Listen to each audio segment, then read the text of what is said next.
I want to check the chat too.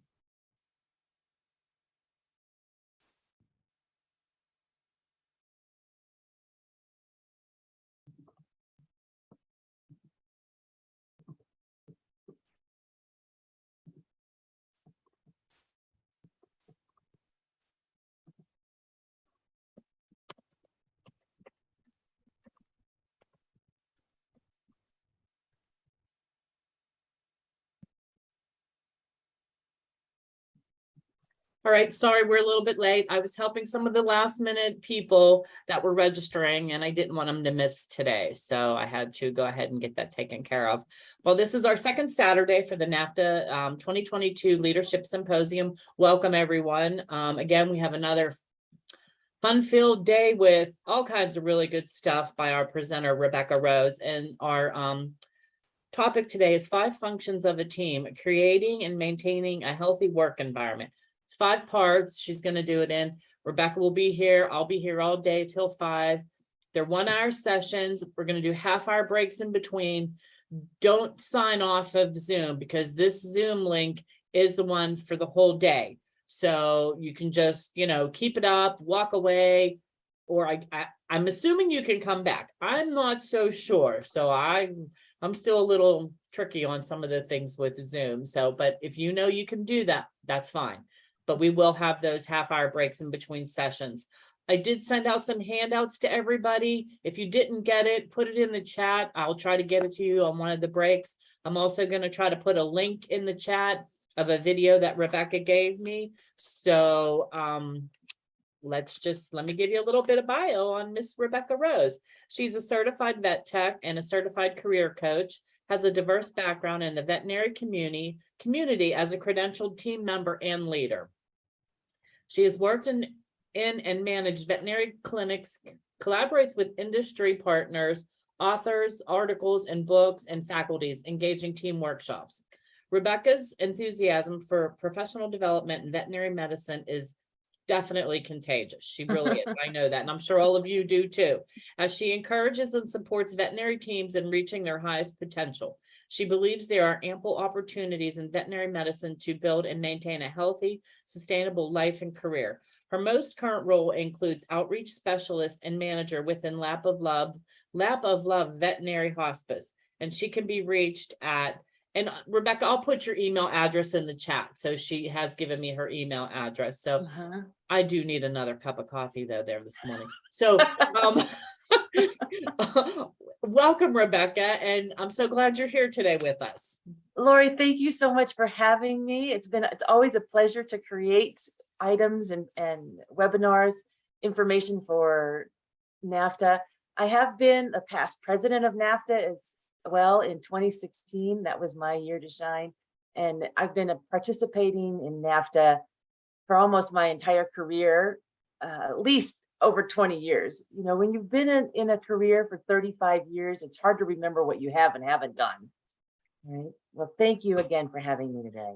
And I'm sorry, Rebecca, excuse me, I forgot to mention that you will be taking questions throughout. So if you want to if you have a true question, put it in the Q&A, and that way it won't get lost, because if everybody's chatting in the chat, a question will get lost. So if you have a true question, put it in the Q&A and I'll get it to Rebecca and she'll answer it right on the spot.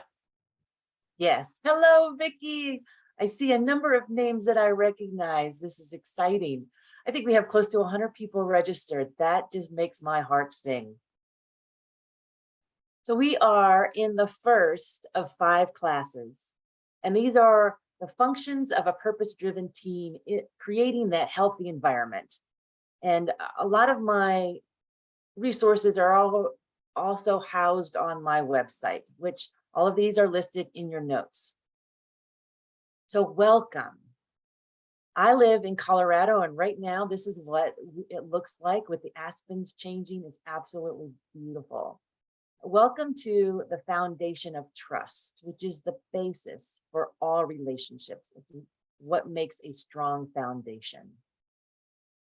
So you may be surprised to hear that I need help, contrary to popular belief, is actually one of the #1 trust building behaviors.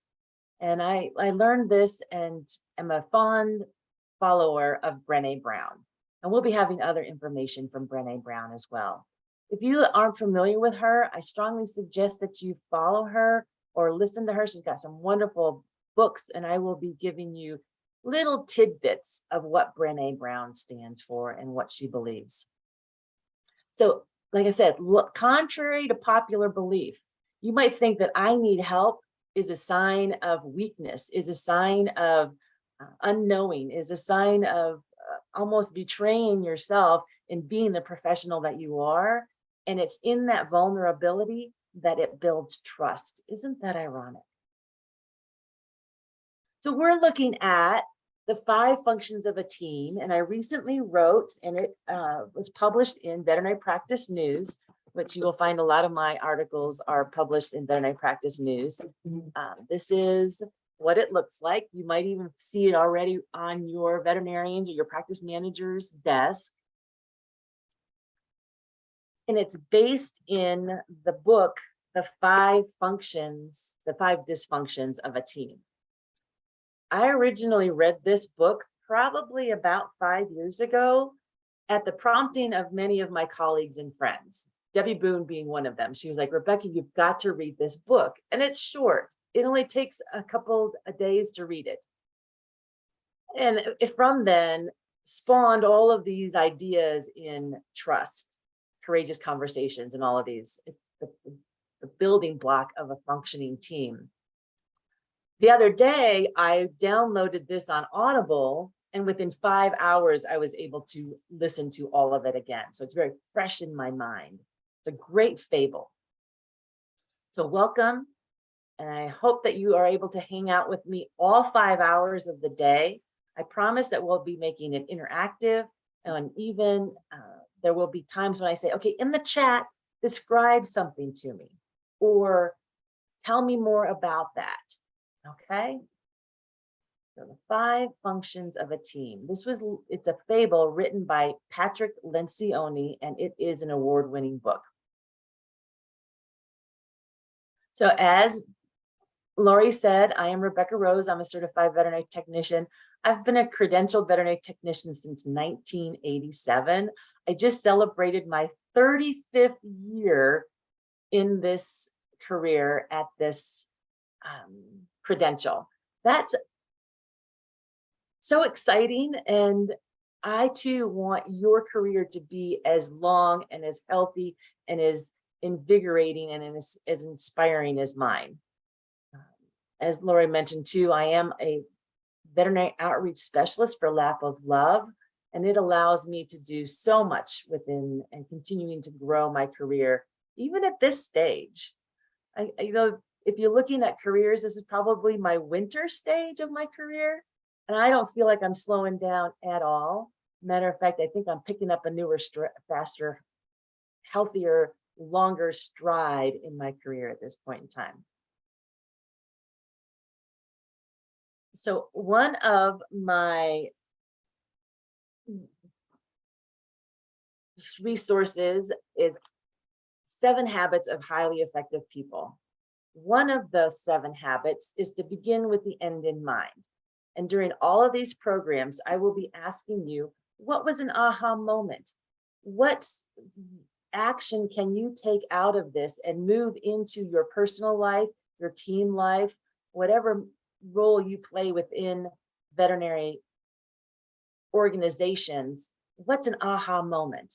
And I want you to share them with me at the end of these.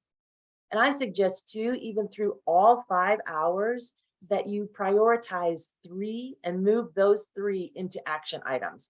I don't want this to be, oh, Rebecca talked to me for 5 hours and I didn't get anything. No, I want you to come up with 3 actionable items. It could be read a book.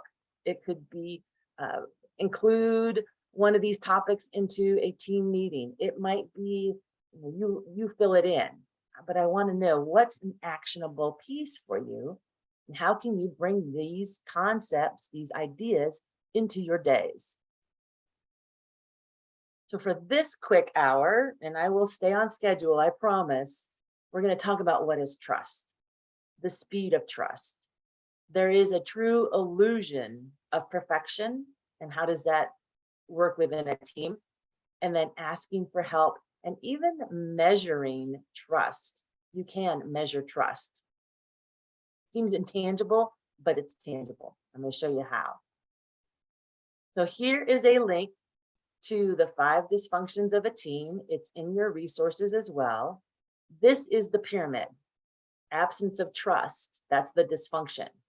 Fear of conflict, lack of commitment, avoidance of accountability, and inattention to results. And if you know me at all, you realize I'm a solution-oriented gal. So when I learned all of this, I was like, okay, well, if those are defined dysfunctions, you can probably tell stories of all of these dysfunctions that you've experienced in all relationships. What then are the functions? And that's what we're going to talk about. So I flipped everything, and we will be talking about solutions to these dysfunctions. Now, this is not something that just all of a sudden you go to your veterinary hospital, or you go to your organization, or you go into your life and say, boom, I'm just going to wave my magic wand and it's going to happen. Oh, if it was just that easy. These are habits. These are things that we have grown accustomed to. And so when we want to make those shifts and make those changes and create that environment that is healthy and make those traditions that become the culture within your practice, it takes time. It takes commitment. It takes all of the things we're going to be discussing. It takes measuring it. It takes grooming it, massaging it, bringing it to fruition, not just saying it's going to happen. You have to roll up your sleeves to make it happen. And all of you on this call today, regardless of your position on the veterinary team, have it within you to make these changes personally and professionally. Later on, like one of the very last slides is going to say, yeah, but. When I hear yeah, but, it's more of an excuse to me. Yeah, but my team won't let me. But we're going to come up with a lot of resources that I'm going to show you that you can do this. You can make this happen. So here we are into the absence of trust. So Lori, we have our first poll. So I'm curious, and Lori will be launching this poll for you. When does your team have a conversation on the topic of trust? Give me 1 second. I'm getting there, making sure I You're got the good, right Lori. one. You're fine. All right, here it comes, guys. So we're just going to do the first poll here. When does your team have a conversation on the topic of trust? Is it during team meetings? Do you talk about trust at the time of hire? Maybe during onboarding. Hallelujah that you have onboarding. Or is this something like, we're supposed to talk about trust? This is supposed to be a topic of conversation? Or has this never even been something that you've considered before? Trust seems to be one of those intangibles that we expect it. It's assumed. We want it. We want to be trusted as team members and as professionals. We want our clients to trust us. We want our bosses and owners to trust us, but we really don't discuss it. Typically, Okay, I can in my end it and you experience. can see your results if you want. If everybody looks like, well, they're still answering them, so I'll give They're them. still answering this? Yeah. Okay. It looks like we're 50-some%, almost 60-some%. So I'll just give them another minute. Well, again, they're probably mulling over. They're probably thinking, I don't know. It's one of those assumed All right, I'm gonna go ahead and intangible end it. concepts. Terrific. All right, let's I'm gonna see the X out of results. it on my side. I'm gonna share. There's the results for you. Yay! Thank you for sharing, everybody. So 31 says, yeah, that we do talk about trust during team meetings. That's fantastic. Some of you at time of hire, during onboarding. 10% are like, we really haven't considered this. And then 52%, they're saying, we have yet to discuss fully the idea of trust.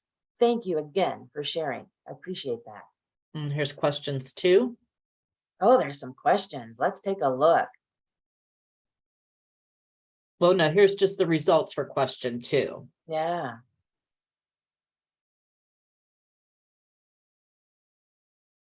All right.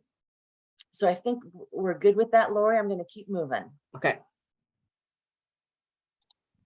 So I found this cartoon, let's try it without the parachute. We as professionals with varied years of experience within our organizations have the skills for building the trust and being trustworthy. But as we've seen, we rarely talk about it. So trust is the foundation and truly defines healthy workplaces. Ultimately, if I trust each other and we find that we're trustworthy, that we can be vulnerable even with each other, that's when the secret sauce, that's when the magic happens. All right, so here's our first interaction in the chats. So in the chat, describe to me, what does trust mean to you? And it might be an example of always showing up on time. What are some examples of trustworthy people? What does trust mean to you? Wonderful, we've got some chat already.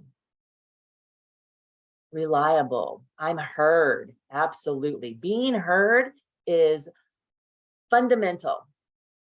That you have my back, there's dependability.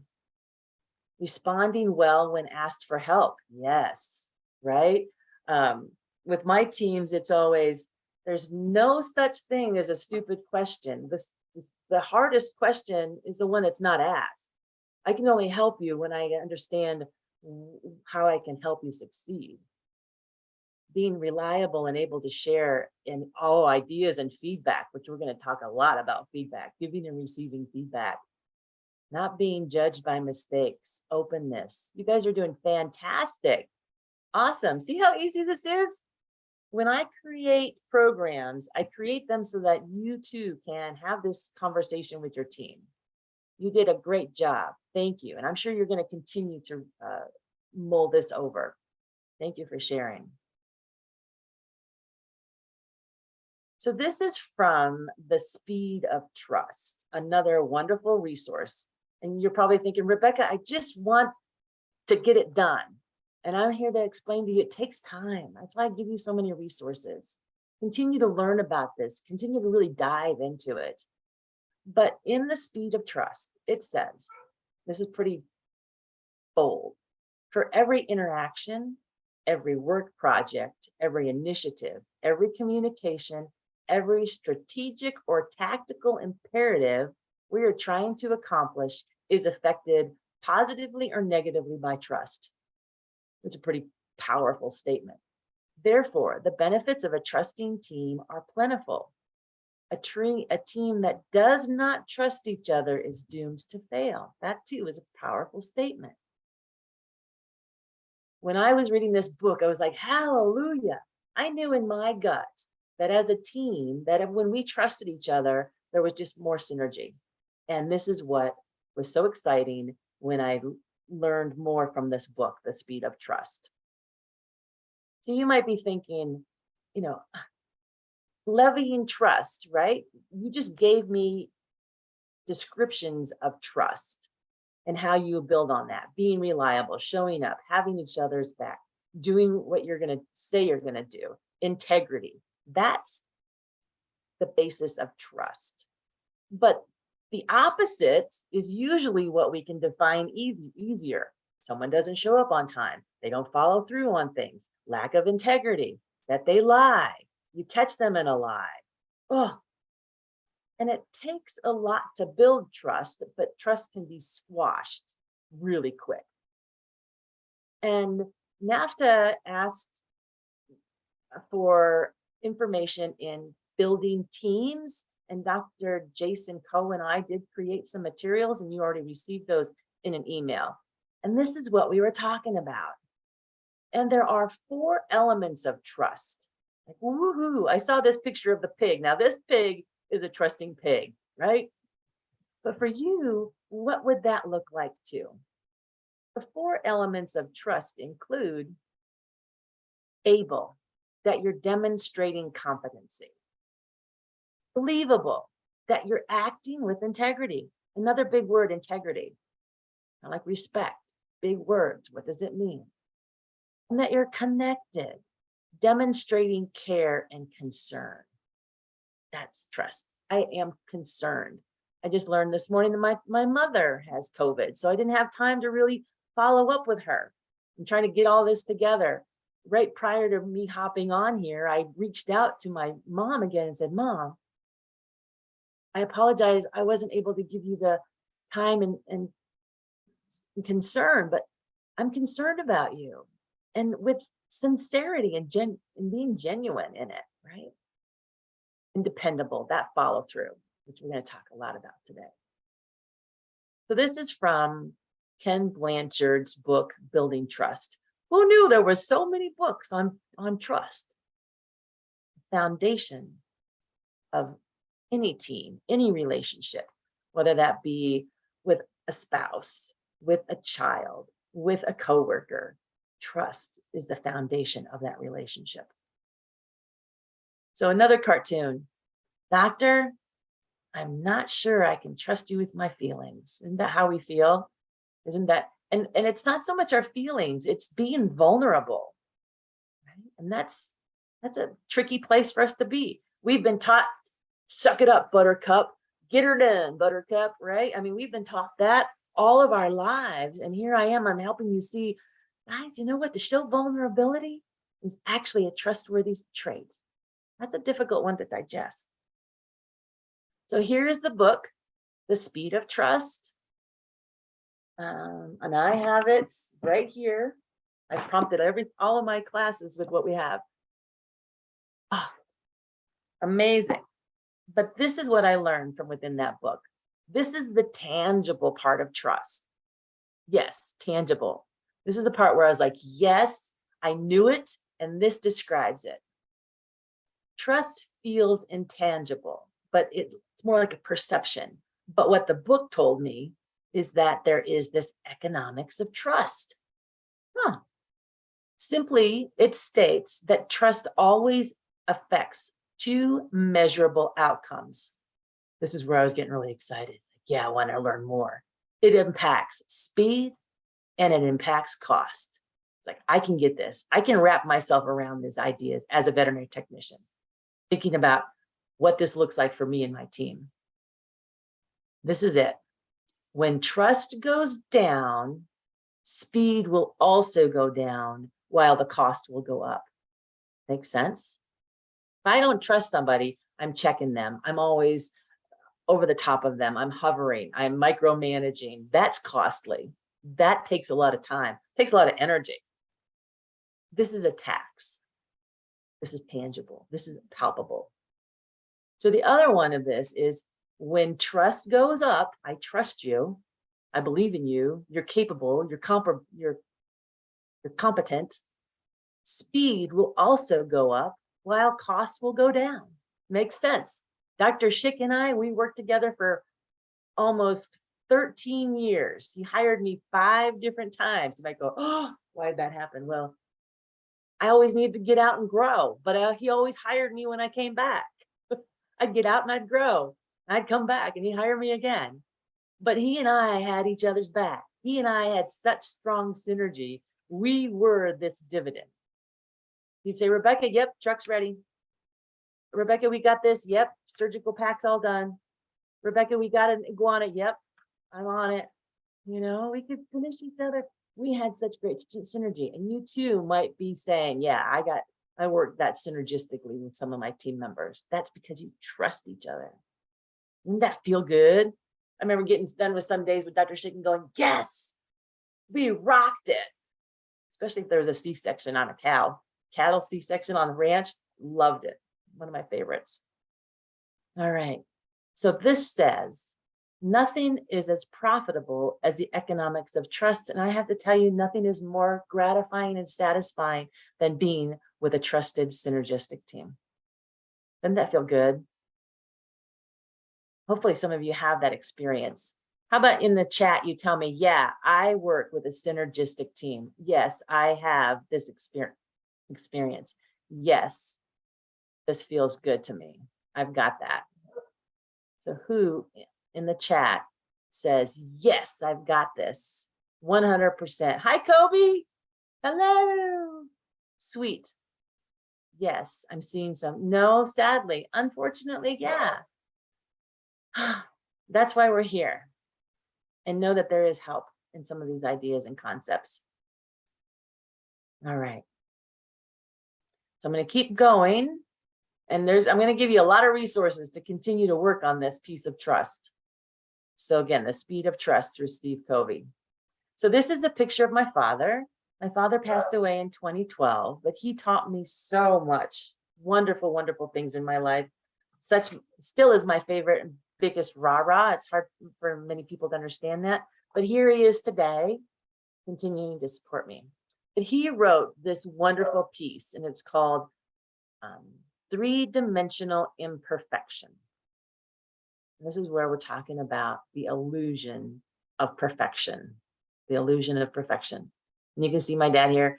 He's a cowboy. He could have written that book on the cowboy philosophy as well. But I'm going to go here. So I'm going to read this poem to you that he wrote. And you might be saying, yes, Rebecca, as a veterinary technician and as a team member, our calculations are absolutely have to be 100% correct. Well, unless you're titrating. But I want us to look at each other as individuals, as people on this journey, as imperfection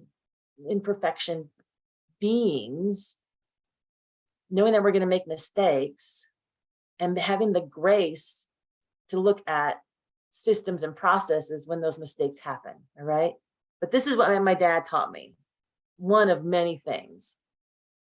Three-dimensional imperfection is the experience we call life. If we look beyond the imperfection, we see a spirit.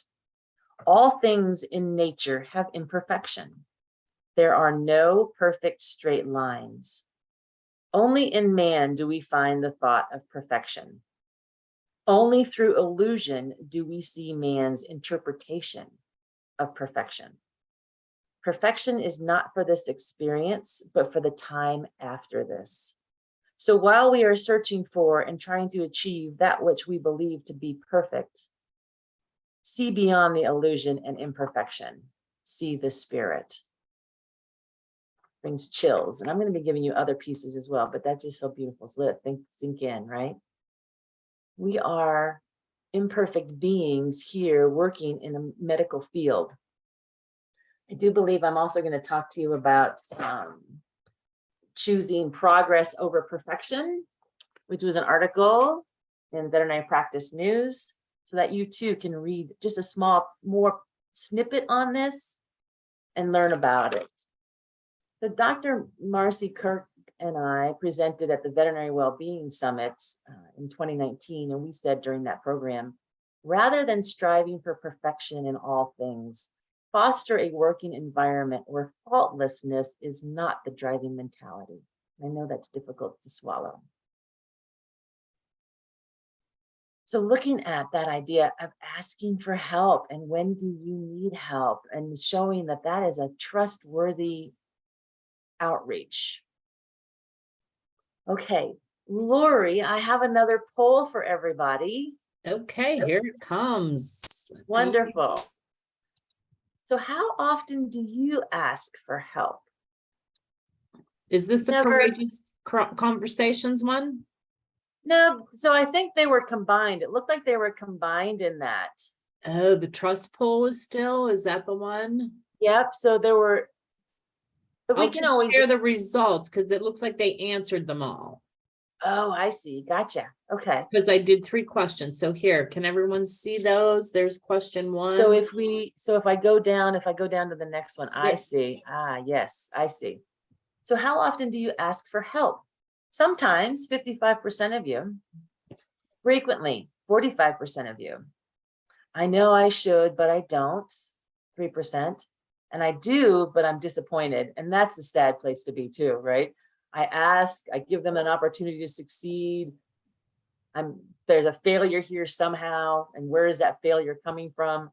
Usually, maybe clear, concise direction, right? Also, but sometimes, and what I'm asking you and what we're showing too in some of my next slides, reach out more often. I'm going to have to pause for a moment because I think my dog needs to go outside. I'll be right back. And I apologize, but she's running around racing. I think she needs to go outside back.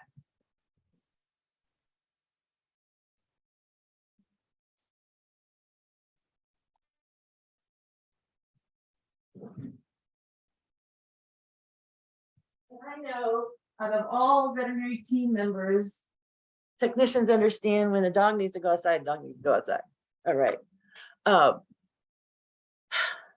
So bringing yourself to this point and asking more frequently, I need help. When I'm working with teams and we're having conversations around the cultural shift in that, this is a big one. And the fact too that mistakes do happen, and how do you support each other when mistakes happen? Instead of throwing them the employee handbook, looking at what process or system broke in order for that mistake to occur, or training, what needs to continue to occur. So asking for help. I need help. I'm going to look at this article, Choose Progress Over Perfection. And I actually have some parts of it highlighted here because I thought this was profound. And this was in my April 2018 veterinary practice news. The link is in your resources to read it. But this could be one of those launching articles for a team meeting to talk about this. But previously, Dr. Patty Cooley wrote, "The irony of veterinary science is that it's deeply human. So much so that it perfectly mirrors the many deficiencies, failings, and flaws that characterize our hominid experience. It is by its very nature shockingly imperfect." Not surprisingly, her clinic has instituted a policy of zero consequences for employees who quickly admit to a medication error. That's awesome, because we know time can be of the essence when a team member makes a mistake, regardless of the circumstances. An environment where employees can freely admit a mistake. I screwed up. I did it. This is what happened. I have many lists in my career where I screwed up. But it says that in an environment where employees can freely admit a mistake has happened is healthier for finding solutions and rectifying the situation. Every day within the walls of the veterinary hospital, there are calculations, conversations, and projects that must be completed with a high standard of excellence. And every day there's opportunities for us to make a mistake and fall back on. So I just feel that that's such a strong quote from Patty Cooley's article, and helps us to see that this zero consequences. We need to know that there was a mistake, and mistakes happen because we're perfectly human, perfectly human. And again, in an environment where I need help is actually welcomed. It's the #1 trust building behavior. Oh, braving. So I'm going to read these to you. This is from Brené Brown, another example of her wonderful work. But braving, this is an acronym for the anatomy of trust. And it says that boundaries is a typical, it seems to be quite the buzzword. And it's true. It's creating these healthy boundaries, but boundaries. Setting boundaries and making clear what's okay and what's not okay and why. Reliability, which is what a lot of you said in that description of trust. You do what you say you'll do. At work, this means staying aware of your competencies and limitations so you don't overpromise and are able to deliver on commitments and balance competing priorities. Accountability. You own your mistakes, apologize, and make amends. Vault. You don't share information or experiences that are not yours to share. I love this one. When I first heard this one, I was like, yes. I need to know that my confidences are kept and that you're not sharing with me any information about other people that should be confidential. Two-way street there. Integrity, big word. Choosing courage over comfort, choosing what's right over what's fun, fast, or easy, and practicing your values, not just professing them. And then non-judgment, where a lot of us like to live. I can ask for what I need, and you can ask for what you need. We can talk about how we feel without judgments. That's pretty big. And then generosity in the last of these. Extending the most generous interpretation of the intentions, words, and actions of others. Pretty strong, powerful exercise in raving and the acronym that stands for. So please, as you continue to move forward, recognizing that I need help in clearly articulating my needs. I need help in supporting you in what you said you were going to do. I need help in fill in the blank. Fill in the blank. I was at the AVTE the other day in Philadelphia, and in front of all the people that were attending my functions of a team, I need help in this project. I had like 3 people stand up from around the United States and said, I'll help you with it. I'm like, hallelujah. Thank you so much. So balancing all of this can be quite an art and a science. So looking at these high functioning teams, in high functioning teams, there are shared goals. We're going to discuss in commitment, shared knowledge, sharing and the training and the onboarding, and even these training in the hard soft skills, the hard interpersonal skills, which is this: accountability, trust, courageous conversations. See how I can rattle these off as being difficult? You've got the skills in delivering quality medicine. These skills help you be that team member that can have a healthy and thriving career for many, many years. I've had difficult conversations even with Dr. Schick as a younger technician.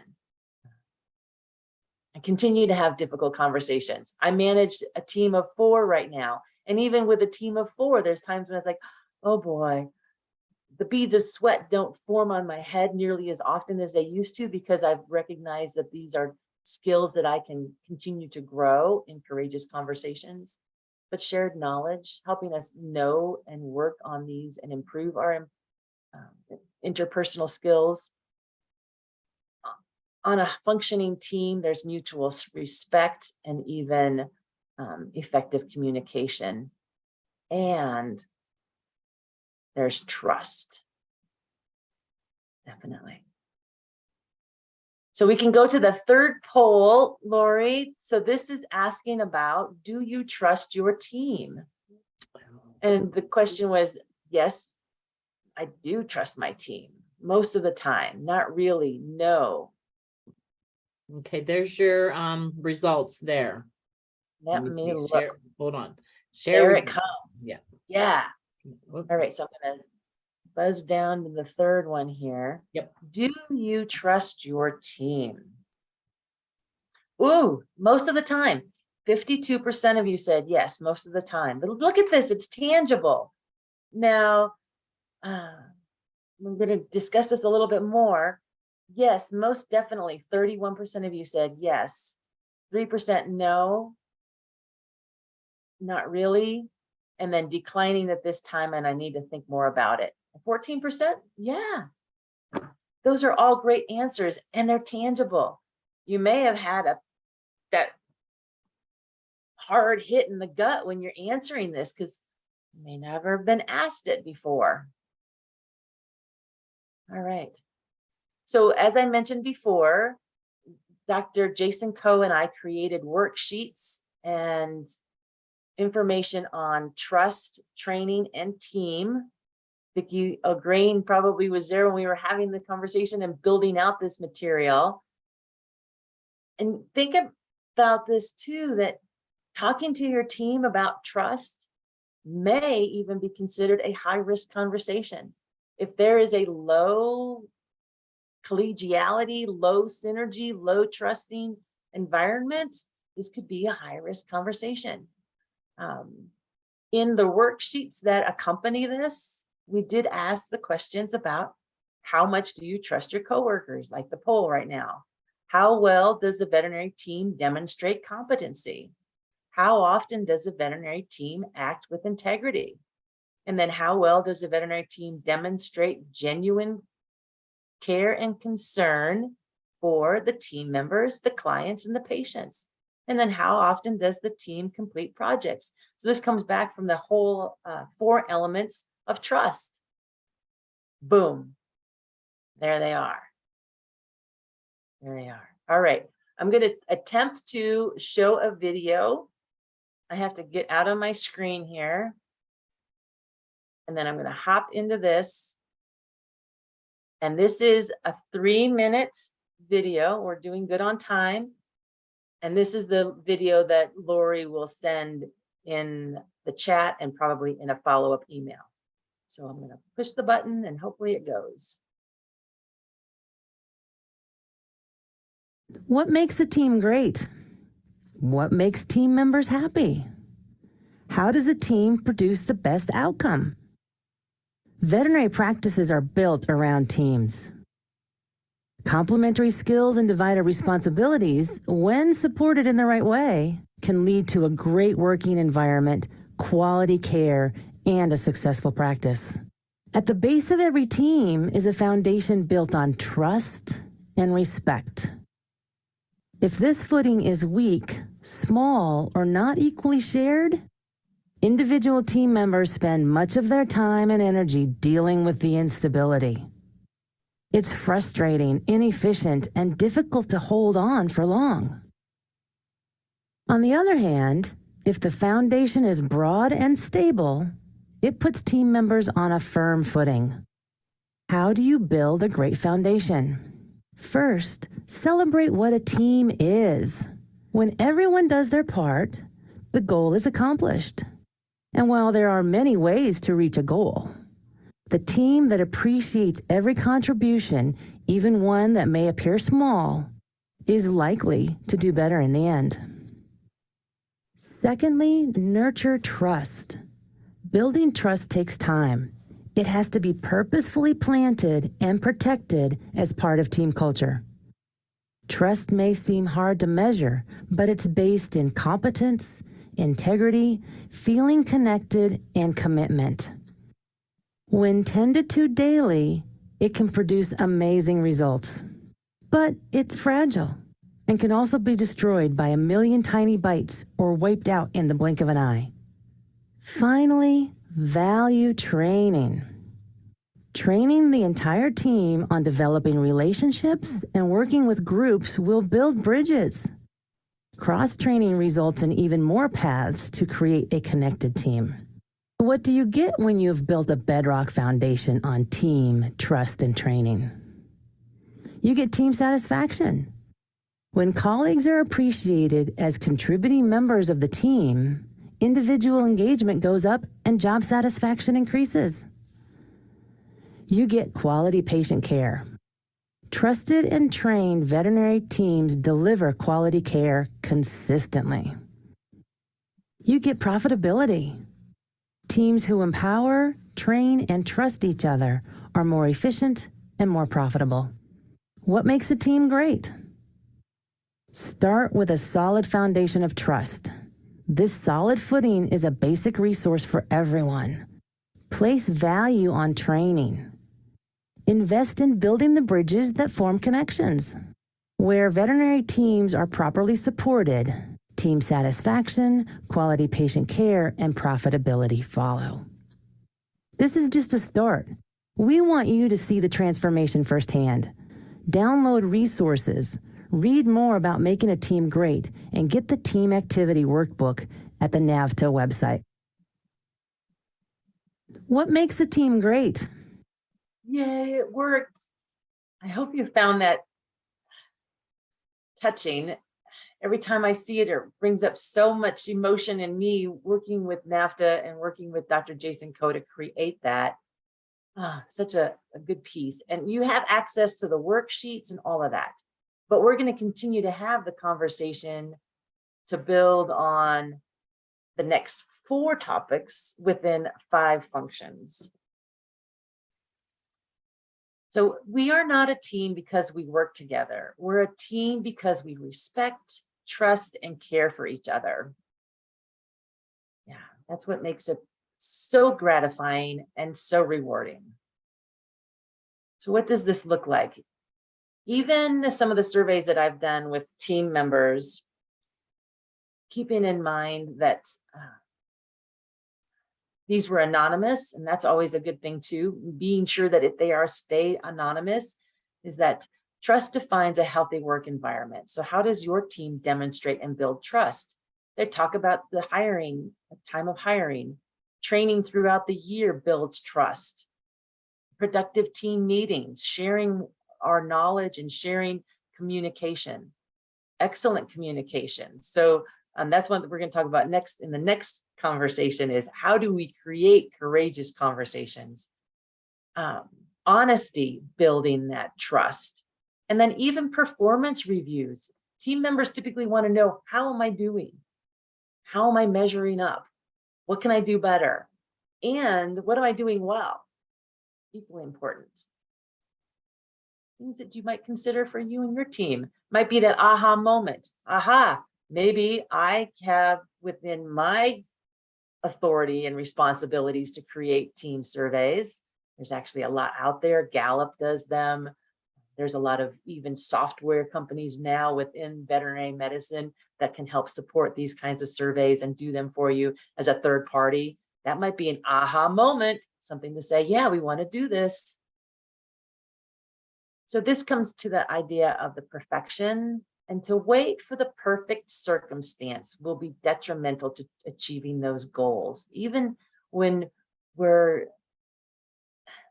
dabbling with trust, and maybe this isn't a conversation you have currently and you want to practice it, I encourage you to do it. The more you embrace these ideas in accountability, communication, measuring, and then having those successes, the better you get at it.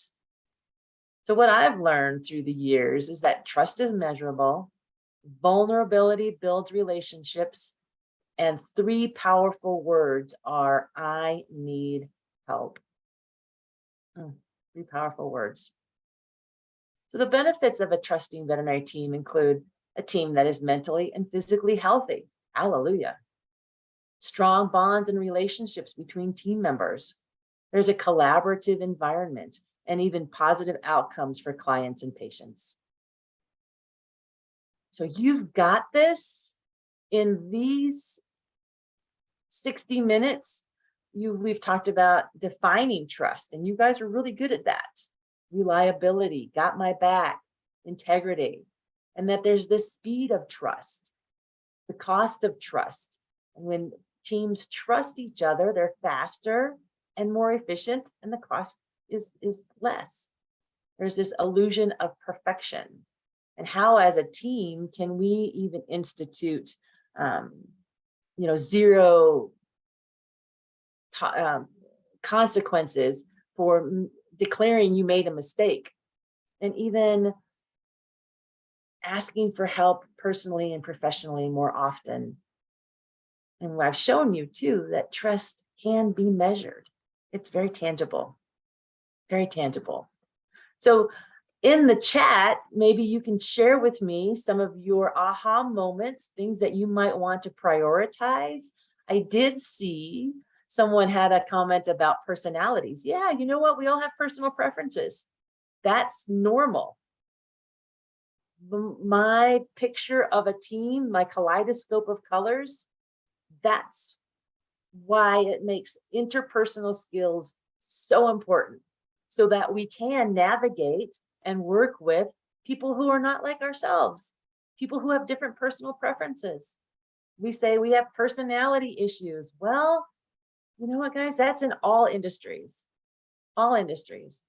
I am a firm believer in having teams do personal preference tests and being really clear as to how it takes all of us with all of these personal preferences, these skill sets, these ways of approaching and solving solutions as valuable. There's DISC, there's Myers-Briggs, True Colors. With my team this past week, we have done and are working on Clifton Strengths. You may know them as Strength Finders. So there are numerous ways of learning and embracing all of us on the team. Because yeah, personality issues arise, and most often it's because of misunderstandings, different approaches to a problem, and standards of care. So if standards of care are not being met, then that's a process in a system. But if I'm having a personality issue, that's more of a challenge for me to embrace all of these concepts and all of these people on my team. I see there's a question. So it seems that there's several of our new hires are hard to get motivated. Motivation is internal. It's really difficult to motivate someone externally. Please help me deal with coworkers who do not take the initiative to get things done and who spend a lot of time on their phone and talking to coworkers than working. Oh, Phil. Oh, I see we're answering it live. Yes. So this lies in work expectations, and are there systems and policies in place that supports phone usage, productivity, what to do in your downtime? Veterinary hospitals typically don't have any downtime. Even in our veterinary hospitals, many years ago, we had bucket patrol. You could always clean, right? I don't think team members have time to even clean anymore. So that's not necessarily a motivation problem. That's pretty much an expectation of the level of excellence and where we can place our energy. Oftentimes, when there's 5 generations of people working together, which now occurs, yes, guys, we have 5 generations working together.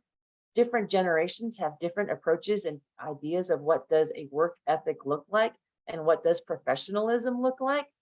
So it could be a conversation in professionalism, could be conversation in work ethic, training, and at the time of hire, going through that employee handbook and fully defining expectations of what is expected when you're working here on this team, especially with folks that they haven't been in a work environment before.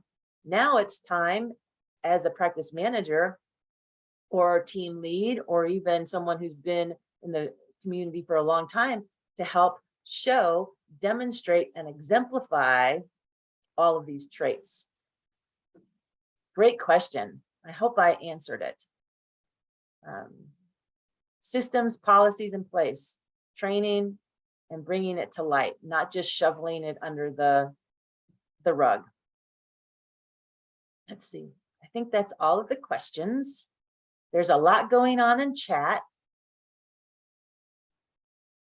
So these are fantastic. Yes, leading by example. And that's something we're going to, in all cases, if you're on this program, I'm going to encourage you to lead through example.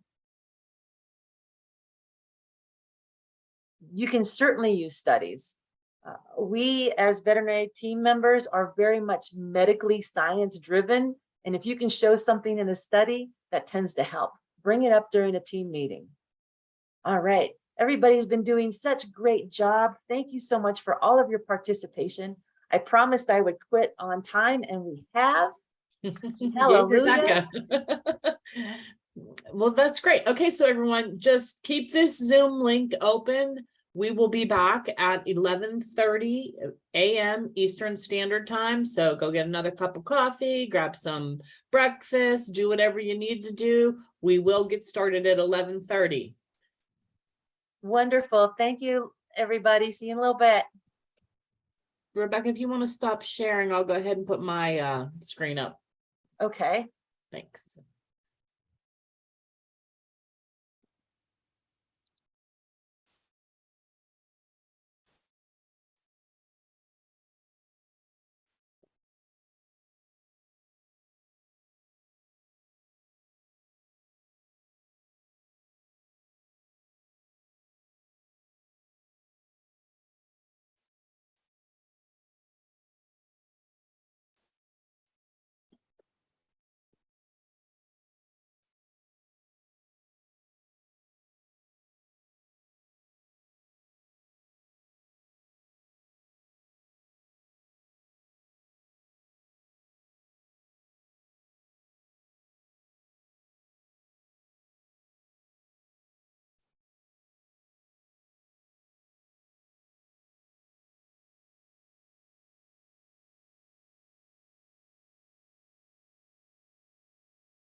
Well, welcome back, everybody, to session 2. Hopefully, if everybody's just coming back on.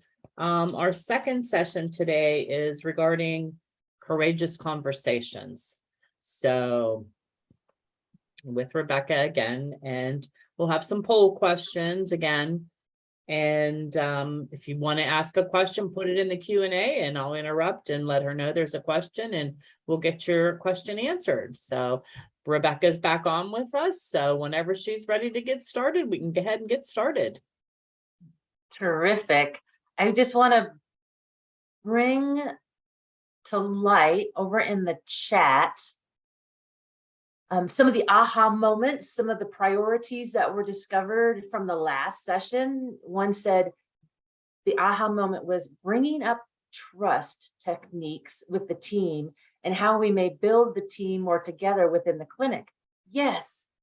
And it doesn't have to be tomorrow we're all going to trust each other, or even, like I said, it could be a higher risk conversation. But how do we just describe trust during a team meeting? Describing trust. There are team building exercises. Believe it or not, I wrote an article on it. I didn't pull it yet because I didn't know this was going to be a side note, but it's, team building exercises are worth it. And some of them can be built to further build trust. Another aha moment was I was reminded that everyone is trying their best with the knowledge they have at the moment in time. Absolutely. Including myself. Absolutely. Guys, I've been around this earth for 56 years. Every day is a learning experience for me. Every day I walk away with, isn't that interesting? Didn't know that yesterday. Every single day, continuing to learn about myself in courageous conversations, continuing to learn about myself, even managing a team again of 4 people, continuing to learn about being an employee during this time, coming out of a pandemic, working with teams, rebuilding themselves, and introducing all of these conversations, even in personal preference testing. Very much worth it. Now, keep in mind too, when we look at a team, about every 3 years, it's essentially a new team. You might have the same core people that stay, but chances are, statistically, 25 to 50% of them are a new team within 3 years period of time. So you're constantly having these conversations. You're constantly seeing in your minutes, we're talking about skill sets. We're talking about employee handbooks. We're discussing policies and procedures. We're discussing these things. So keep that in mind too. About every 3 years, you have to have these resurface again because we're a new team. Difficult thing to wrap around. You might be thinking, oh God, we just had that conversation. We just talked about that. Yeah, you were there, but how many of your team was there last time? So there was, Lori mentions, last week we learned how important trust in organization affects employees' well-being and mental health. Absolutely, this is all tied together. Absolutely. And I am dear friends with Melissa and Rhonda. So we see each other weekly on our meditations in the morning, because we know that meditation is an important part of us stepping into our days with intent and full of gratitude. Interesting, isn't it? Absolutely. Thank you, Lori, for that powerful recognition. I am going to share my screen and we will pop into my slide deck.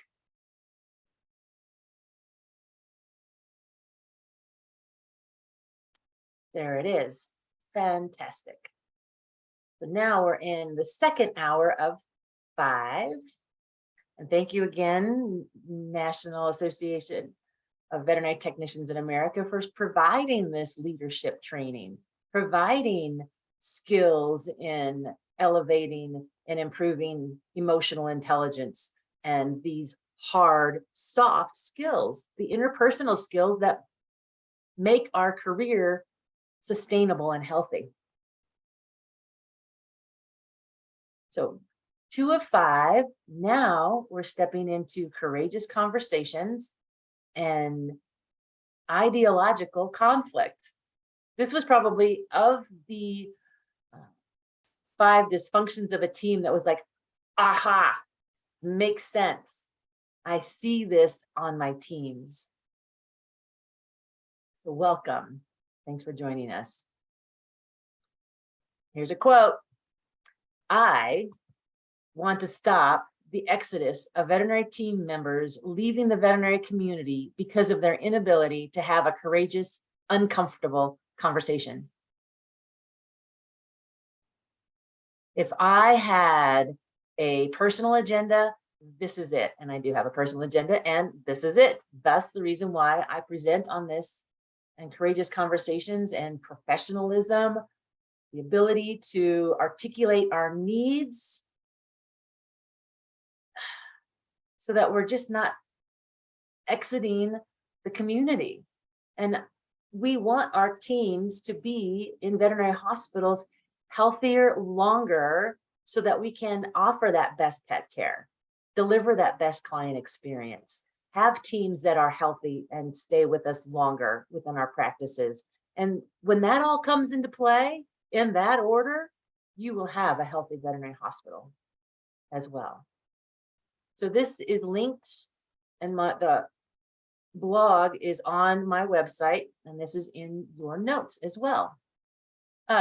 And I've had this understanding for a long time. Dr. Schick and I had a lot of difficult conversations. One time I had to ask him, and this is even before people were using computers for check in and check out, when you were signing in and signing off of work.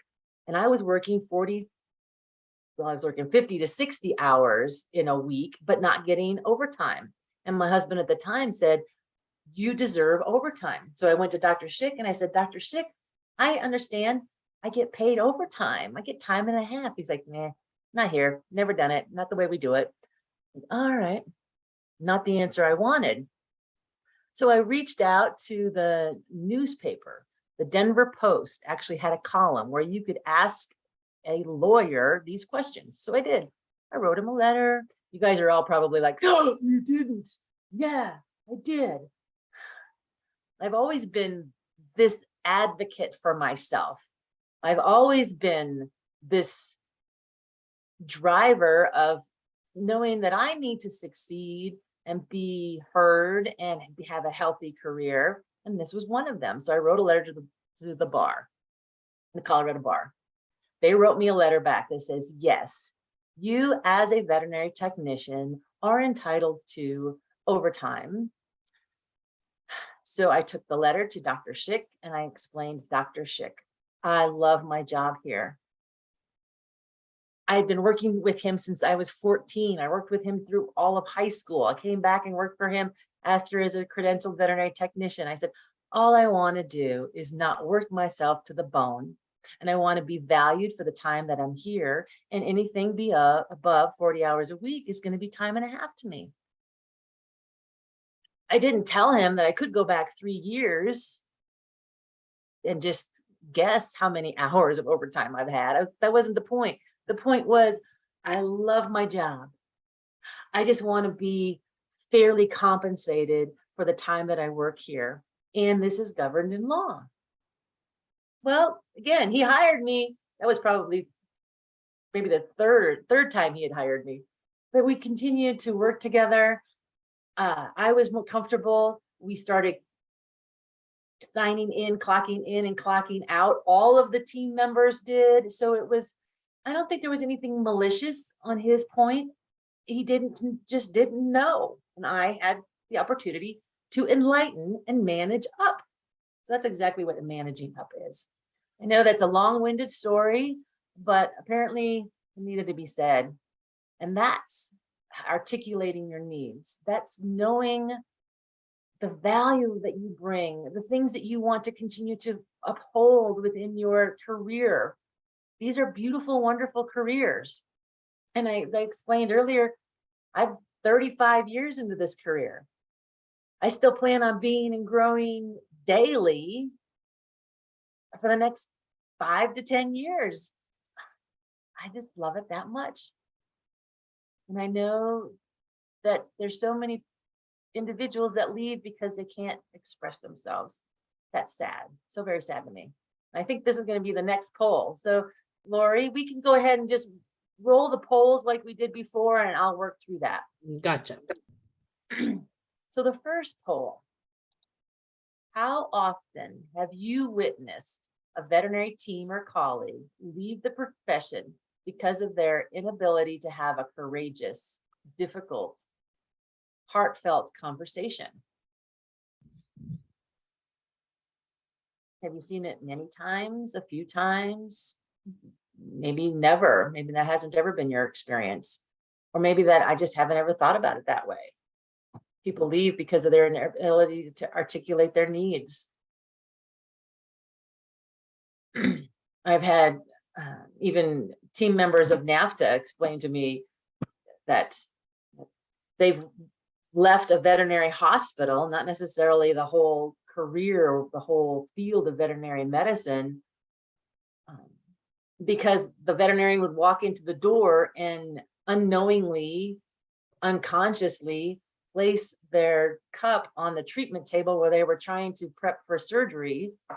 And that one technician, because she didn't feel that she could say, doctor, place your cup over there because I'm working, chose to leave that veterinary hospital.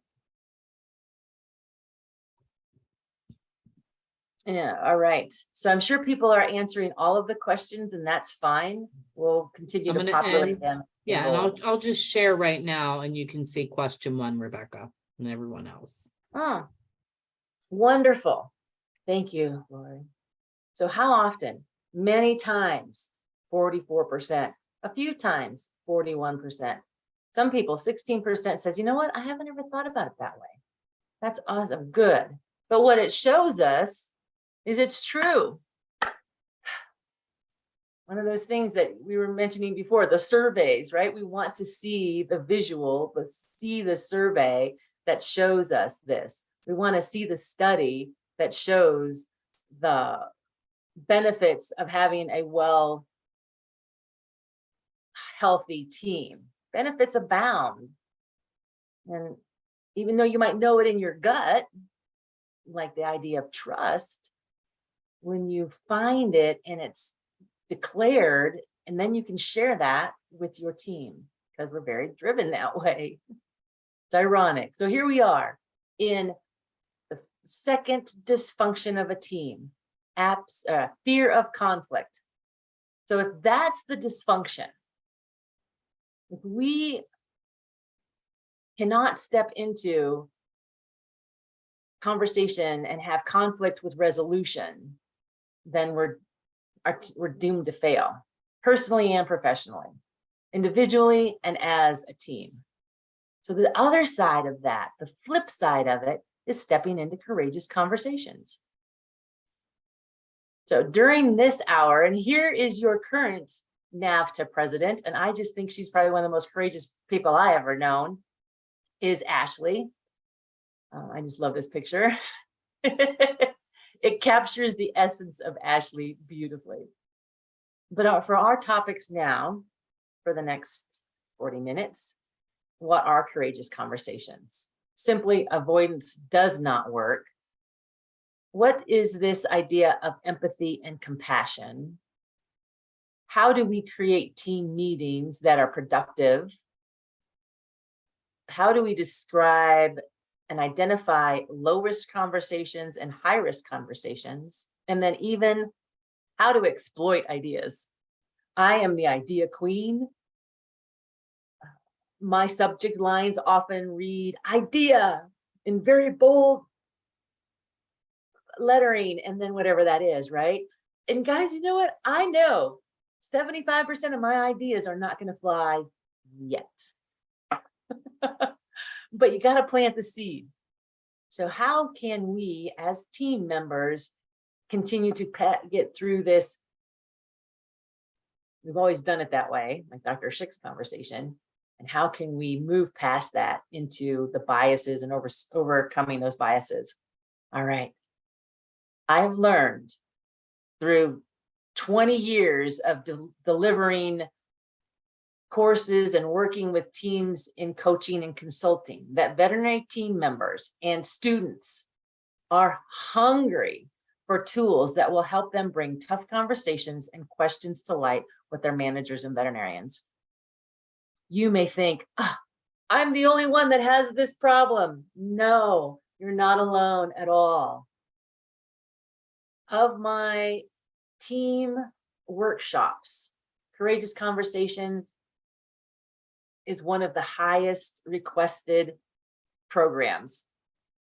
We simply need to learn how to talk to each other. Even with those personality challenges, it's usually because of the way we discuss and how we approach conversations. And feedback, giving and receiving feedback. So that's to be known. Is trust is the foundation of a team and a relationship, but being able to communicate is the key to all successes individually. So these fierce conversations, a book, once again, not very big, full of amazing, amazing tips and tricks. So when I was reading this, it says fierce conversations, achieving success at work and in life, one conversation at a time. Today, I'm going to step into a courageous conversation regardless of the outcome. We'll learn more. So when I was reading this, what it said is fierce conversations are robust and intense. That seems a little intimidating. They're strong and powerful. Again, it seems pretty intimidating. Passionate, eager, and unbridled. Now, I do like the vision of unbridled, right? I'm a cowgirl at heart. I'm a mixed animal practice veterinary technician at heart, 13 years in mixed animal practice. So for me, unbridled, like, yeah, I can handle that. I can wrap my head around that. But what came to light for me was courageous conversations is knowing there may be anxiety or even fear, but feeling that fear and stepping into it anyway. Knowing on the other side of the conversation, regardless of the outcome, that's key, regardless of the outcome, you will have learned something about yourself, about the situation, and the person in which you are engaging with. That's magical. I'm learning about myself, who I am, what I will and will not tolerate, what I will and will not brush aside, how I value who I am and the skills I bring to the table, how I value who I am within this relationship, and how I can express that openly, compassionately. And I think in one of the previous polls, it just said to be heard, to be trusted is to be heard. I have to be able to verbalize first in order for me to be heard, which is actually a very big component in the 5 dysfunctions of a team in the book itself. So this is what I feel are courageous conversations. The beads of sweat, the racing heart, you feel it in your gut. Yes, you feel all of those things in your body telling you you need to have this conversation. There's something about this with this person, this situation, the project, the motivation or the lack of motivation, whatever it is. If it's really gnawing at you, you got to have the conversation. You got to step into it. And I'm going to give you tools of how to do that with grace. Because courageous conversations, we're going to be leading through example in conflict and resolution. And this is both a science and an art. Communication skills are just that. And because they're skills, they can be improved upon all the time. It's not like today I communicate and I communicated well. Lifelong learning in communication skills, lifelong learning. I've got something said in the chat and I want to go over here and see what's going on in the chat.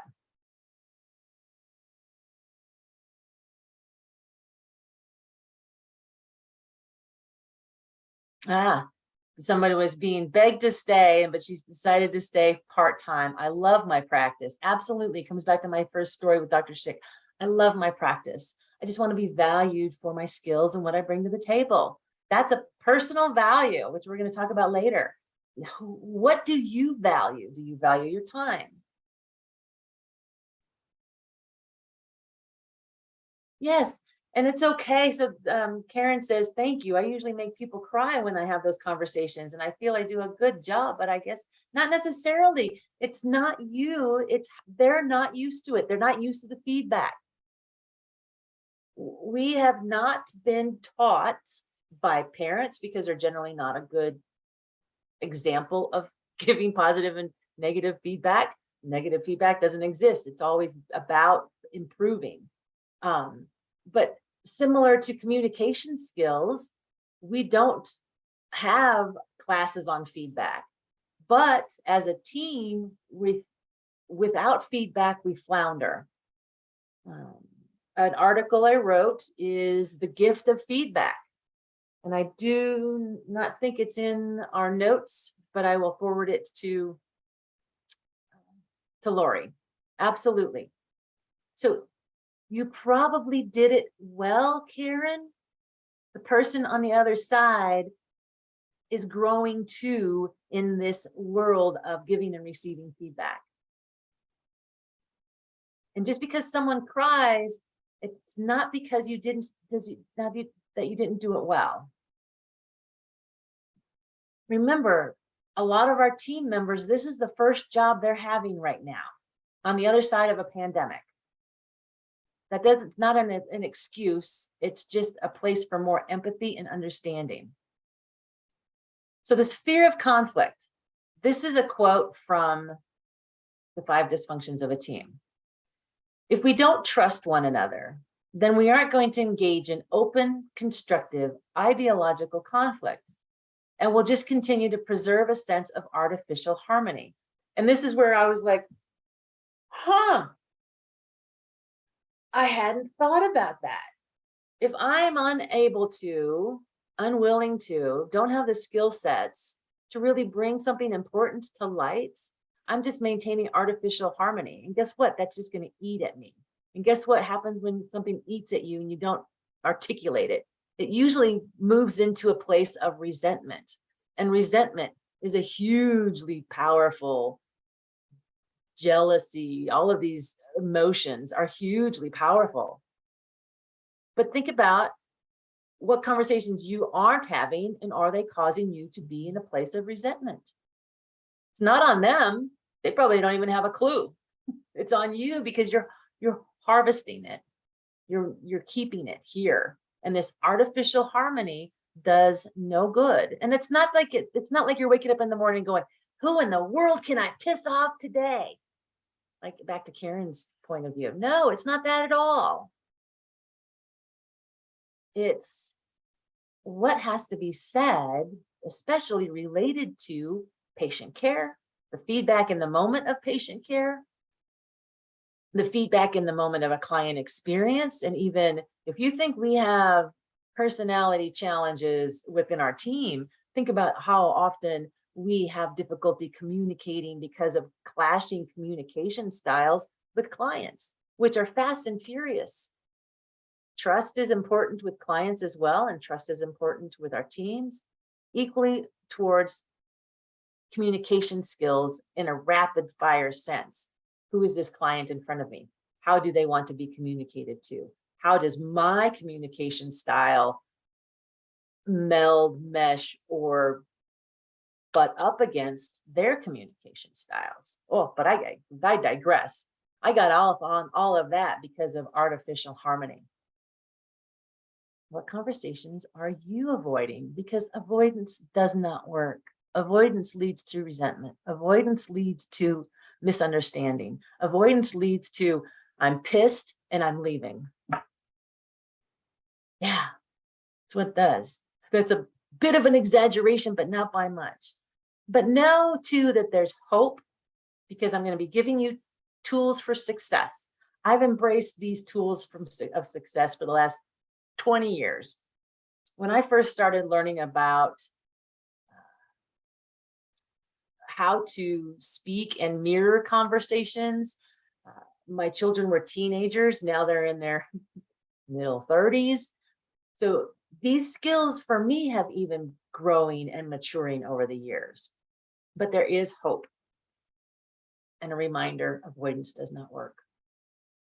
So some of the reason why we avoid conversation is lack of psychological safety. So you might be thinking, Rebecca, I'm hearing a lot about psychological safety, but what really is it? Psychological safety means that I trust, and coming back to Brené Brown's braving, that all of this is occurring, that you're holding in confidence what I'm telling you if you're not to be sharing this. That well, let's just bring it up. That I've set boundaries, that there's a reliability here, there's accountability, there's integrity in a place of psychological safety. There's non-judgment in a place of psychological safety. So this might be a new word that teams are using, but it basically just says that we respect each other, that we have created a comfortable place for me to say, hands up, I need help. Hands up, I just made a mistake. Hands up,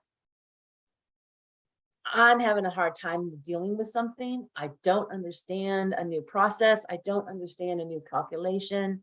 That's when there's psychological safety, when those things can be said. Sometimes there's avoidance because there's a risk of losing their job. I'm sure when I had that conversation with Dr. Schick X amount of years ago, I can probably pull it up on my, I've got the paper somewhere, I've got a copy of it somewhere, that had I probably went in that conversation saying, I could lose my job over this. And I'm still willing to have the conversation. I'm still willing to tell him, I need to be paid time and a half. It's the law. Not an easy task, especially for probably someone that was probably in my middle 20s. But it was worthwhile. That's the other thing too. We generally blow something so out of proportion that once we do speak our needs and articulate what it is we want, we've built it up so much that it's nothing compared to what the actual scenario plays out to be. Another reason for avoidance: fear the supervisor will undermine you. And if there's a place that's lacking trust, that's probably definitely going to happen. So just think about this. I'm not going to have you put it in the chat, but why else are you avoiding the conversation? Is it just because you think there's a personality conflict and it's never going to work? We just have, maybe these two people just have two different modes of communicating. Well, if that's the case, we just have to figure out how to communicate within that. It's not manipulative at all. It's a tool to help us work to get together better, longer. So these are questions for you later on. And I believe they're in your notes to really physically write out, what conversations are you avoiding? I've been married a few times. So some of my conversations, I'm sure at one point were, is it time for me to leave this marriage or not? That was a tough conversation. What is making you uncomfortable about the conversation? The place, the time, the topic. Are you attached to the outcome, which you don't even know what the outcome is? Have you all overthought that? Have you overthought it? Making stuff up. So I think Melissa had this comment about MSUing, making stuff up, blowing things out of proportion before you even began to speak your mind. And then why does your team avoid conversations? There's actually an article, I think practice manager Brendan wrote it on the top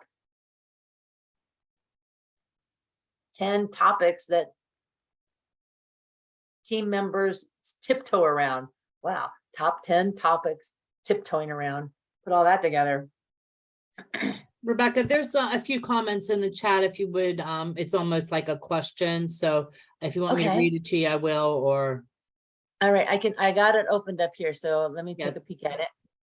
The problem I have as a technician supervisor is the hospital manager asked me to speak to someone and then she decides to speak. So that's undermining. Where did the end of that one go? Let me look at it again. To speak to them instead, which I feel is undermining me, and not letting me gain experience having those conversations. So Karen, guess what? That means you need to have that conversation with your hospital manager. It's not you, hospital manager, undermined me. It's hospital manager, I have a conversation. I need to talk to you about something. And I felt this way when this happened. Get it off your chest. You're not attached to the outcome, but you've explained and you articulated, I have a feeling around this.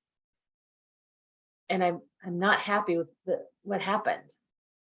But this is a situation where you need to go speak with them. If you don't, guess what? That resentment is going to raise its hairy red head. And is there another one to see? I feel as though within our team management that there is a lack of action when the conversation is brought up. So I'm not sure exactly which conversation, lack of action. So lack of thought follow through in all instances is demoralizing. So when something is said, especially if there's a survey goes out or you ask your team what they think of something, or you want their ideas, and then it just is all brushed by the wayside, that's demoralizing. There's nothing more demoralizing than lack of follow through from management. But was it clearly articulated what an action was? Who was going to be responsible for it? I'm all about SMART goals. And it's easy to point fingers at management and also saying, I thought this was going to happen. I remember at the team meeting that we were going to have this action. What's going on with this action? Where did it go? How can I help? What do you need from me to get this action going? Right, there's a lack of action.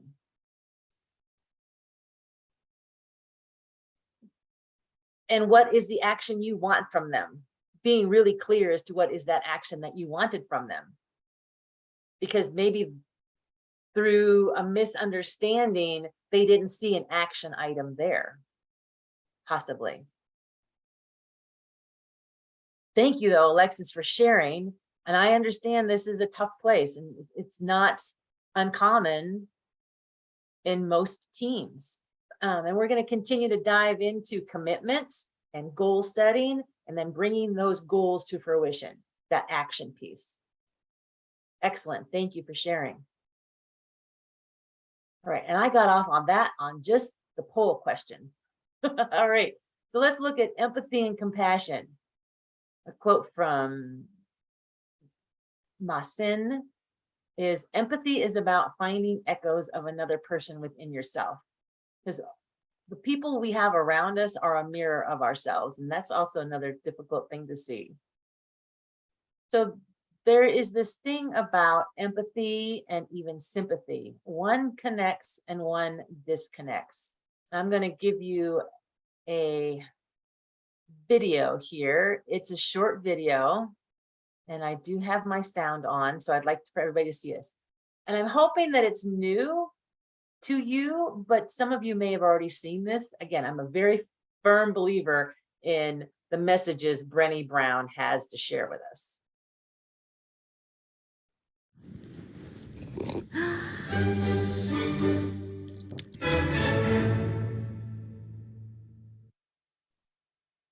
So what is empathy, and why is it very different than sympathy? Empathy fuels connection. Sympathy drives disconnection. Empathy, it's very interesting. Teresa Wiseman is a nursing scholar who studied professions, very diverse professions where empathy is relevant, and came up with 4 qualities of empathy. Perspective taking, the ability to take the perspective of another person or recognize their perspective as their truth. Staying out of judgment, not easy when you enjoy it as much as most of us do. Recognizing emotion in other people and then communicating that. Empathy is feeling with people. And to me, I always think of empathy as this kind of sacred space when someone's kind of in a deep hole and they shout out from the bottom and they say, I'm stuck, it's dark, I'm overwhelmed. And then we look and we say, hey, climb down. I know what it's like down here, and you're not alone. Sympathy is, ooh, it's bad, no, you want a sandwich? Empathy is a choice, and it's a vulnerable choice, because in order to connect with you, I have to connect with something in myself that knows that feeling. Rarely, if ever, does an empathic response begin with at least. And we do it all the time, because you know what? Someone just shared something with us that's incredibly painful, and we're trying to silver lining it. I don't think that's a verb, but I'm using it as one. We're trying to put the silver lining around it. So I had a miscarriage. Oh, at least you know you can get pregnant. I think my marriage is falling apart. At least you have a marriage. John's getting kicked out of school. At least Sarah is an A student. But one of the things we do sometimes in the face of very difficult conversations is we try to make things better. If I share something with you that's very difficult, I'd rather you say, I don't even know what to say right now. I'm just so glad you told me. Because the truth is, rarely can a response make something better. What makes something better is connection. Every time I see that, it still just hits me home. And I think about, oh, I could have had a better connection with someone in this instance or this circumstance. Or how could I have done that better next time? In the moment, often, sometimes we have those knee-jerk reactions, and sometimes I'm like, oh, Rebecca, how can I not have a knee-jerk reaction when that happens again next time? Because our lives are morphing all the time. And even the delivery of how we're working as a team changes. Expectations in client experience, expectations in the quality of medicine that we're delivering, the way we deliver medicine. You can only imagine 35 years, the changes I've seen in veterinary medicine, physically, emotionally, connections with our clients has definitely morphed and changed. So even when we're thinking about the empathy and sympathy piece, how can that be brought into our conversations with our teams, or things that maybe we don't always understand all of what's going on, which brings me to one of the 7 habits of highly effective people. Help me understand what's going on. Seek first to understand. Show me your picture. Show me how you see this. What did you understand of this protocol? Help me understand where you're coming from, and then listen.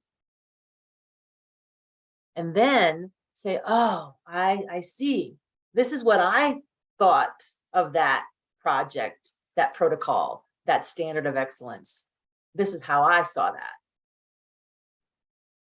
Maybe there might be some point in the middle there that you can see where the misunderstanding came from, where there was a protocol, a system that may have broken, and then implement together in a more parallel alignment as to what needs to happen. So through this idea of empathy, many people are terrified of empathy. Maybe we fear it's on the edge of counseling, or maybe because it doesn't feel like it fits in the clinical realm. But don't fool yourself. Empathy statements are the strongest ingredient in building relationships with people. There's no formula for when to use them. Look for opportunities to communicate your understanding of some situation or the dilemma or the conflict. This is how I see it. How do you see it? We don't use this technique nearly enough, and that's a shame. Practicing empathy makes for a more efficient visit and even helps clients feel more connected. And I'm going to help to say and step into the realm that it helps our team members even feel more connected. Now, compassion is empathy in action, which might be a really good time for me to look at a question that was in the question area. So let's see. I'll talk about this first and then answer the question. With empathy, we join the suffering of others who suffer. Sometimes it's just in suffering that I don't understand. But with empathy, we stop short of actually helping. With compassion, we take a step away from the emotion of empathy and ask ourselves, how can I help? How can I help? What role am I playing in this? What action can be next together? For leaders, recognizing the difference between empathy and compassion is critical for inspiring and managing others effectively. And this came actually from a Forbes article last year at this time. So I'd like to look at the question that was in the chat. And Janine asked about, bear with me a second, I'm trying to go back and forth between all of these.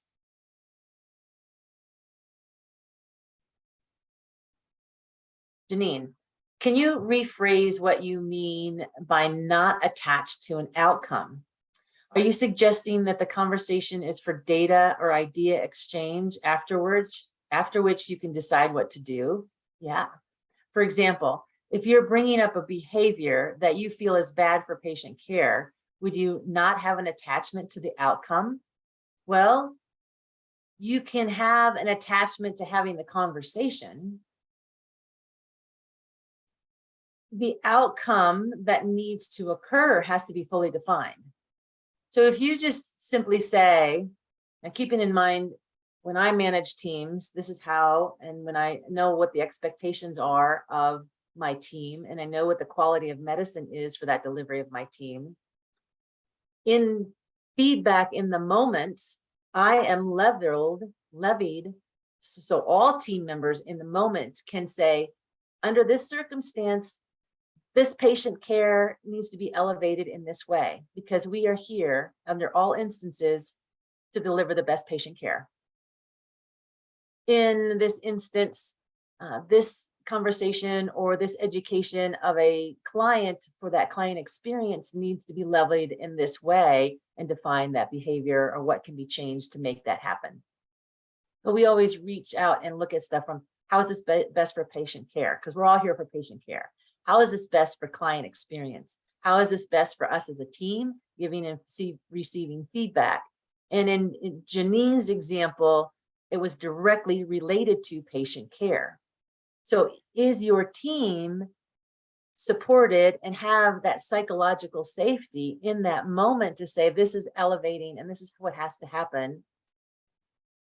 Not necessarily a behavioral change, but probably more of a task change.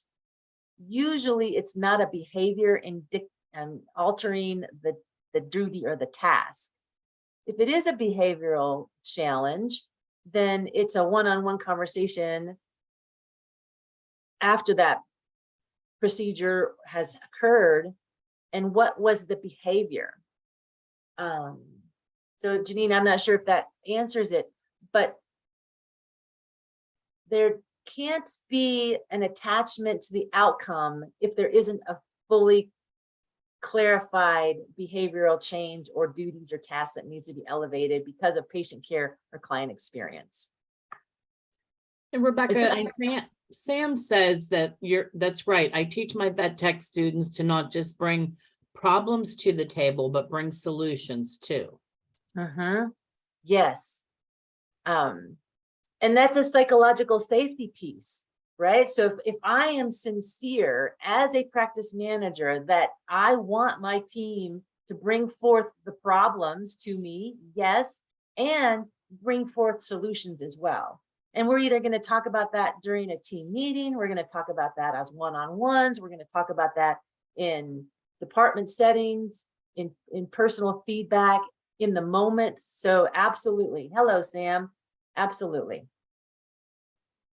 So I hope I touched on Janine's answer or question. All right, I'm going to keep going. So here's another visual of a survey. Now keep in mind that 3 is sometimes. And this is discussing the ability to manage conflict and resolution. So it shows that in this survey of this team, they frequently practice active listening. Often. That's fantastic. I love the visuals here. That they seek first to understand, then be understood, quite frequently. That they feel they can objectively assess challenging situations. Excellent. That their approach to conflict and resolution is polished sometimes. And to be honest, guess what, guys? This is some place where we will always continue to evolve. I use empathy when speaking through tough conversations with others. And I'm going to also levy compassion. What's that action to it? So most often someone's going to say, oh yeah, I'm empathetic. However, somebody else might not always see that empathy. It's a bias at that point. Oh, see, and here it goes. I recognize the biases I hold on to. And in this survey, people say, yeah, I do often. And I'm going to say it's very difficult. We are not testing our own assumptions all the time on how we look at something and why we look at it that way. It's another place that we can always improve. In this survey, I embrace the different levels of expertise my coworkers bring to the table, and not just expertise, conversation skills, communication styles, their history, who they are, and what piece of that cog do they fit within our team. And then I create my own drama. Sometimes I have a high level of emotional intelligence. Well, everybody's going to say, well, sure, yes, I do, for what I know about myself. And then even testing those assumptions. So I love visuals like this. Isn't this fantastic? What would it look like for you and your team? So there are handouts associated with this. These are some infographics that I've created. You can print them off. You can copy paste them. You can use them wherever you need to. These can be that catalyst, that catapult to a great conversation in empathy and sympathy. You can watch Brené Brown's video together and then open up a conversation. How does this apply to us and our clients? Now, it's easier just talk about us and our clients, because then it's them, the clients. And then once you get used to having that dialogue, then you can move it into how does empathy and sympathy and compassion relate to us as a team? See how I'm moving from lower risk conversations? It's easy to talk about clients versus how do we do this as a team? A little more twist. Then there's an infographic on conflict resolution, understanding attitudes, creating a light environment, accepting differences, and then even encouraging dialogue. And then there's the 6 tips to managing team conflict. Pick your battles, anticipate conflict. Conflict is going to happen, period. Part of life. How do we manage it? Not in that knee-jerk reactions all the time, but learning the skills that you're learning today and applying them. That there's this idea of neutral language, I statements. I feel, I experienced, I see, I'm frustrated, I statements. Not, you're pissing me off, your behavior sucks, your time management needs to improve. No, I statements. I'm having a difficult time managing my time around your time. Preventive maintenance and even active listening, and then taking action. So these are infographics that you have access to. So as we continue to go through here, remember, what epiphanies are you having? What aha moments? What action items are you wanting to take away from this program? So we're looking at next, creating interesting, engaging teams. And I know I have approximately 15 minutes left and we're doing great on time. So even with your time, with your team meetings, are they timely? Are they efficient? Are they productive? Do you have a clear understanding of what actions are being sought after at the end of a team meeting? So here is another poll question, and we probably already have answers to these, Lori. So what do we have? Yep, here are the answers to the third question. Right. Fabulous. And team meetings, even, even for Lori and her team of 3, I'm sure you guys even have goals at the end and declared goals after you've met, right? So on a scale of 1 to 4, 1 being low, 4 being high, how engaged are you during team meetings? And I see that 44% say, yeah, that you're pretty well engaged. There's good engagement. 19% some engaged, and 38% of you said that you are highly engaged within your team meetings. That's fantastic. And highly engaged to me shows that there's probably a space of psychological safety, that you know what was on the agenda and that you were prepared to have that discussion and elevate that dialogue, that you came prepared knowing that there's issues. With my team on a weekly basis, we meet and we have the majority of our time to dive into issues, fully declare what the issue is, and then work through those challenges in it, come to ideas on how to solve it. And if we can't within a period of time, we table it to continue the conversation, maybe individually or on the next meeting, but then certainly what is the action item from that? Yay, I love team meetings. But I've been introducing team meetings to teams, veterinary teams specifically, for 20 years, because they're a great place for communication when there's a psychological safety. So thank you, everybody, for filling out that poll. I did ask my team members in Veterinary Teams Living Well, which is a closed Facebook page. I said, I'm putting together a class and I'm just curious. I need to see, without too much prompting, when you are in a team meeting, how engaged are your team members, right? So this is saying not you being engaged, pardon me, but your teams, because there's probably a bias here. 37 votes said that those team members are somewhat engaged. 25 said that they're engaged, and 12 that there was low engagement. But this leads me to the whole idea of biases and what we bring and what we see and how we see it.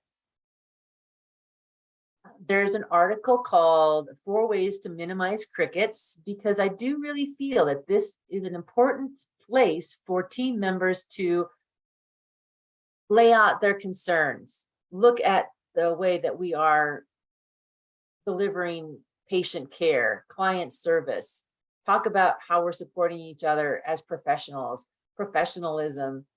All of these are conversations that can occur during team meetings. And if you're not having a productive team meeting, then that might certainly be an aha moment for you. How can we improve on our team meetings? Rebecca, there's a question. Yes. She's asking, our clinic has trouble making team meetings a priority. We do Yeah. these monthly meetings. However, it's very difficult to schedule the meetings so there is full engagement, meaning they are midday and we have the chaos and the day around us. How do I help management put priority on scheduling meetings with full engagement? Is it okay to Yes. schedule after clinic hours? So I've managed 2 veterinary hospitals, but I've worked in a plethora of others. I did relief work around the state of Colorado, and I've worked with veterinary teams and organizations and team meetings. The opportunity to speak and engage and discuss is imperative to success. It increases trust. It increases and offers opportunities for training. It elevates communication skills. So whomever asked that question, I would strongly recommend they read the article, because it does give tangible reasons why team meetings are so important. At Town and Country Animal Hospital, on Wednesdays was when we had the majority of our team member blocked on for work.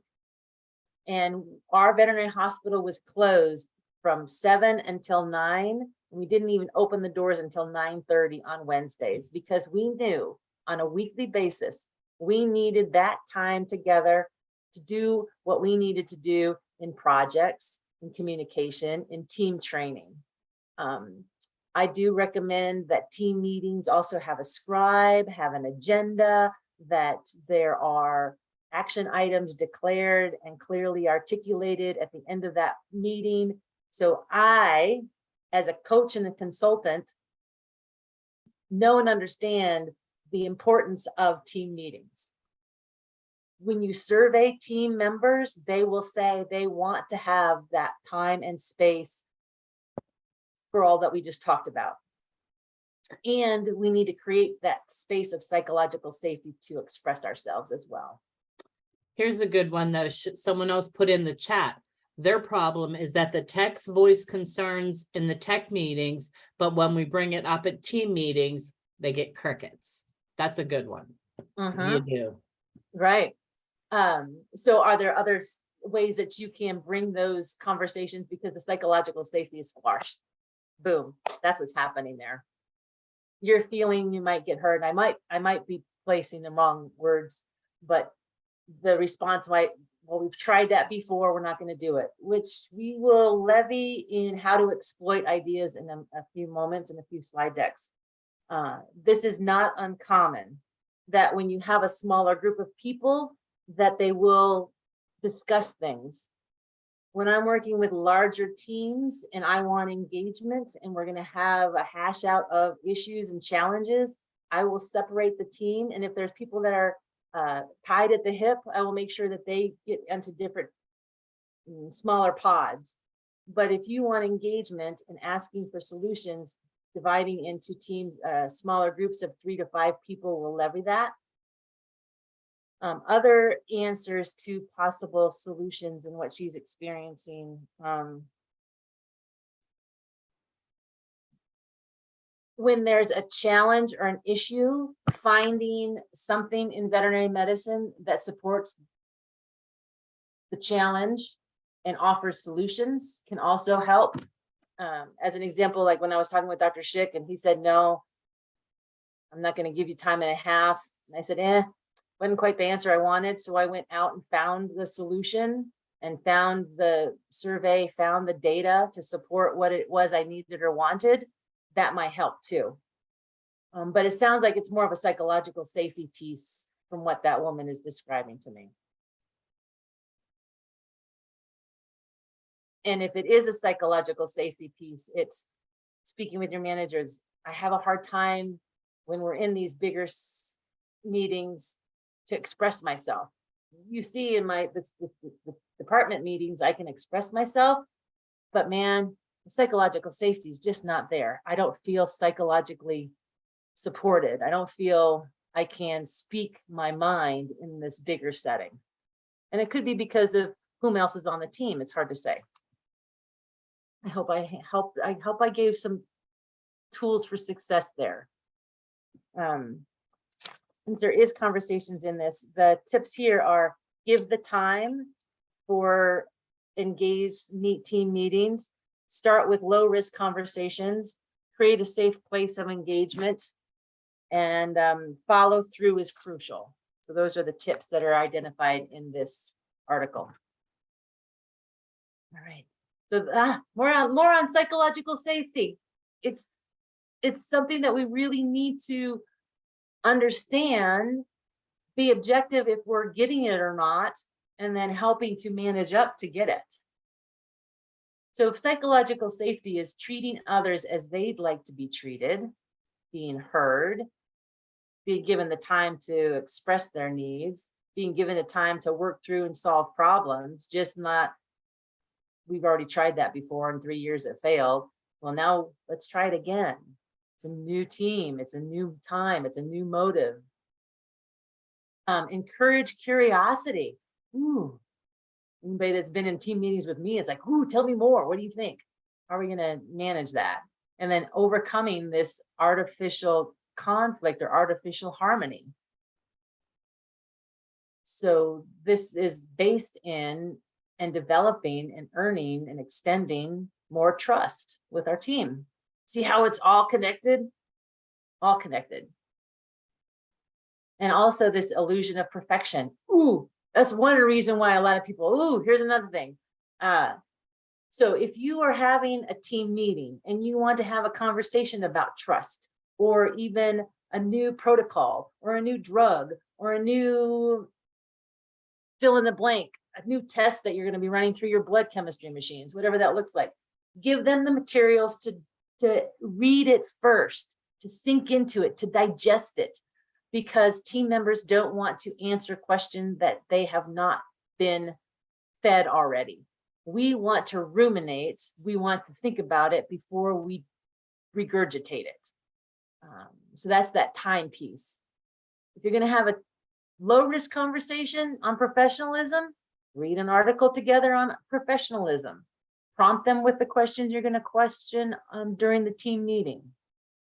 That can also help create this safe place because they've had time to formulate their answers. People don't want to look stupid. I've never had that problem. I'm always like, ooh, I got a question. I know that my question is probably 4 other people in the room have the same question. They're just not brave enough to bring it to light. So let's think about this. And we have just a few minutes.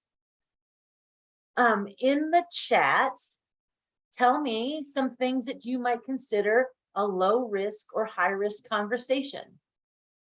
What topics do you use and talk about at your practices? What topics are routinely on your agenda?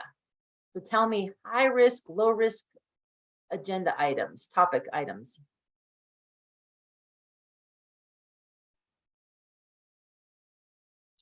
And I'm going to give you some examples too, because I know you probably never even considered high risk or low risk. Don't know.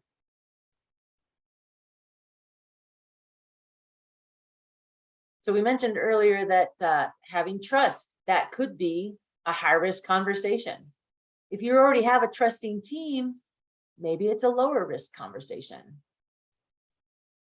Yes, a high risk conversation, asking a doctor why she undermines me as a manager.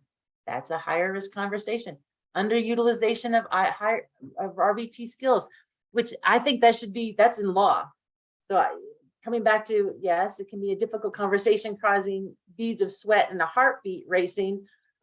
But what we can and can't do is levied in law. So we can max out our skills based on the things that the veterinarian can do, but we get to do everything else. Low risk, vaccine protocols, exactly. Clients related challenges can be low risk or high risk. Look at you guys doing this really well. Incorporating paid time off. Yeah, you guys are doing it. But look, once you start to talk about it, you can name it to tame it. Workplace knowledge. So that must be a training challenge, right? What do our teams know? What level of skill sets do they have? Do we have different levels of growth for that career advancement? Look at you guys go. That's awesome. You did fantastic. People not pulling their weight, that's usually what they call the work ethic. Well, is it clearly defined what it is that they're supposed to be doing within a job description? What process or policy is not in place that helps with that? You guys are doing fantastic. Way to go. Rebecca, there's a question. How do we stop negative conversation from coworkers? High risk? Well, you have to tell me what a negative conversation is, because most people are saying, well, we want to have a positive work environment. Well, tell me what positive work environment looks like. So negative work environment or work conversations looks different. So as a team, asking through negative biases, we can always say what we feel is a negative conversation for our team, but it might not be for everybody. So a positive switch on that is in a team meeting. Let's talk about how do we have uplifting, constructive conversations, and can we, in the moment, in feedback, say, because we've declared what we want on our team as professionals, that negative is probably more gossip related, that we've chosen not to gossip, or we've chosen, I can't support you in this conversation. This isn't what I need to be talking to you about right now. And being really clear about that. Negative conversations is really ambiguous. Dig deeper. Really define what is it that you see and feel is a negative conversation. And is that consensus from everybody else? Does everybody else feel that that's inappropriate? And if it truly is inappropriate, it's probably something that's already listed in your employee handbook. I feel that the employee handbook is a fabulous tool that's not used very often, and it's a shame, because in our employee handbook, we generally have those expectations of professionalism. And if you haven't had a conversation, how do we treat each others as professionals? That's a great lower risk conversation too. But you have to declare it. It has to be clear in what that looks like. So you guys did great. There's another question, if you can get it real fast, Rebecca. I guess it was the person that asked the question before. She's re-asking. She says about not being attached to the outcome, specifically if the conversation is about underutilization of skills with the practice owner veterinarian, I feel quite attached to the outcome.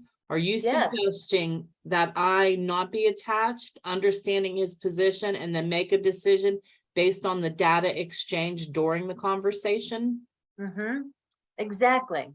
So you're going to go into it with as much passion, response, understanding, so technician utilization,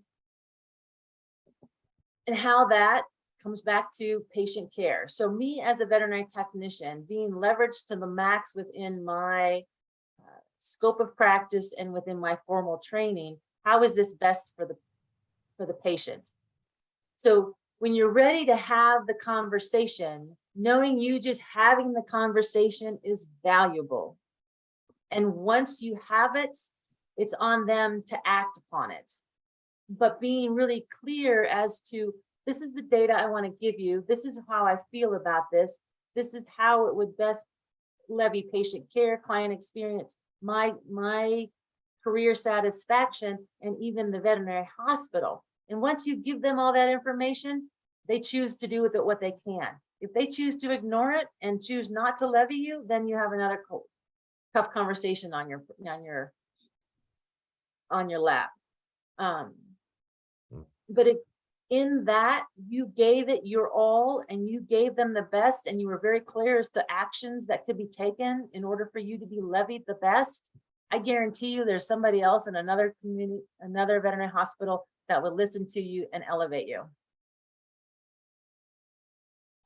But coming back to this idea of attached, all you can do is give the presentation and deliver it to the best of your ability. And then it's on them to decide what to do with the action of it.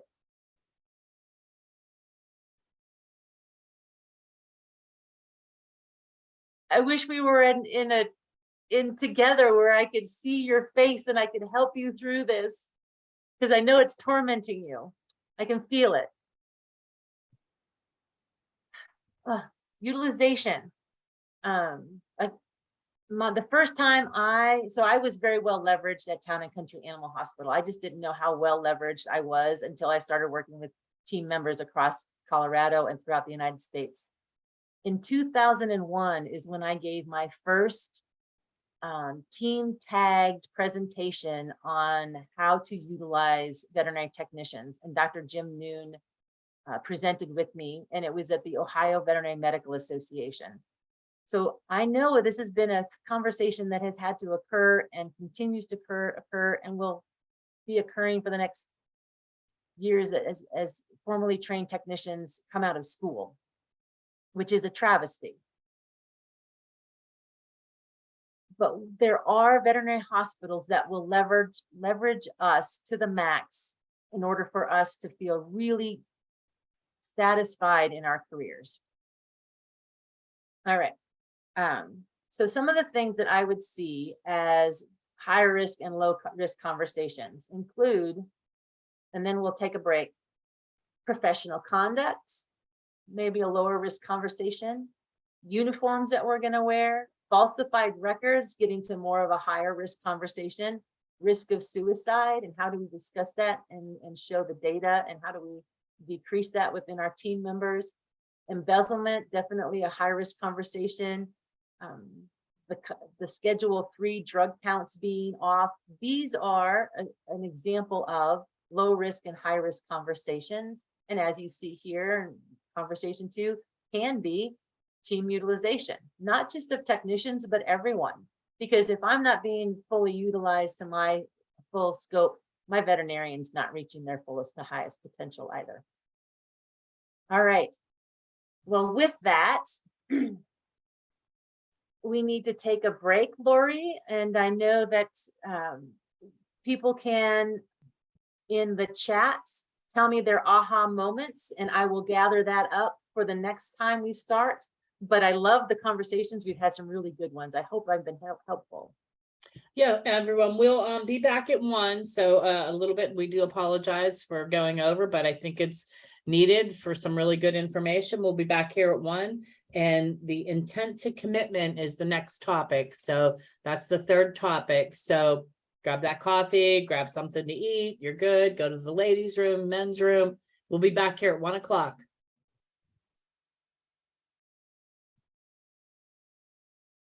I'll stop my share. Oh, Lori, that was some good stuff. Ready. Okay. All right, we're back, everyone. So we'll go ahead and start on our 3rd topic. Great conversations. I appreciate all of it.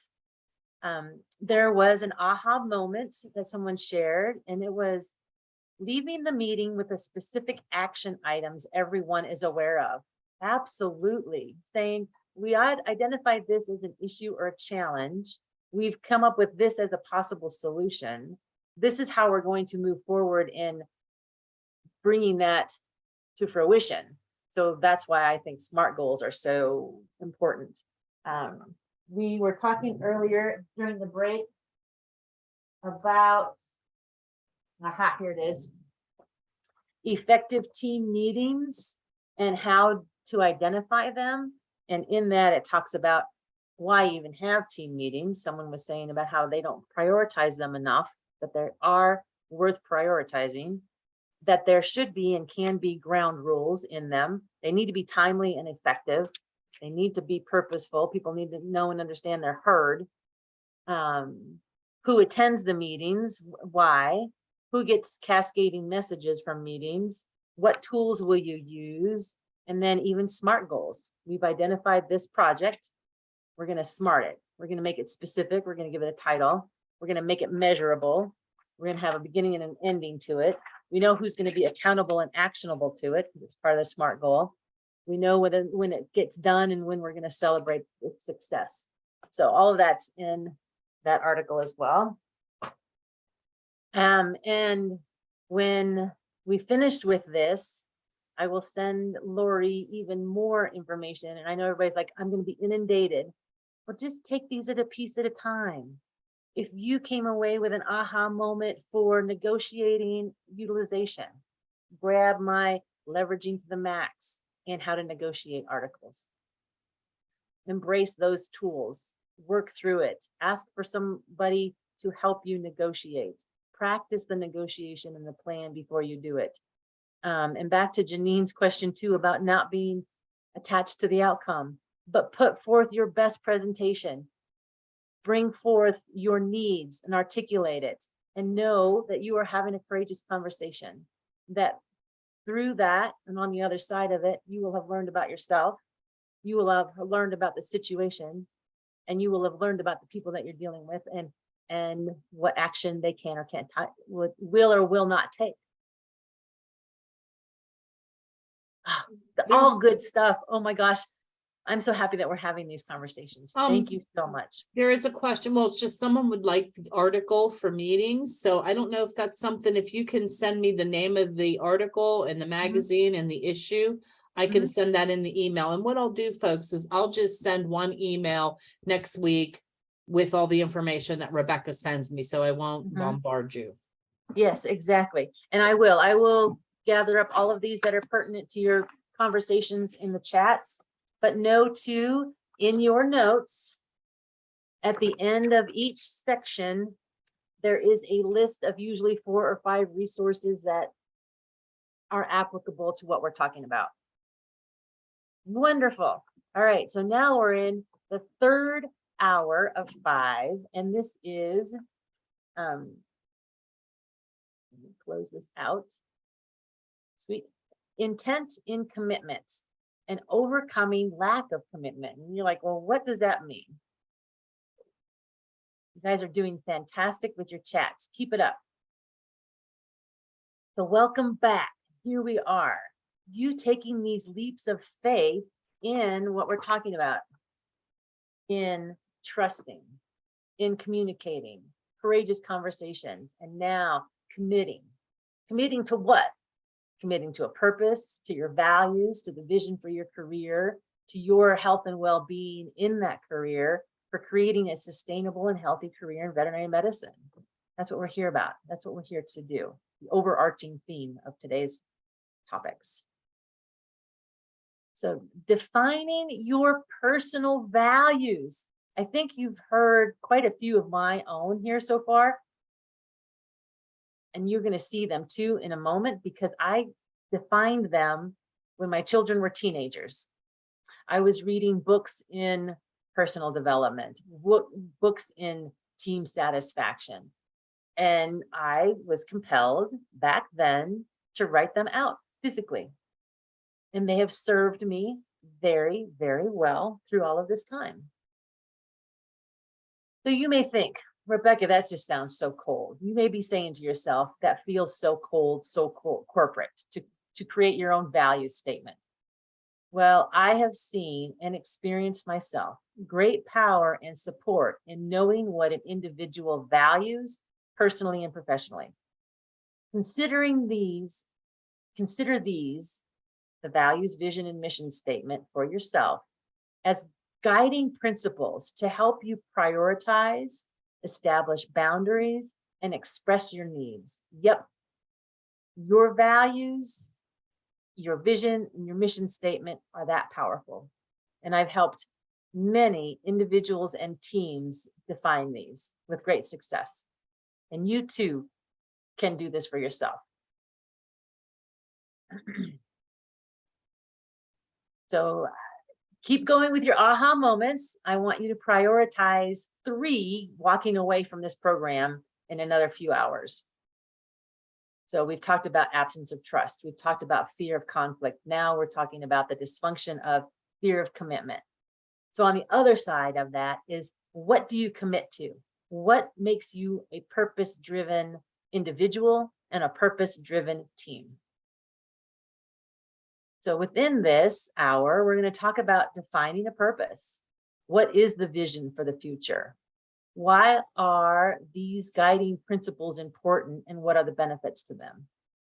That there's clarity and buy-in when we know where we're going, why we're doing it, who's on the bus, why we're on the bus, which bus are we going, and where is that bus headed to?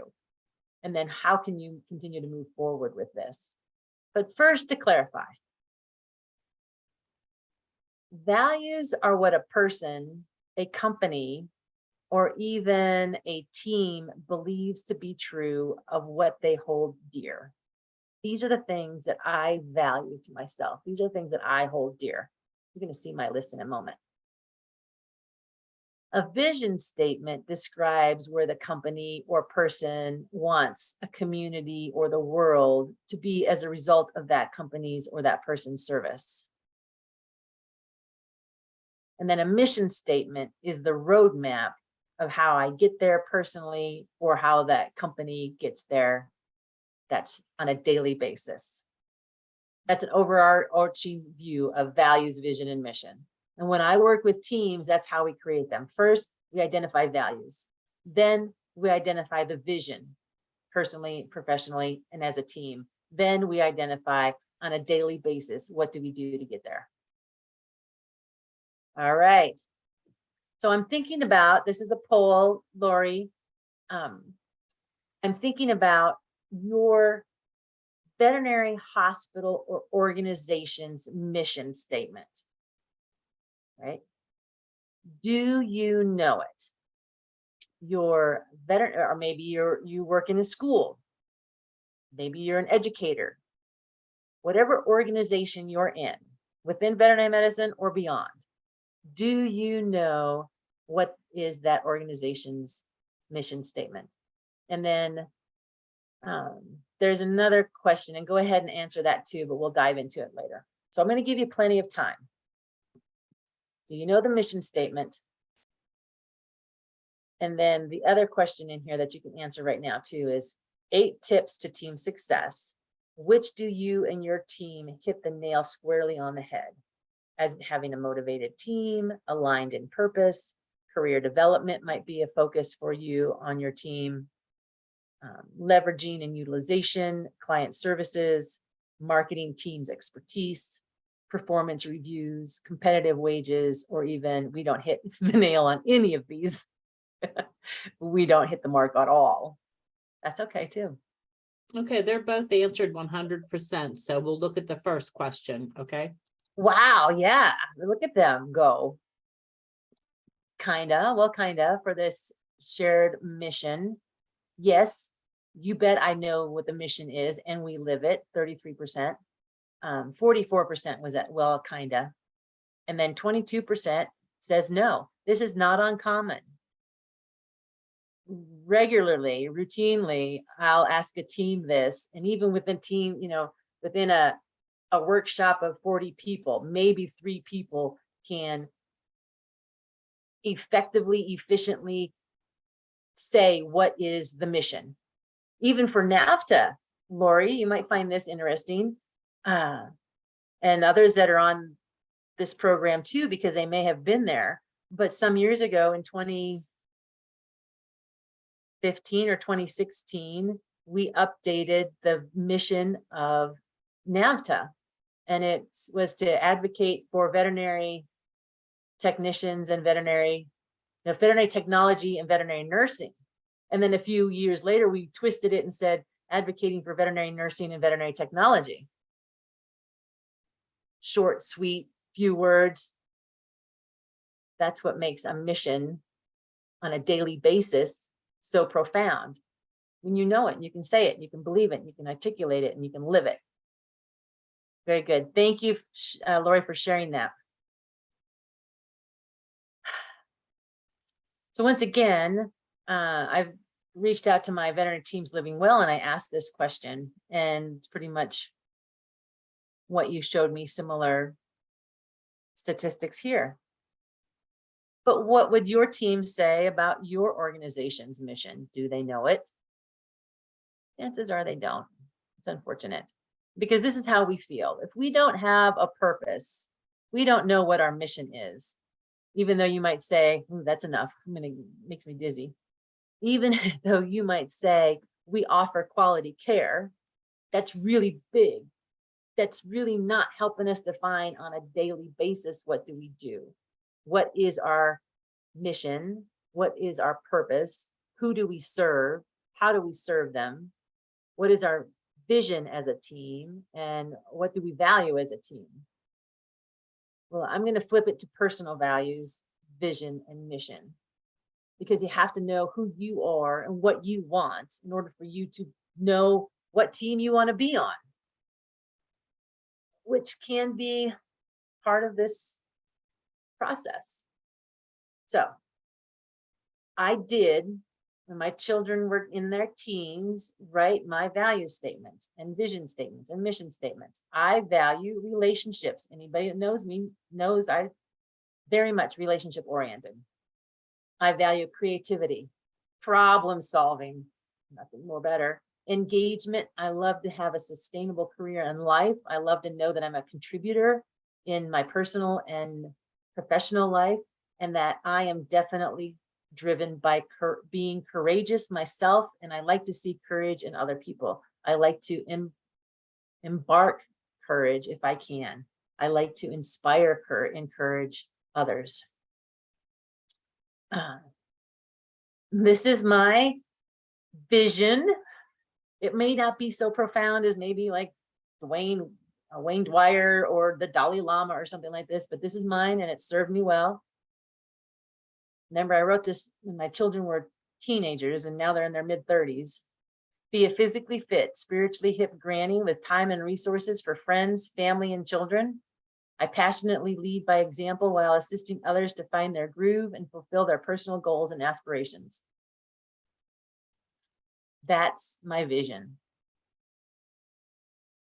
And then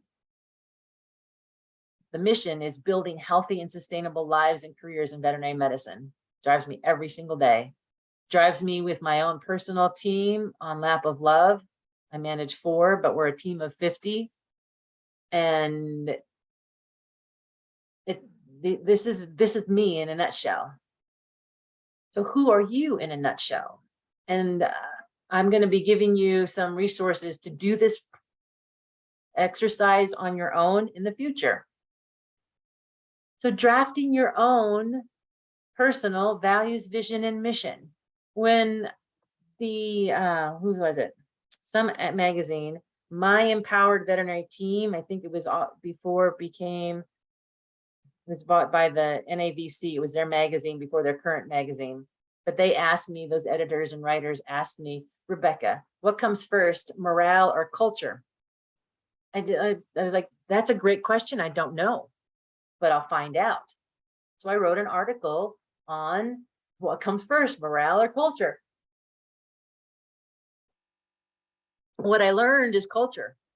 What I learned is that the traditions in that practice that make it worthwhile to work there. So when you have a positive culture, when you have great traditions, when you know who you are and what you stand for, you're going to have a better, stronger morale.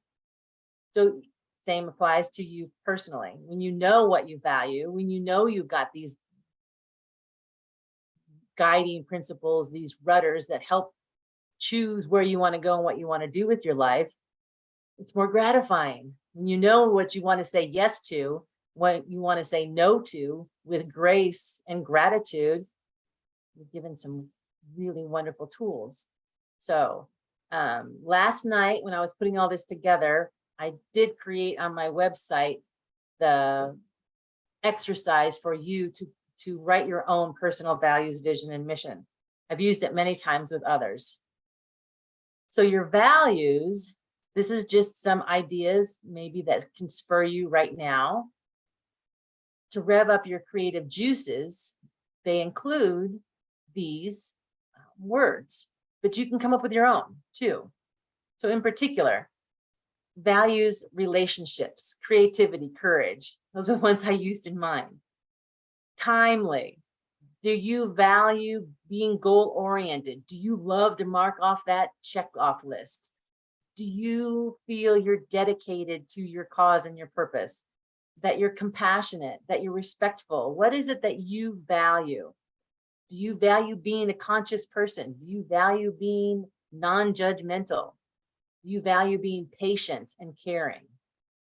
So in the chat, if you feel some resonance or even have already defined some of your values somewhere along the line, place them in the chat. Tell me, for your personal and professional life, what do you value?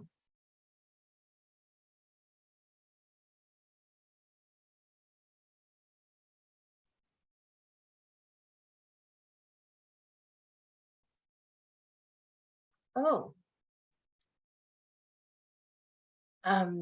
there's some comments too about having had some courageous conversations. That's fabulous.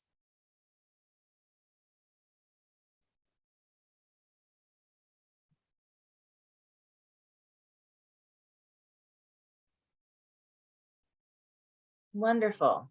All right, so we have some people putting in their values in the chat. Thank you. So encouraging. Some people are focused and value compassionate care and high standards. Oh, we have a lot of messages coming in. That's great. Conscious, that you're teaching. Yes, I did. Some people value teaching. I did a exercise in the archetype that I am, and I'm a caring teacher. Imagine that. Here I am. Some people have values of empathy, compassion and respect, honesty, education, that you professionally value your education. That's fantastic. Yes, I did too. And that's why I had that conversation, that courageous dialogue with Dr. Schick.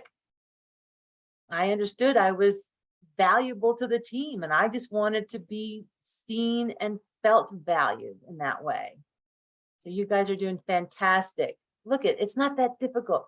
Some people value communication, being a contributor, being that goal-oriented person.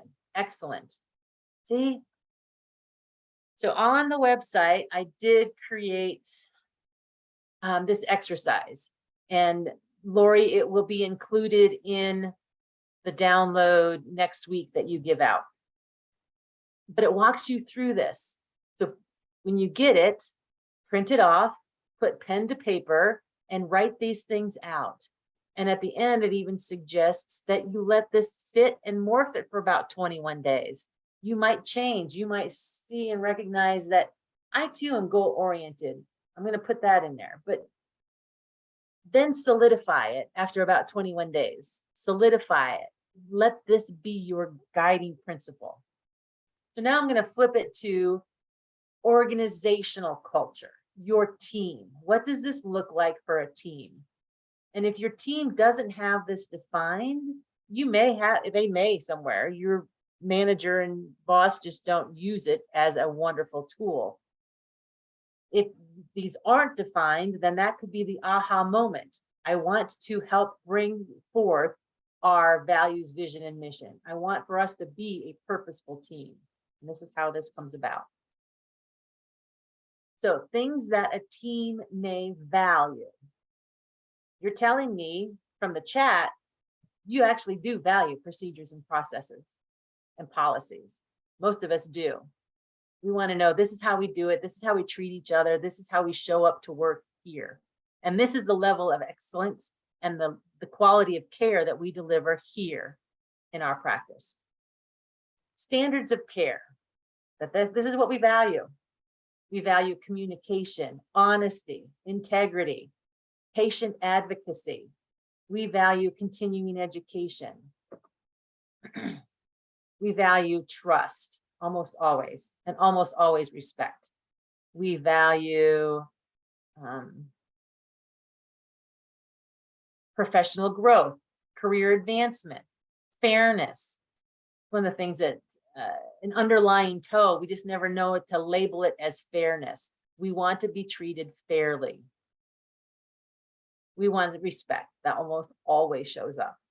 Respect's a big word. Integrity, trust, big words. What does it mean to dive deeper into that? And since we're having this conversation in a healthy team environment, you're telling me you value this. Is it articulated anywhere? Our fifth conversation, our fifth hour will be on well-being and how to bring that into your team. And celebrating those successes, celebrating what we do. I just did this with my team of 4. I've been managing them for about a year now, and it's time for me to have my manager evaluation. So last week, we talked about all the things we've achieved. We tend to, even goal-oriented people, achieve something and move on to the next without fully saying, we did it, we created it, it rocked, it was awesome, and then move on to the next one. So celebrating, equally important. So I feel, and in this visual, the values are what's under the iceberg, what's under the waterline. And even the vision is under the waterline. It's the tip of the iceberg is what people see and what the community sees. That's your mission. So the mission could be community outreach, client service, patient care, excellent standard of care. I have yet to see a mission statement that says we practice mediocre medicine. Everybody practices quality medicine. So what makes you stand apart as a team in quality medicine? Above the waterline, the cleanliness of your practice. Is the fish tank clean? Are the plants in the reception room thriving? Is the parking lot clean? How clean is your surgical room? Is it sterile? Those are things. And then above the waterline, professional attitude.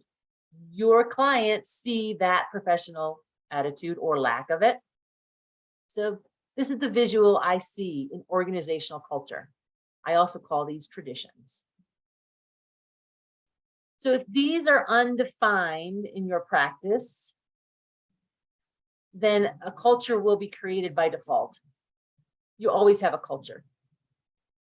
That culture might be larded, big word, strange word, with gossip.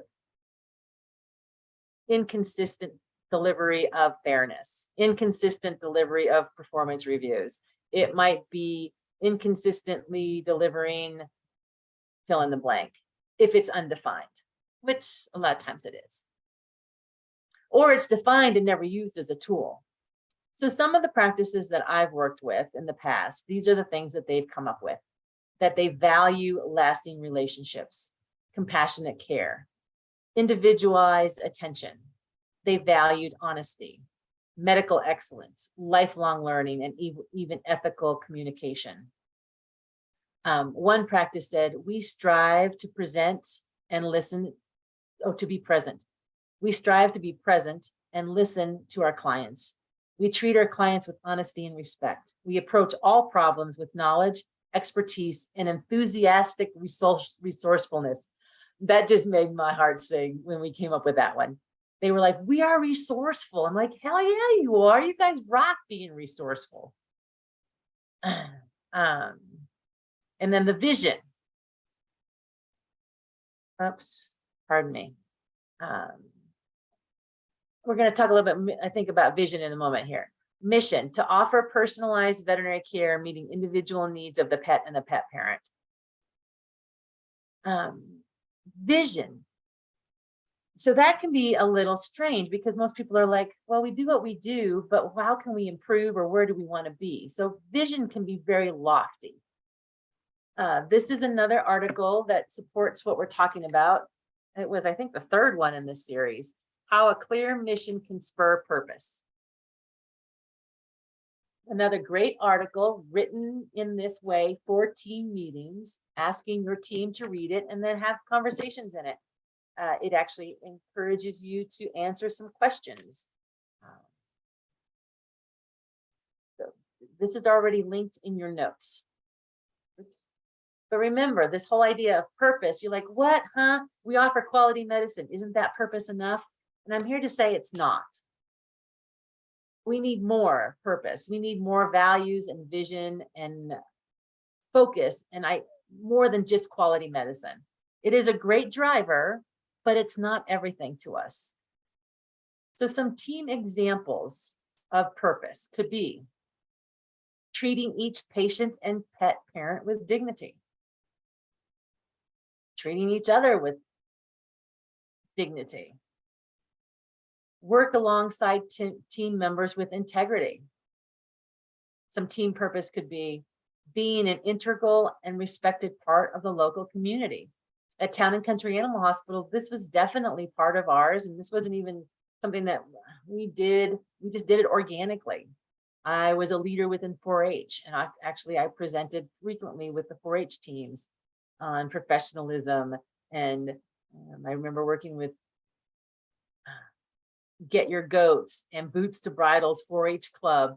My veterinarians were drivers within the community because one was a coach at Western State College and the other one was on the bank board. And we were very much entrenched in our community, personally and professionally, as a team and individually. So is your mission your purpose? Even for yourself personally? And is your vision your purpose? These are all valuable questions, valid questions. So some examples of team goals. We were talking previously in last hour about team meetings and how, yes, coming away at the end of each team meeting with some kind of action item. Even an action to say we're not going to do anything is still an action, but coming away with some kind of action. Team goals may include receiving favorable ratings on client services, receiving 4 stars, decreasing team turnover to reflect average industry. Ooh, there's another 4-hour program.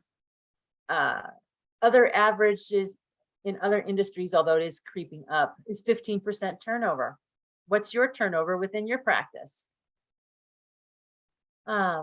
Examples of team goals might be to engage in 3 community events as a team. Usually even during National Vet Tech Week, which is coming up.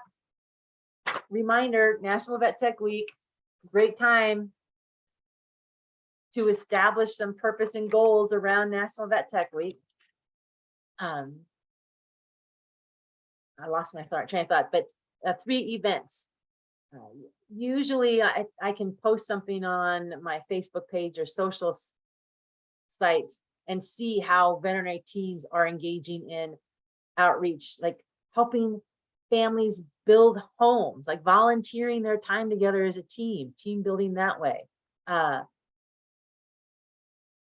Working during the state fair as a team. So many ways that we as a team can create this purpose together beyond delivering excellent patient care.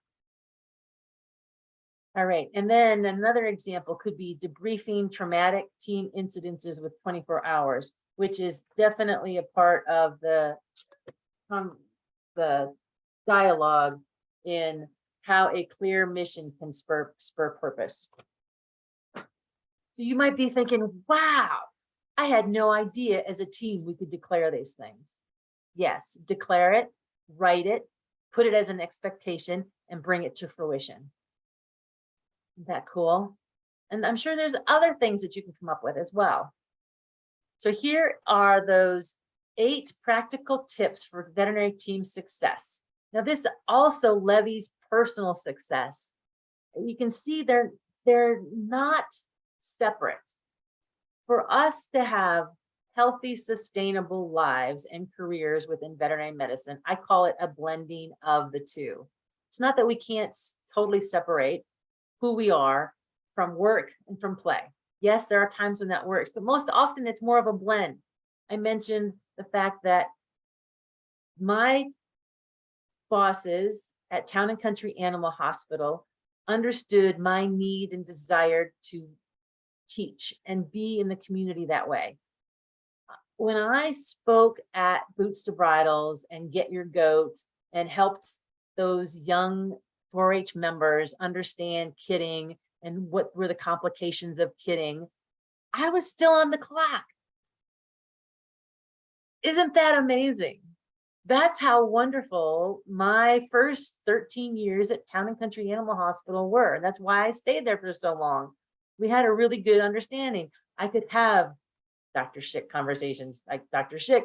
Dr. Schick, I would like to take on the ordering of the Hills Pet Nutrition.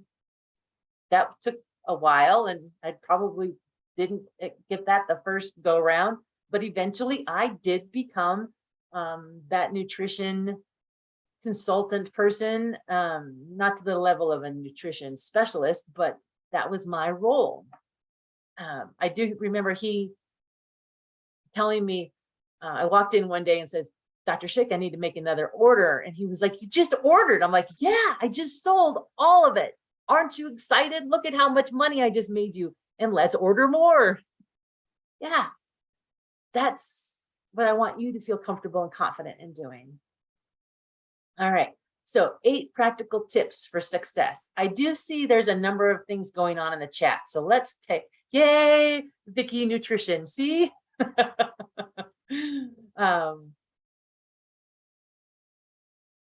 So there was just more people explaining their values, respecting boundaries. Awesome. And what people value in their personal and professional life. Yes. And they don't have to be explicit. They can blend too.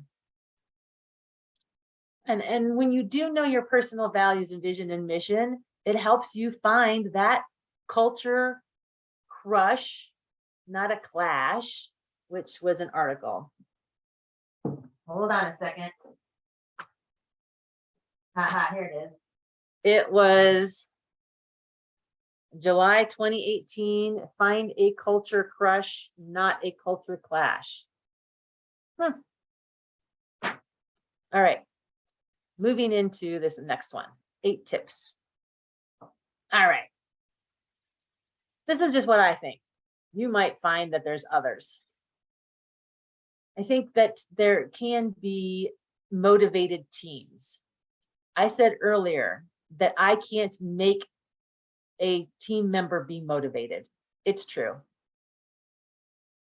I can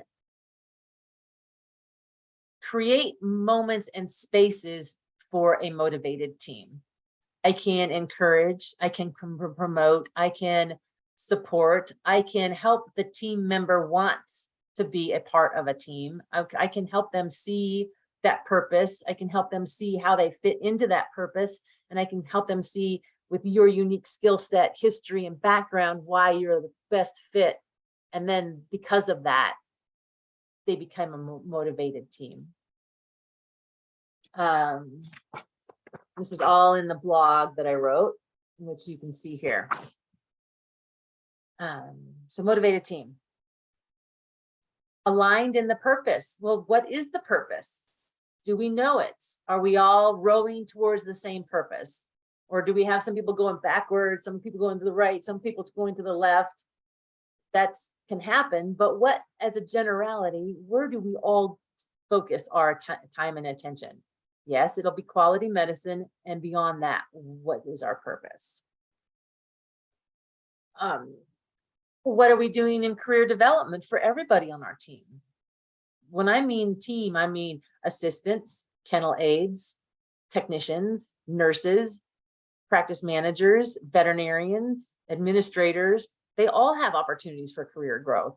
If we don't have opportunities for career growth, we become stagnant. We start looking for other opportunities, other venues. I suggest and know that there's so much more we can do within our careers, within veterinary hospitals, within our organizations. We just have to be creative. Look outside and see how other industries are growing their teams. Leveraging and utilization. As I mentioned, and I think Lori even said that there was a previous conversation within NAFTA on utilization. Hallelujah. We have not been fully leveraged to our max in most places. Even if we use Pareto's law that says 20% of our practices may be leveraging us to 80% of our scope of practice, great. What does that look like? How do you work there? How can we help more teams see the functionality, the synergy, the relationship, the rewarding career that we can have in that? This is not rocket science, and that's what I've mentioned even 21 years ago. Utilization is pretty much defined by what we're taught in school and defined by the 4 things that veterinarians do and how we as technicians support everything in that up to our scope of practice. It's not a point of contention. It's actually pretty simple. Client services, that can be a driver for a number of clinics, being that 5-star service, knowing that that's how people will come back to you.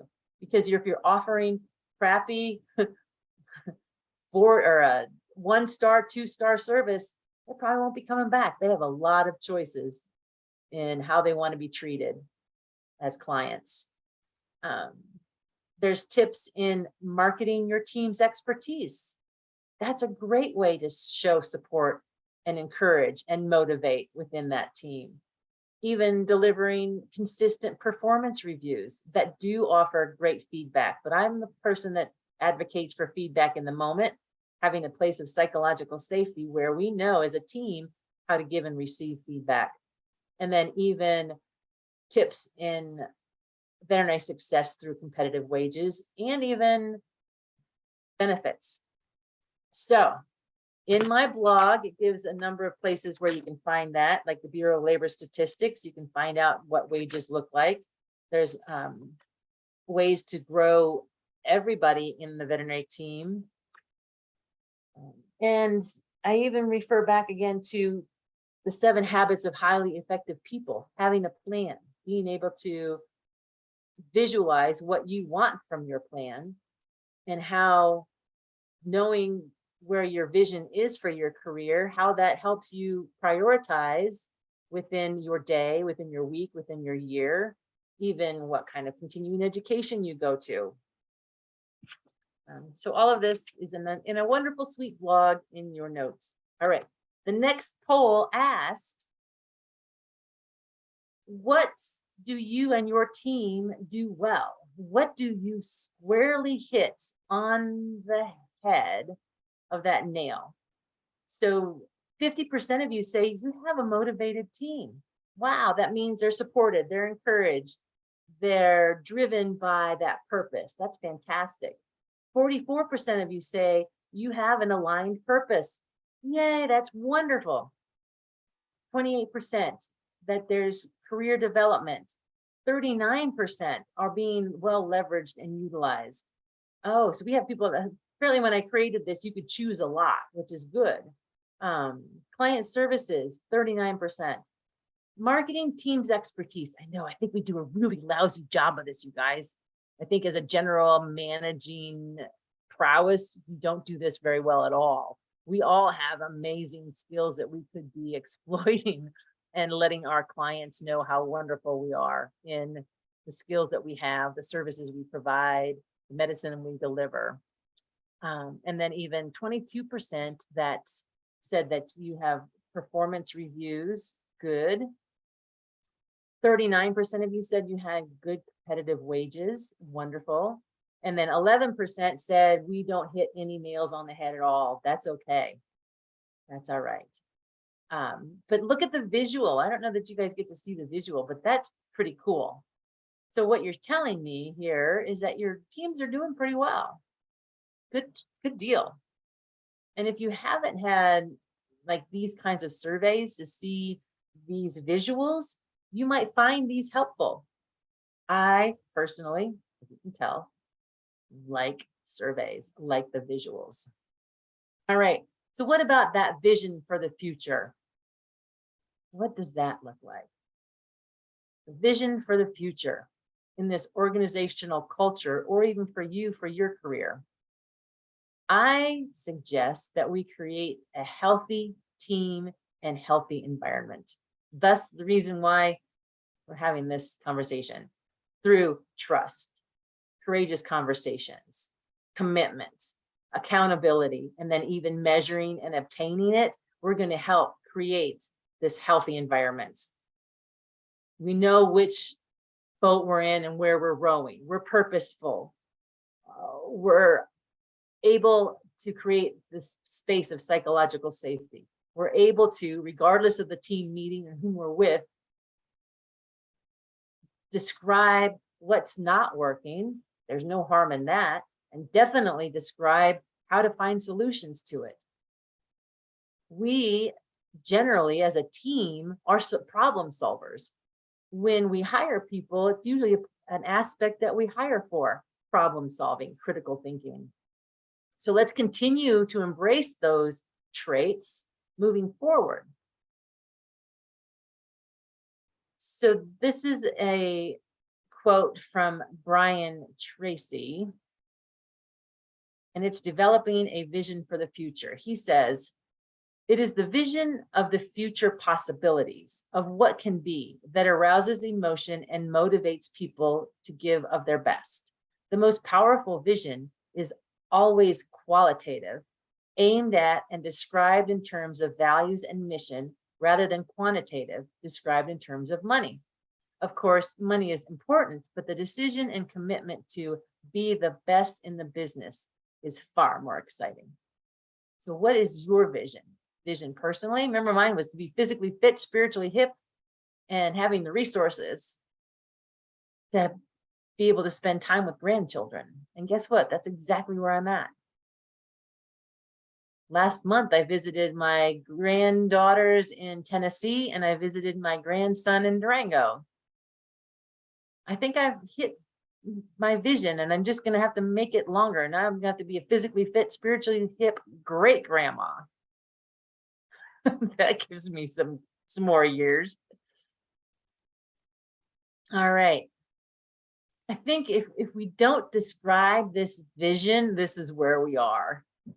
So a vision statement describes where the company wants a community or the world to be as a result of the company's services or beliefs or focus. And they can be different, think about these visions. Microsoft at its founding was a computer on every desk and in every home. That's quite a lofty vision. LinkedIn, create economic opportunity for every member of the global workforce. Wow. And then even Lap of Love's veterinary hospice vision is for us to have a Super Bowl advertisement. All of these are great visions. What is your vision for your career and what's your vision for your team? So the benefits of these guiding principles. So I'm curious, in the chat, will you tell me, what do you think these benefits are? How would this work for you? And even for you with the teams that do have alignment, purpose. Oh, how does that impact your career? So tell me in the chat, what are the benefits of having defined values, vision, and mission, either personally or professionally?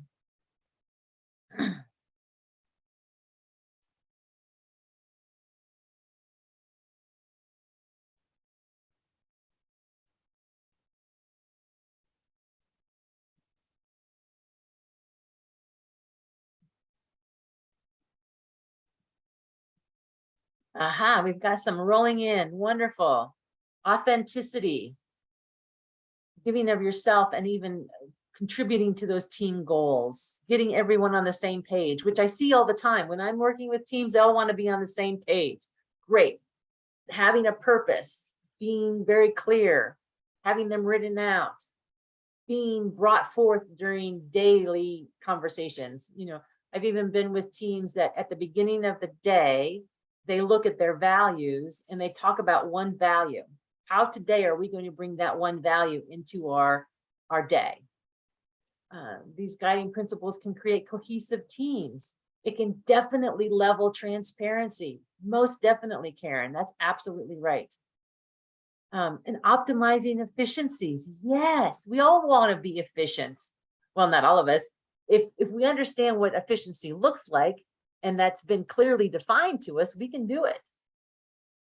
You'd be surprised how many people don't understand efficiencies, right? So efficiencies can be, if I'm walking from here to that point A, B, what two things can I do on the way that I get there?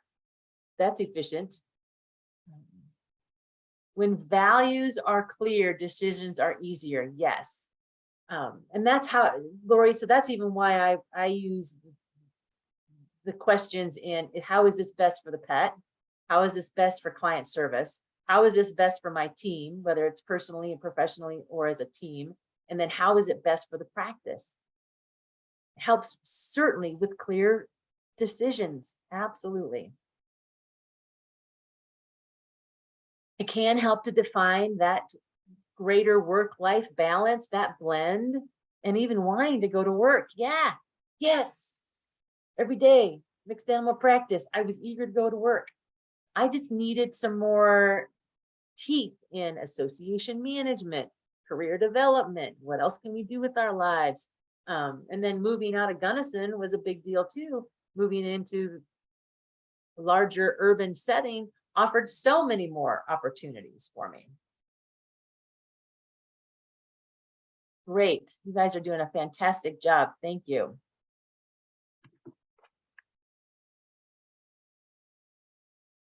All right. So the benefits of principles is reduces absenteeism because you want to come to work. Usually when you start seeing people become absent, that's a red flag. Things are not going well for them.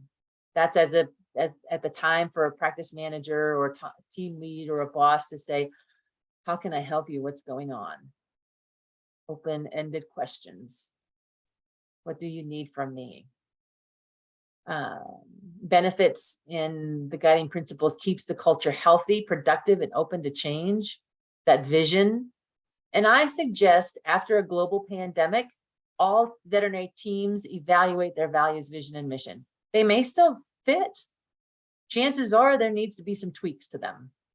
Nothing like a global pandemic to change our world, to change our values, to change who we serve. chances are you are not serving the same clients you did 4 years ago. That's all right. We were forced into a global pandemic. The guiding principles connects key stakeholders to the organizational culture, and it keeps the organizational vital and in touch with the current environment, and keeping the transparency, as someone mentioned earlier, and aligning those actions and behavior with overall purpose and values, which was a lot of the conversations, even in the Courageous Conversations topic of behavior. Well, does the behavior align with expectations of the job, expectations of the duties for that position, expectations in who we are, who we serve, and how we serve them? So that's the whole piece, and the clarity and buy-in and what it can do for a team. I saw this, some of you may not even know who Scooby-Doo is, but Scooby-Doo, Shaggy, this is what we're looking for. Yes, I'm going to work today because I have a clear purpose, clear vision, and it's aligning with my personal values. So as a leader, which probably a number of you on this program are seen as leaders, even though you may not have a leader title, commitment and follow through, lead through that example, lead through the example in trust, in being trustworthy, lead through the example of courageous conversations. Even if you screw it up, you can say, I learned from that. And then leading in commitments, identifying your values, vision, and mission, sharing those with your team, helping your team define or evaluate, improve organizational values, vision, and mission. I hope you see today they're really wonderful tools. So moving forward, if you choose to accept it with your team, evaluate those. And so maybe you're coming away with this, yes, challenge accepted. We're going to write your personal values, vision, and mission, or work on the team's purpose. So you've got this in this hour. We've got time for some Q&A, defining the purpose, looking for that vision, seeing the benefits, knowing that when there's clear and clarity in who we serve, how we serve them, and the buy-in is crucial. And then even a challenge moving forward. So Lori, in our chat, or even if someone wants to share, are there some questions? Do we have anything pressing in the chat or in the Q&A? No, I don't see any questions. No, you're good. Okay. This was an aha moment from the last, leaving the meeting with specific action. I think we've even continued to dive into that.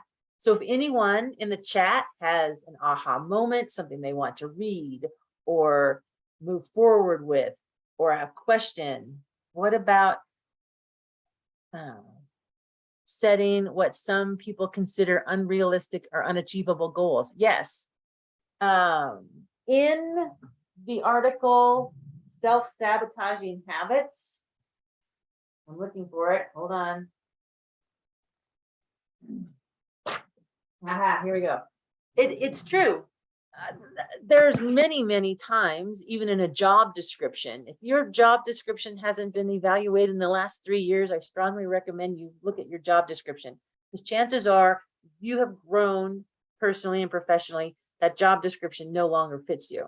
But on the other side of that, your job description may be so inclusive that it is stretched beyond unrealistic expectations. And that happens too. So when you're creating these values, vision, and mission, you have to be really clear, what can I do in a 40-hour work week to the standard of care that wants to be delivered in what we provide, and to whom, within the client service, the patient care, all of that. So that's the piece about, oh, hi, Sam. I should have guessed it's from you. That's the piece about setting those boundaries. Oftentimes, even when a job description is created, it's so lofty that any one individual, even with superior time management skills and superior technical skills, it's still too lofty. So we have to be able to say really clearly, this can be done within this point of view and within this scope. Another piece of that too is, this is my plate and I have a job description, and my job description is already 40 hours a week. And I have good time management skills, and I'm efficient at what I do. If all of that's already in place and more responsibilities get placed on here, then you have to be able to say through your values and advocating for yourself, if that's a 4-hour a week task, what other 4-hour tasks are being taken off?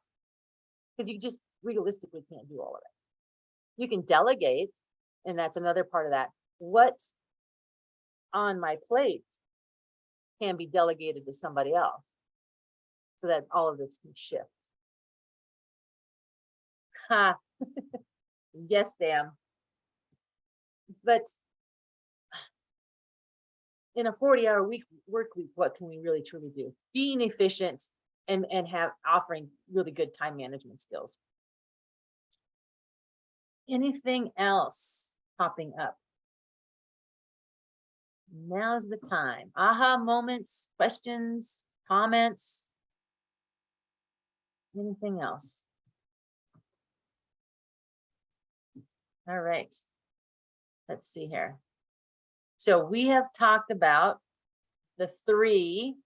So the next 1-hour conversation and topic is the dysfunction of avoidance of accountability. And probably what you've learned so far is accountability begins with you and leading through that. All right. So Lori, I think we're done with this hour.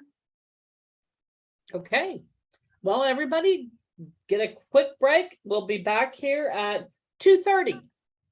2:30. All right. 2:30. So See you then. Grab some lunch and coffee.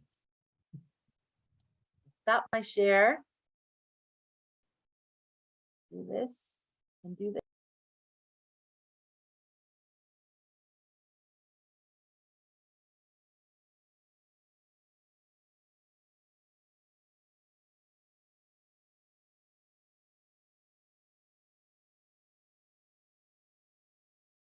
Perfect. There we go. So here we are, number 4. Before I get into the meat of my slide deck, in your notes, you will find that there's this overarching information about the topic in this dysfunction. And I want to bring to light this one, clear and front and center. And it's probably going to make some people just cringe when I say this, but from what I hear and from what I'm seeing, this is really where you're at. So building the accountability, leadership sets the example, and you may be one of the leaders on your team as well. But it's down here, a team that holds one another accountable. Here it is, ensures that poor performers feel pressure to improve. And not everybody wants to hear that. Not everybody wants to be delivering it by keeping others accountable. And certainly someone who feels like they truly are coasting, and they're coasting intentionally, they don't want to hear this either. So similar to if we don't articulate and have a tough conversation, typically resentment grows and fosters. That's a very powerful emotion. And when we do or don't hold people accountable, typically resentment is growing and fostering as well. So I just want to bring to light that really hitting home for probably a lot of you, and how we're going to look at accountability in a broader sense. And the expectations in it. So before I move forward too, there has to be clear, defined expectations in a job description in how we treat each other as professionals, in order for us to say this behavior needs to change and meet this level of expectation. Has to be clearly defined. So if you are managing a team, or want to offer that feedback to a team member, you need to know what is the expectation, where is it defined? Usually it's in your employee handbook, or the other wonderful tool for success is a job description, which morphs and grows with a person as they morph and grow in their career. Hopefully within a veterinary hospital or within another organization in the world of education or nonprofit. I literally physically wrote the book on career choices for veterinary technicians, so we can grow in so many aspects of our formal education and training. So thank you again to NAFTA for giving us the space and time. You had your first day with wonderful presenters, and then you've been hanging out with me all day. Now we are at the 4th hour in 5 functions of a team.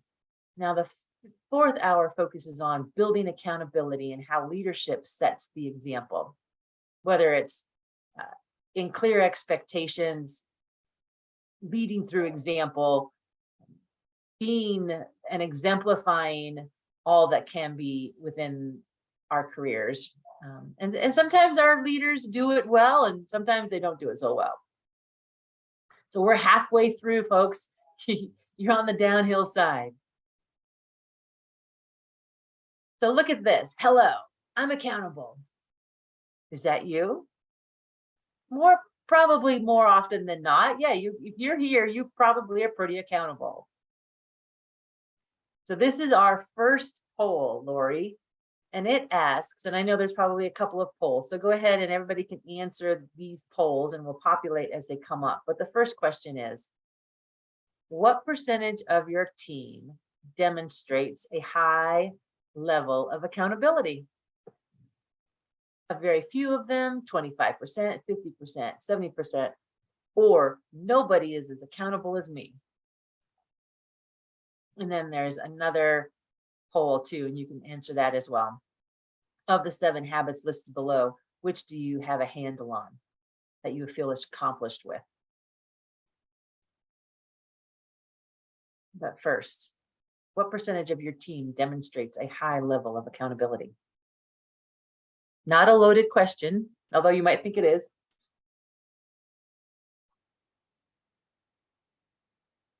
I've got a pretty good story to talk about within this idea of accountability.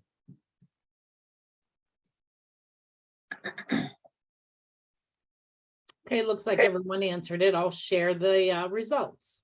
Thank you. All right, so a few, 4%, 25% says 19% of you say 25% show accountability. 30% of you said and listed 50% of your team. So this is good. 48%, the majority of you said your team demonstrates a high level of accountability. That's fantastic. Very good. That's a good thing. Because it's showing that there's not a bias to this, which we will dive in deeper to. Because my experience, this is what I found is fascinating. This was my experience when I was at the Montana Veterinary Medical Association. They brought me in a few years ago to speak on team leveraging, communications, all of these things in team building. And there was probably upwards of 80 to 100 people in my room. And I had everybody, technicians, assistants, managers, and veterinarians. And during one of the conversations, one of the programs, a gentleman in the back, and he had a very roguish accent. He'd been a veterinarian for a long time.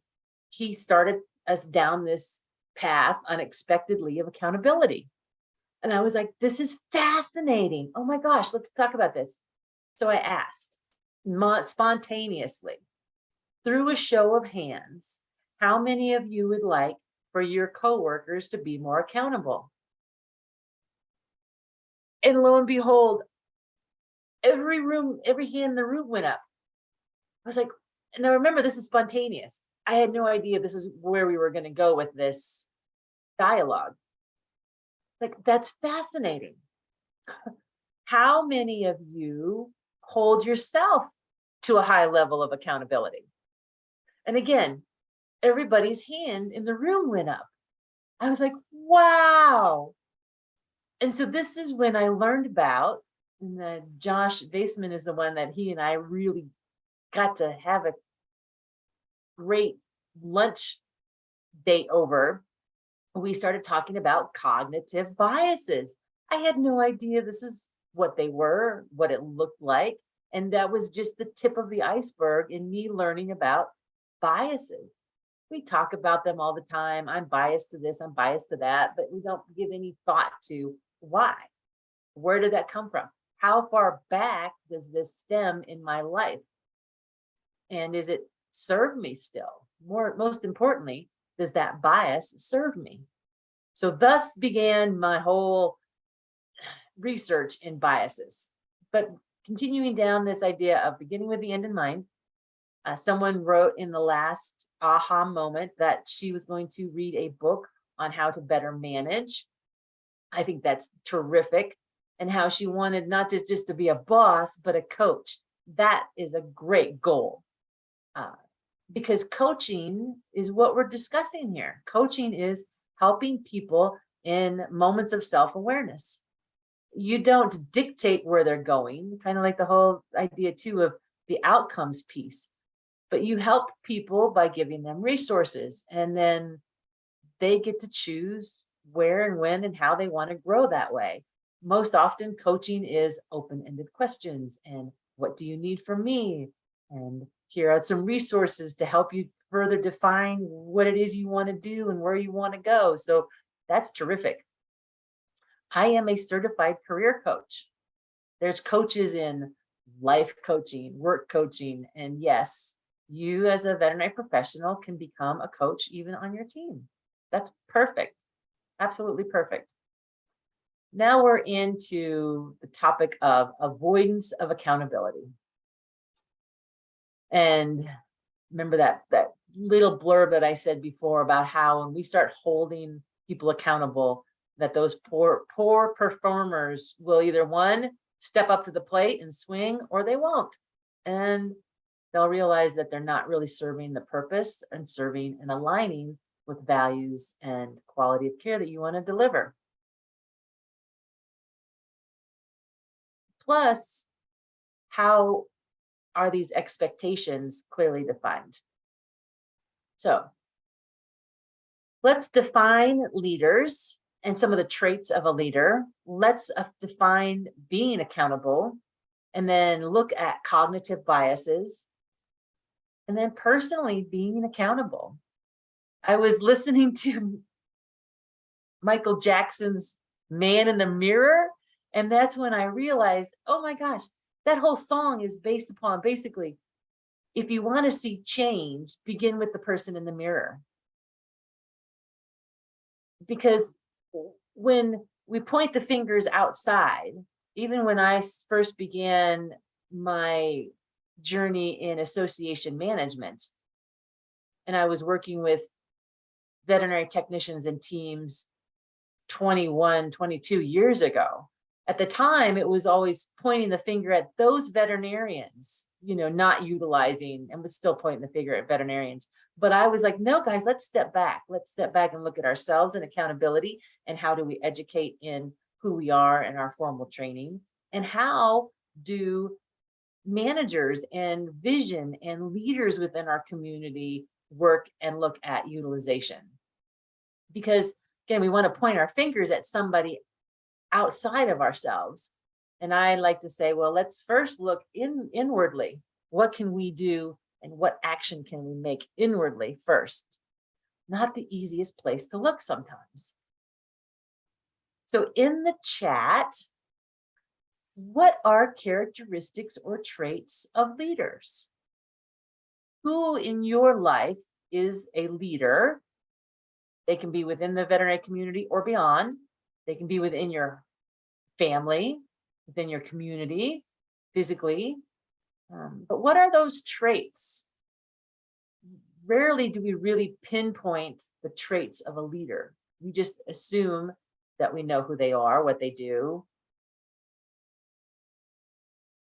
know the meaning of it. So I see some chats coming in.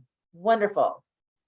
So leaders are confident. Yes, they're held with a high level of integrity. They're self-motivated. They're humble. They're approachable. Oh, I love being approachable. That's a biggie. That comes back to that psychological safety piece. If our team members feel that there's a space of safety, they feel that they can be speak to and approach their leaders and their boss. That's awesome. Yes. That there's connection with each team member individually. Yeah. Which takes time and effort. Absolutely. And it's worth it. That there's open communications, that they're teaching, that they advocate, they're supportive.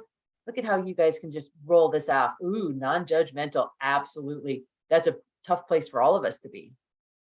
That was definitely a point made in the Brené Brown video on empathy, that we walk into this without judgment. They're a good listener. Yes. And good listening means active listening, being able to coach with those questions, open-ended questions. Tell me more. How did this make you feel? How can I help you? What do you need from me? Which is kind of a tricky question because oftentimes they don't know what they need from you. The ability to troubleshoot. Yeah. The ability to take it past that troubleshooting and identify the actions, because we learned before that lack of follow through is very demoralizing. In veterinary medicine, recognizing education, and then even more in motivating the team to be a team. Yeah, and what does that mean? Because to be honest, teams think about themselves differently. Not everybody realizes or is on the same page. We talk about that, be on the same page, even for teams. Typically, when you think about veterinarians going to school, they're very much geared towards independent studies, and even a lot of our even managers, assistants, and all that. When we're growing up, we're not really taught how to be a team. How do we really truly work together synergistically and be in a team? Why you guys just keep going? This is great. Supporting individual growth, guides the team in proper onboarding of the new folks. Ooh, I love onboarding. You hit some chords there, Sam. I think I have 2 articles on onboarding and why they're so beneficial. The articles come from a point of view as a practice manager. If I'm a practice manager, why is it important for me to offer great onboarding? And then the other article is from the team point of view. Why would I want a team to onboard, and why that is a great thing to look for when you're being hired. Yes, super critical in onboarding and why we do that. And onboarding isn't just, here's the employee handbook, here's a scrub, go for it. Onboarding is, this is our purpose. This is how you fit into the team. I'm still at 1.5 years within Lab of Love onboarding. Isn't that amazing and incredible?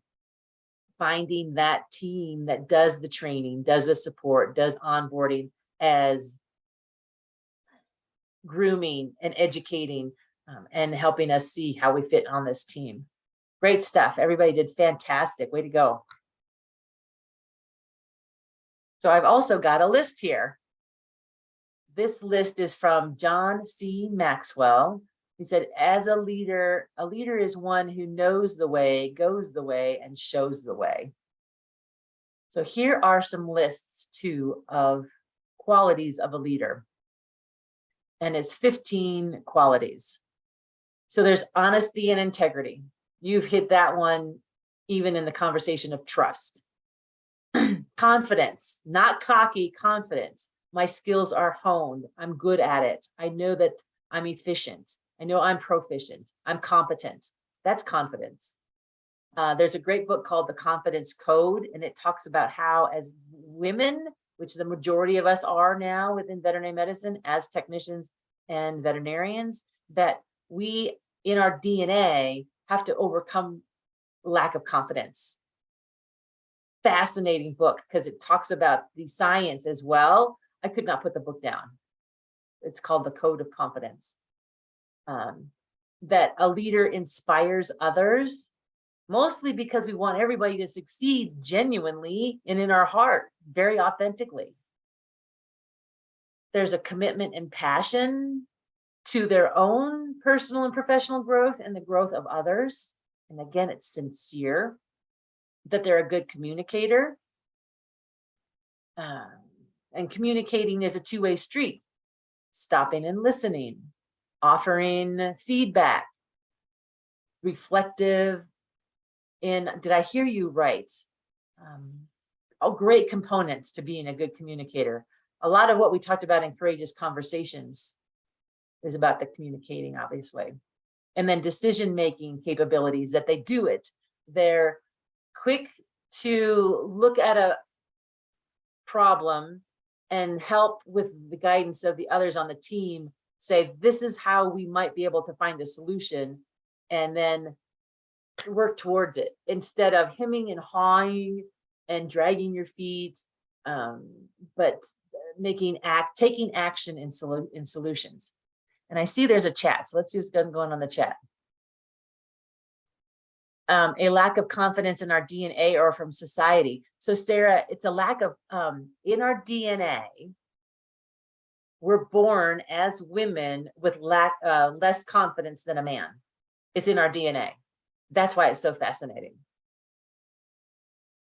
And so that's something we're overcoming from day one. If you're curious about it, any of you on this call, well worth the read, the Confidence Code. And I will put it down to put it in my my notes, all the links of it. And I'll pull it out of my closet and show it to you the next hour. All right. More leadership skills. Accountability. They show a high level of accountability. Delegation and empowerment. If they don't covet what they know and they don't covet the tasks and duties, they're able to say, everybody needs to know and understand how to do this because we're a team. I don't covet how to use the IDEX machine. I don't covet how to keep the anesthesia machine working, right? We share all of those delegations, all those responsibilities, knowing that not everybody's responsible for everything, but we know how to do it. I'm a firm believer in cross-training, not because I want assistants to be technicians or receptionists to be doctors or managers to be receptionists. I think there's just empathy in understanding how we all work together as a cog. Leaders show a high level of empathy, high level of compassion, resiliency, meaning that they, can get what could be perceived as thrown down by different things in life, but they pull up their bootstraps and keep going. That's a strong level of resiliency. But they have a emotional intelligence, a high level of emotional intelligence. We have an article on that, pulled it out. In improving your emotional intelligence. And we talk about what is EI. How do we improve upon it? It is something that we can, it's a skill set so that we can improve upon it. Quick read. Leaders show humility, transparency. Again, I'm not coveting, I'm sharing my knowledge, I'm sharing how I do things, I'm sharing why I do it. And then the vision and purpose. So these are traits of a leader. What traits do you exemplify? What traits do others on your team exemplify? And maybe what places do you wish to improve upon? Equally important. I would always say I want to improve on my communications. I think we can all improve on our communication skills. So this is a quote from Michael Hyatt. He is an author and a successful entrepreneur. He says, first and foremost, accountability. It means that you accept responsibility for the outcomes expected of you, both good and bad, that you take responsibility for those. You don't blame others, and you don't blame the external environment. There are always things you could have done, or most importantly, still can do to change the outcome. Now, this is different than the courageous conversations walking into it without an attachment to the outcome. This is saying if I'm accountable and I'm responsible for something, then that is my responsibility, and I am attached and directly support that outcome. Two different approaches. So there's a handout. When I was learning all about this and this accountability piece, that's talking about veterinary team accountability, and the answer is within you. Because when you think about that scenario, when I was at Montana VMA and everybody's raising their hand about, do you wish your team members were more accountable? Everybody raised their hand. And then I asked, are you at a high level of accountability? And they're like, yes. Wow, where's the disconnect here? There's a gap here somehow. So what would that look like? You told me in your survey, actually, you guys have a high level of accountability on your teams already. That's fantastic. Run with it. Build on that trust, build on that understanding, build on that knowledge. But I'm going to talk about cognitive biases because that's what I was learning at the time. Biases are defined as a preference in favor of or against a thing, person, or group compared with another. It may be held by an individual, a group, or an institution, and it can have negative or positive consequences. But even, make negative or positive consequences compared to what? And how would you look at that? Is it concrete? Is it objective? Is it subjective? What would that be in your world? So contrary to popular belief, biases aren't always centered around gender or race. And it's not about just disliking certain groups. Like, wow, this is getting really juicy. When I was living in Gunnison, Colorado, it's the biggest county within Gunnison or within Colorado. It has a very small population because of it's so mountainous. But I was being groomed actually for leadership within the community at that level and even within the state level. But I attended 2 local Gunnison Valley leadership programs. They were each 9 months long. We met on a monthly basis and we had a lot of homework in between. When it was at the county level, it was at county government level. And then when I moved into the state level, it was at the state level for state representatives and state senators. But it was here that I really learned about, we were always testing assumptions. All right. Wow. Testing assumptions. Matter of fact, we had to get up in front of each other as leaders within these programs and on the fly debate each other, whether we believed it or not. They would say, okay, you're for it, you're against it, you're against it, you're for it. This is the topic, go. Loved it. You guys, you might be shaking in your shoes, but learned so much, once again, about myself and about whom I was with and the leadership that we were with. But it comes back to this biases, testing assumptions. That's what I'm asking you to do. When you're testing assumptions and someone puts up that red flag, well, we've always done it that way. See how I prefaced that with testing this, we've always done it that way and testing those assumptions. Why not try it again? I'm doing this currently with my recruiting team. They've told me twice now, that's how we've always done it.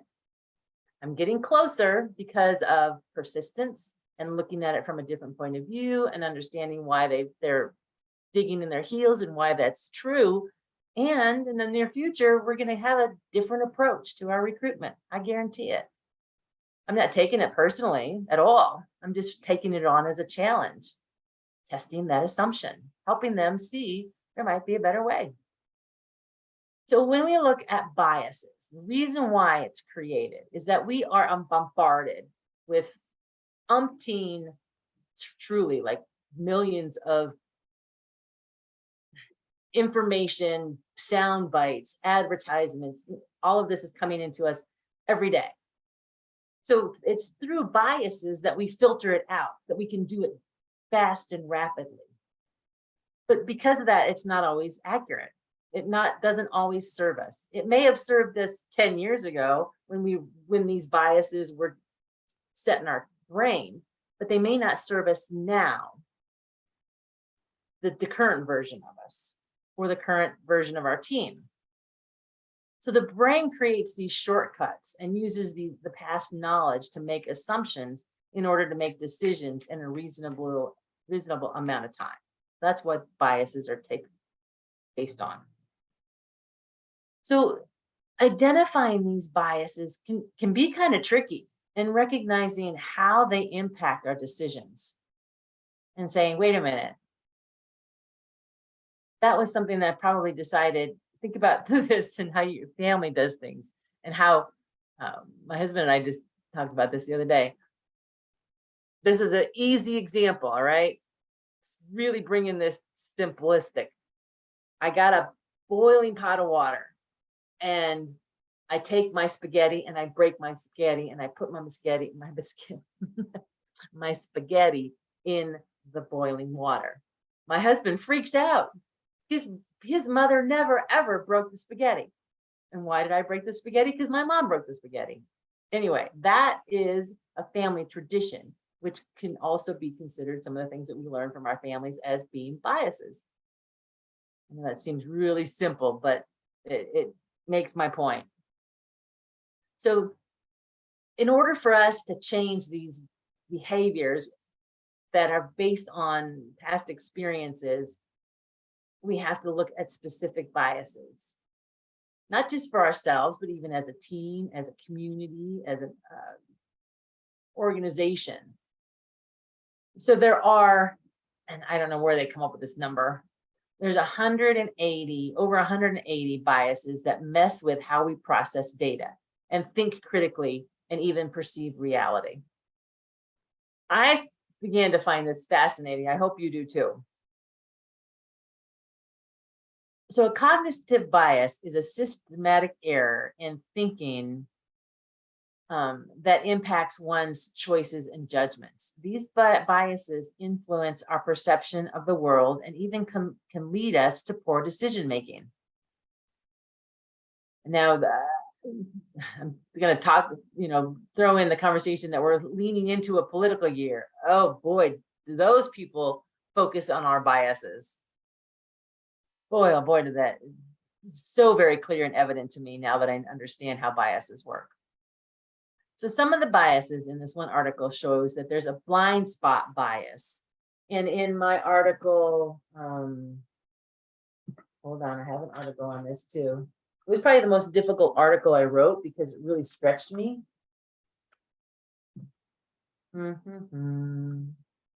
Testing assumptions related to biases. It's in your notes.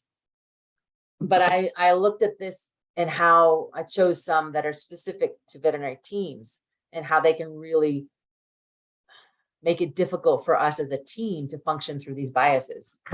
But one of these is a blind spot bias.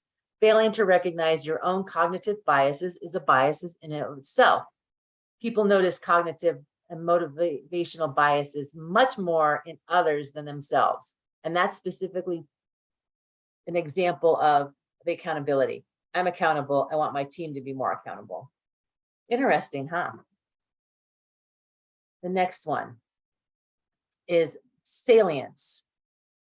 It's our tendency to focus on the most easily recognizable features of a person or concept. When you think about dying, this is a strange one. You might worry more about being mauled by a lion as opposed to what's statistically more likely about dying in a car accident. That's salience. And another example is, I love this one, because you can see this every time you go to a football game, is selective perception, allowing our expectations to influence how we perceive the world. An experiment involved a football game between students from 2 universities showed that one team saw the opposing team commit more infractions. Simple enough. I think we see this all the time. So the reality is we're hardwired even for our negative biases. It's the fight or flight. We did 40 things together as a team that went outstandingly well. We're going to focus on the one thing that just tears us down for the next week. We're going to beat ourselves up for it. Those are negative biases. It's amazing. It's very much a part of who we are as a society and as a team. So when we identify these personal biases, recognize how they impact decisions, and then help yourself through self-awareness change their behaviors, changing your behaviors. Biases can be limiting beliefs that, when not recognized and addressed, hold us back personally and professionally. So that's why I'm like, yes, you guys know this. I can't take this away from you. All you can do is learn more about it and be excited about it and think, wow, how am I making my decisions? So in the article, Testing Assumptions, I discuss groupthink.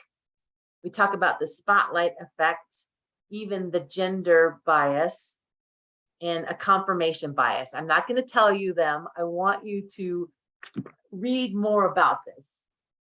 If I have a difficult time writing it, you might have a difficult time reading it. And that tells me that we need to do it more because it's pushing us, it's stretching us.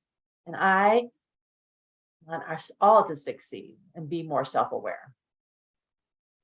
So personally accountable. Again, you are accountable. You told me, and I believe you from our conversations, from what you've shown me in the chats.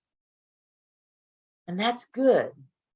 If I think you're accountable, and it also means that you're probably more trustworthy, and that's a good thing as well. But I also want you to continue to look at yourself in the mirror and bring this to light. So back to this book called The 7 Habits of Highly Effective People. Again, a great book. I'll bring it up here. Even though it was written a little while ago, it's still an award-winning book. Stephen Covey did a fabulous job, still very relevant. There's also a teen, T-E-N version, which if you have teenagers in your family, I suggest they read it, and you read it too. It helps you understand so much more about them. But this can also be a great team exercise, TEAM, by reading a chapter at a time, digesting it, coming up and formulating some questions, and then having this as a topic of discussion during team meetings. Could be a good way to build trust. Could be that lower risk conversation into higher risk conversations. 7 Habits of Highly Effective People. So, pardon me, I'm going to take another drink of water. I haven't had to talk for 4 hours in a long time. All right. These are the chapters in the 7 Habits of Highly Effective People. The first one, be proactive. It pretty much says, what it means. Take initiative, take action, look at opportunities, and then move into them. Begin with the end in mind, which is one of the concepts I've talked about throughout this entire program. And when I'm creating projects and working with teams, and they're like, we want to do this. All right. What does the final product look like? Describe to me as best as you can in this time. What is it you want to create? Awesome. And then look back, work back, and create that SMART goal.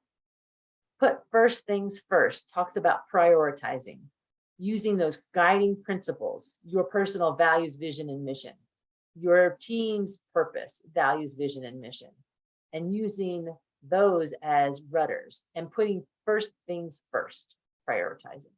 Thinking win-win and even win. So everything, how can we approach things from a win-win-win situation?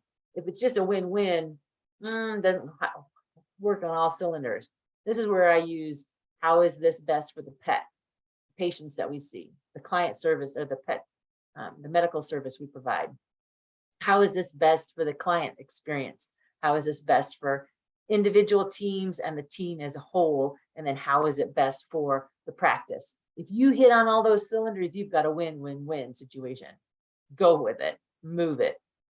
Someone had mentioned in the chats about how it helps decision making. Absolutely. We've mentioned this 5th habit a few times. Seek first to understand, then be understood. 7th habit is synergize. How do we as a team synergistically work together and improve, moving us forward as a team? Who is a team? Comes back to the worksheets that NAF to put together, in that you identify team, training, and then building trust. We did it in that way purposefully. Who is a team? How does a team function? Are you a team? You may say yes, but once you recognize some of the things that really do make a functioning, high functioning team, you might say, oh, we need some work here. But it was team training to build that trust, to build that foundation.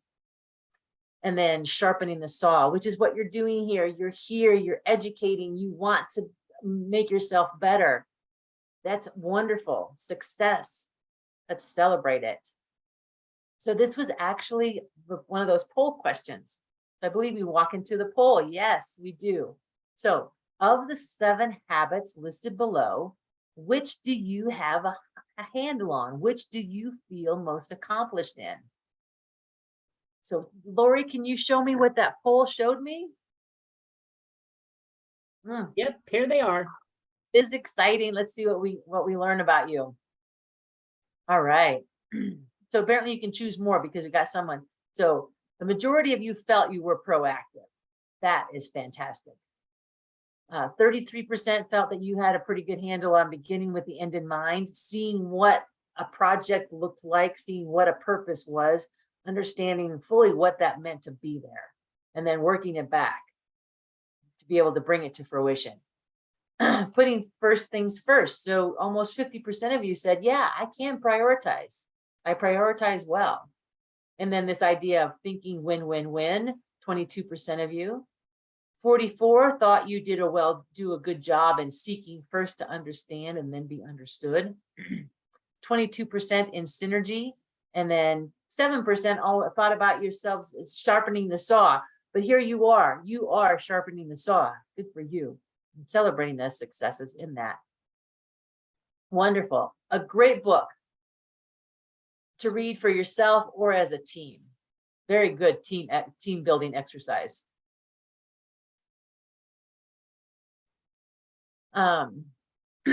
So when you look at this too, we did identify what you were good at, but you can also, I'm not going to ask you to do this, but you can also identify, okay,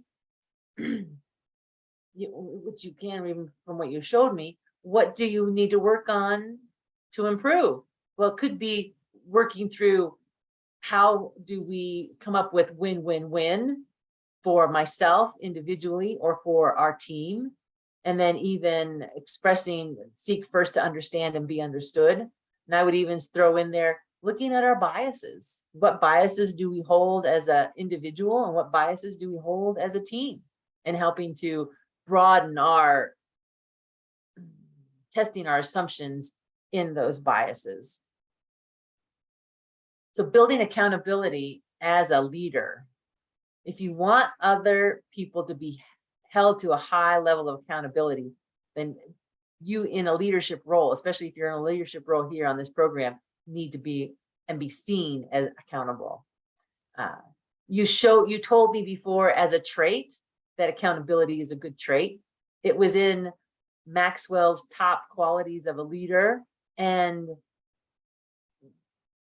even though it's one of those things that Lori and others on this program will shake their head and say, it's sometimes more difficult than you might think. And if you are in a place of leadership, people are looking at you all the time. They're looking to see how trustworthy are you? How do you complete projects? How do you step into difficult conversations? They're watching you. How do you respond to difficult conversations? They're looking for those knee-jerk reactions from you. And if they don't find it, they're like, ooh, that's interesting. So when you are in a place of leadership, whether by a title or you are just that person on the team, people look at you, they're watching you, they want to emulate what you're doing, which is pretty exciting. Or it could be scary. You might be thinking, oh, that's scary. That's scary. So you've got this. This is the conversation in accountability, defining those leaders, fully expectations of accountability, and even evaluating maybe from some of the conversations that are going on in the chat, your employee handbook. Has it been updated recently? After a pandemic, you might certainly want to update that. I know within many states, because of the pandemic, there's a lot of laws that have changed that directly impact our small businesses, which the majority of veterinary hospitals are. And I'm also going to start opening it up to chats and to conversations too in aha moments. Did this idea of cognitive biases or biases in general, did they spark any interest in you? Did you find that fascinating like I have? And then even making these adjustments in some of your personal habits, or using the 7 habits of highly effective people as a team exercise, or reading it yourself. All of these might be good points for you to dive down into. So you are here sharpening your saw. And what aha moments out of all of the past 4 hours, maybe there's something that has been, I want to do it. I'm intrigued by it. I want to take action in it. Definitely this confidence code. I will find that book for you. So any questions? Do we see anything in the Q&A there, Lori? I don't see anything. Nope, not yet. If anybody has anything, put it in the Q&A. Yeah. And it doesn't surprise me when you start talking about accountability. It's probably even a more intangible conversation than even trust.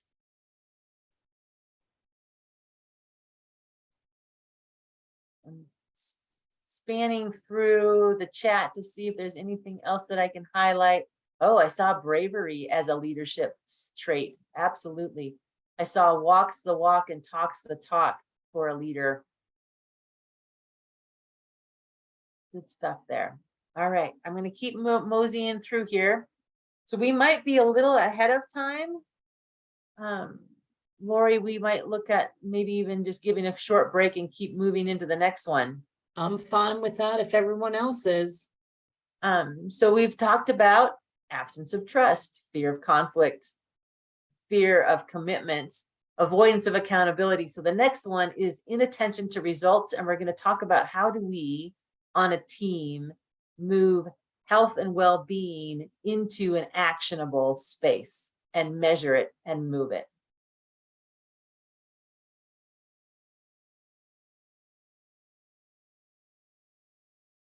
So that's what I have for now. Okay, did you want to just take a 15-minute break if you want to put your answers into the chat, and we can start the last one and end earlier today? Let's see. So I have, Janine said, sure. I have an aha moment. I'll grab that and talk about it in the next hour. Short break's better. 15 minutes is fine. Cool. So I have on my watch 3:15. Right? Yes. Yes. East Coast time. So if we want to be back here at 3:30. Yes. Sound good to everybody? 3:30 it is. All right, everyone says yep. Okay, we'll Wonderful. do that. Thank you, everyone. Awesome. Be back in 15.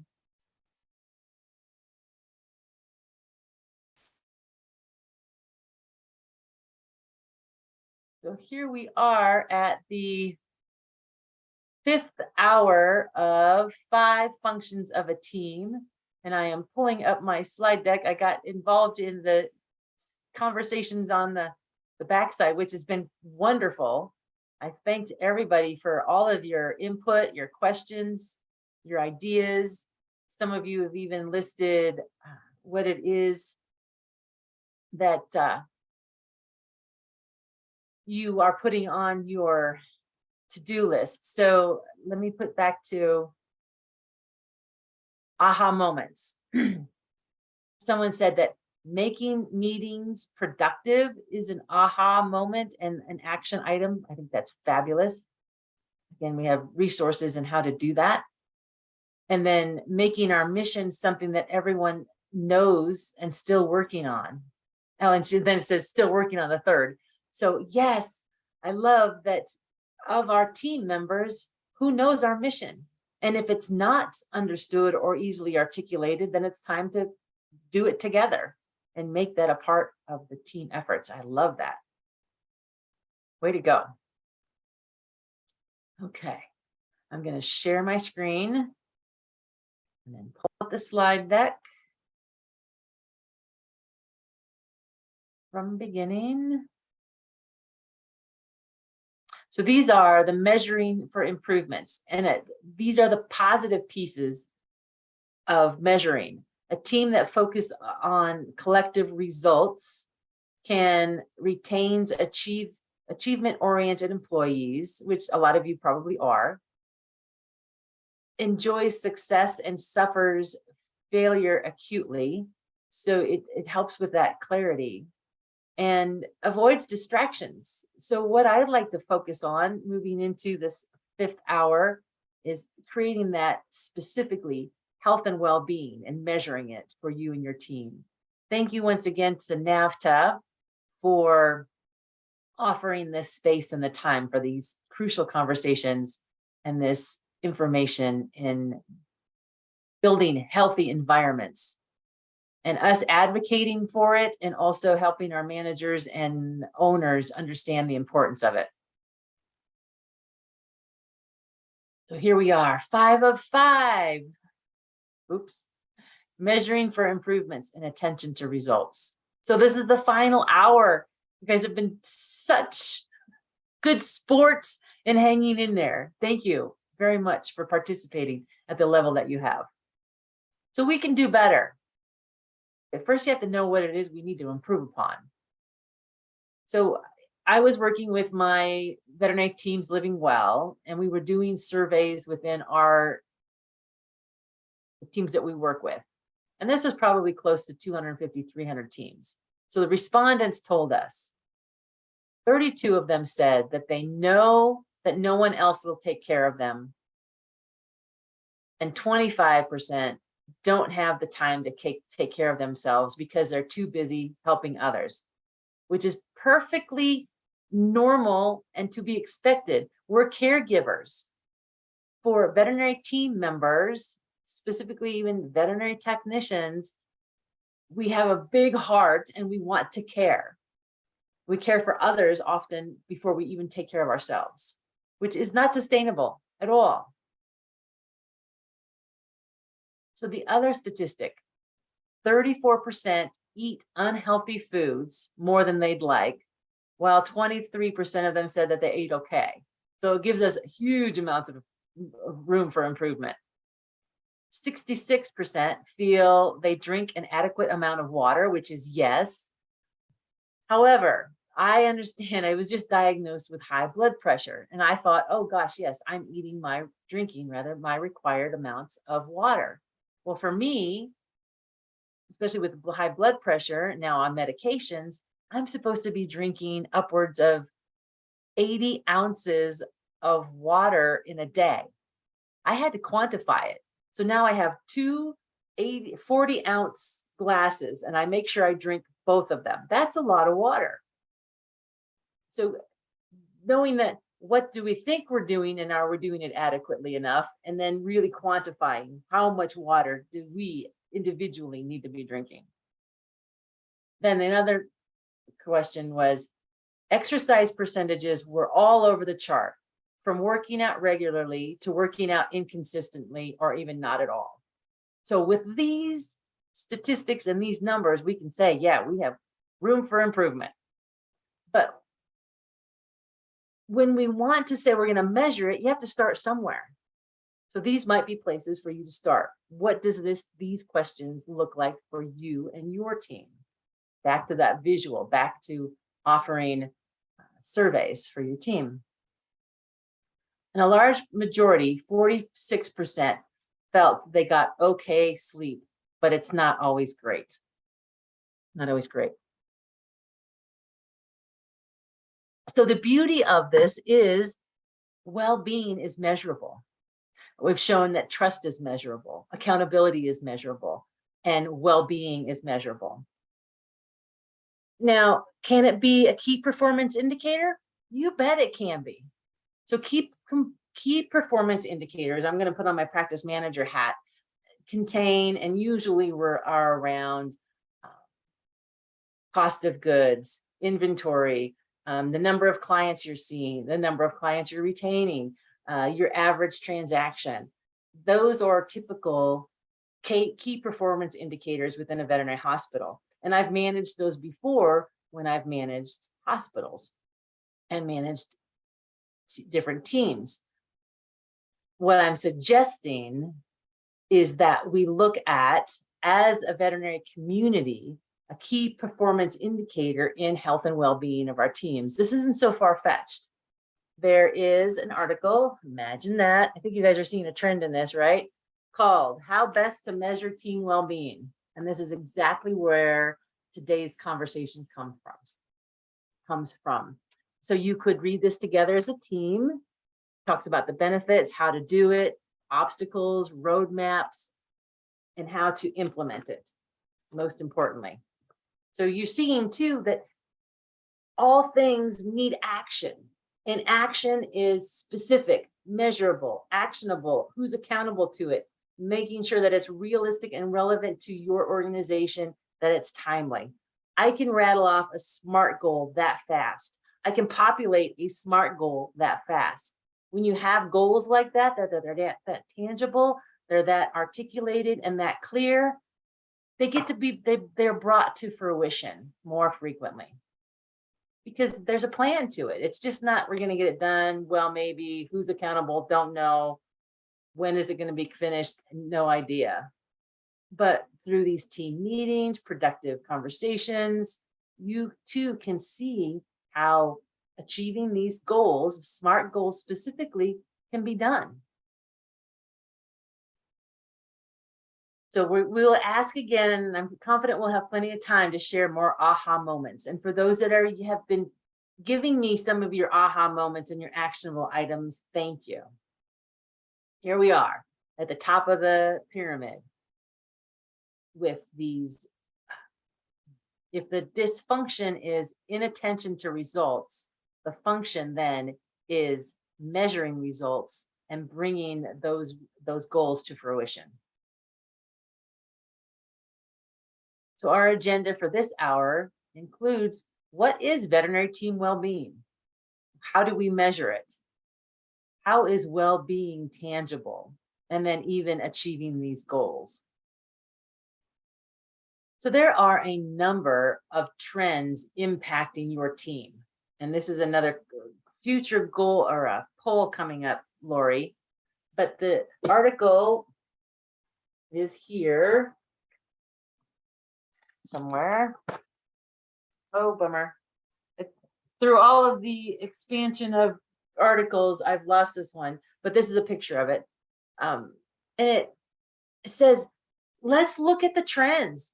Let's not label them positive or negative or anything like that. Let's not label them. Let's just identify them.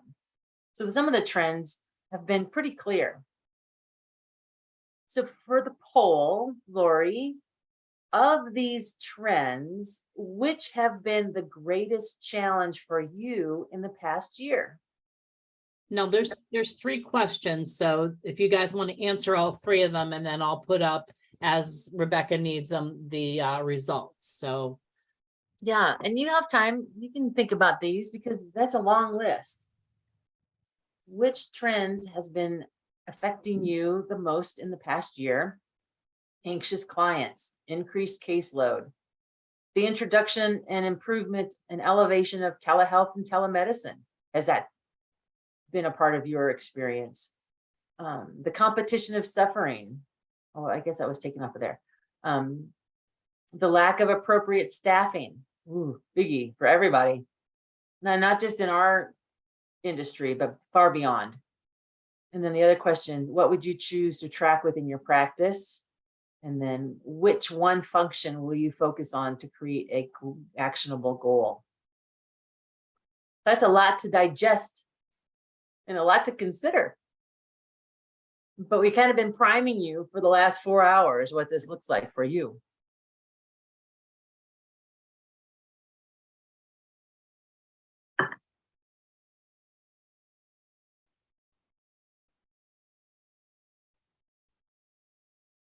I'll share the results and we'll just look at the first question first.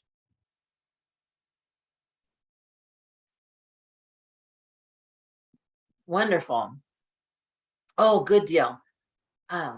So I'm glad to see the waxing and waning of curbside services is not a big as stress as it used to be. That's good. The things that show me the biggest here is lack of appropriate staffing. Most definitely, that's on everybody's radar. And then the next ones in this visual, which is great. Anxious or angry clients, the increased caseload and workload. And then I would also have to say efficiencies of that caseload. And then telehealth and telemedicine, 7% of you said that, yeah, that's a challenge. The need for intentional self-care, 7% of you said that that's a challenge. And then 27% of you said that the increase in industry demands for veterinary professionals is a challenge, which levies and supports the appropriate staffing. That's fantastic. And then we'll continue to dive into the other polls as we move through the program.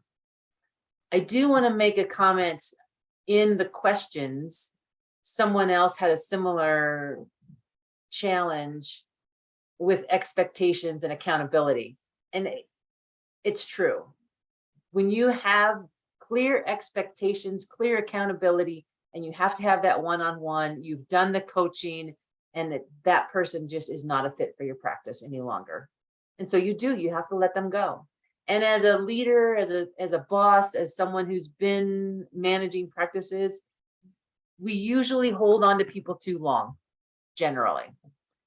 When we start to see these fallings and the expectations not being met, and we try to coach and coax, it just is heart-wrenching when we have to let them go. And my phrase was blossoming somewhere else. We're unable to help you blossom here. It's time for you to blossom somewhere else. Not the easiest thing to do, ever. But now we're looking back at the KPIs and your team's well-being as a KPI. It can happen. And through all of our conversations today, we can, through trust, accountability, courageous conversations, all of this applies to keeping our teams together healthier longer. But let's look at wellness and well-being. I've had this conversation. I used to do programs for Veterinary Support Personnel Network, VSPN. And in even 2004 is when I started recognizing and introducing health and well-being for my teams and managers. Most of my programs were geared towards managers at the time. A lot of them were actually classes for them, priming them to take their CVPM. Now, I'm not a CVPM, and you may say, how does that work, Rebecca? Well, I've always been an educator. And since I've had this background in managing and educating and being able to pull this technology together, I was the candidate to teach. So this is not a new idea for me at all in health and well-being, having and decreasing the stigma, destigmatizing the challenges that we have as team members in burnout and compassion fatigue. So the wellness piece of it can be overwhelming too, in self-care, sleeping well, meditating, exercising, eating healthy. I mean, we are being bombarded with what this looks like. So I'm going to try to simplify it for you and your team. I received this wonderful, powerful acronym, and it's MEDS, MEDS. So when you fully define your well-being, I am going to encourage you to take your meds. Now, if you are on medication, like I said before, myself, I'm on blood pressure pills. But if you're needing medication for diabetes, depression, kidney disease, whatever it is you need to take your meds for, take them. All right. And also consider meditation and the benefits of meditation.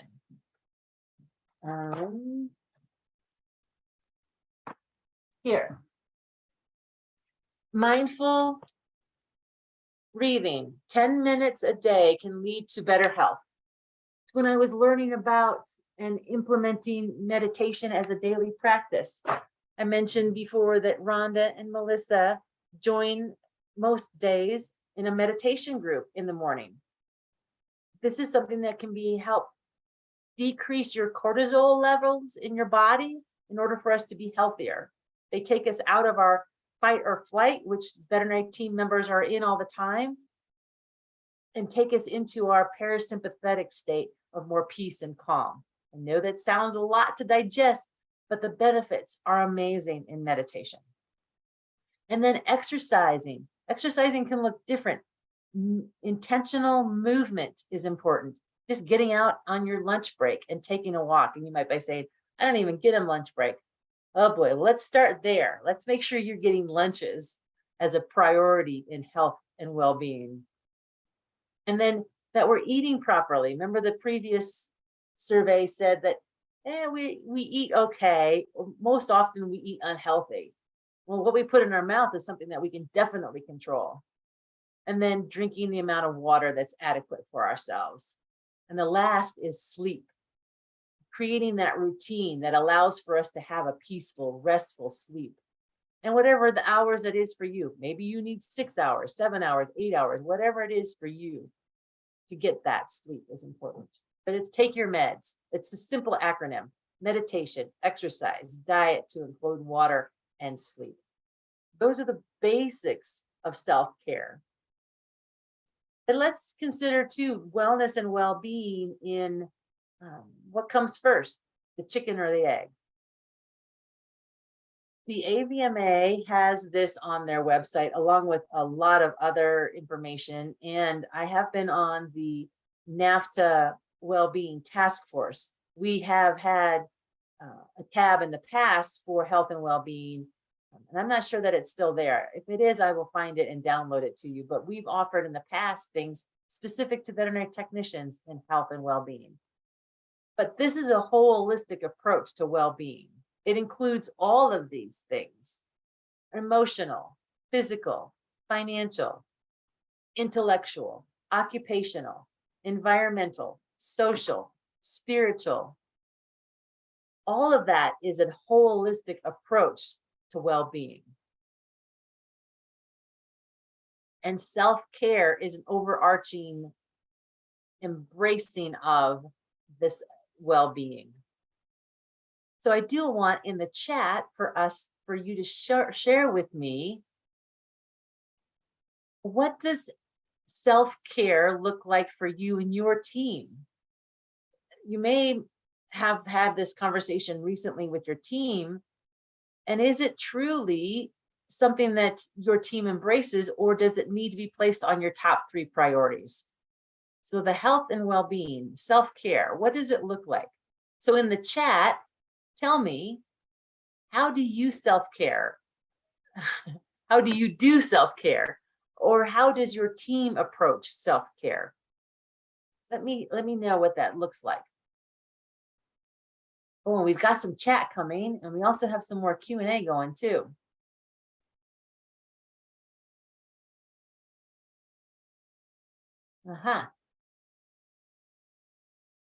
We've got some good chat going on.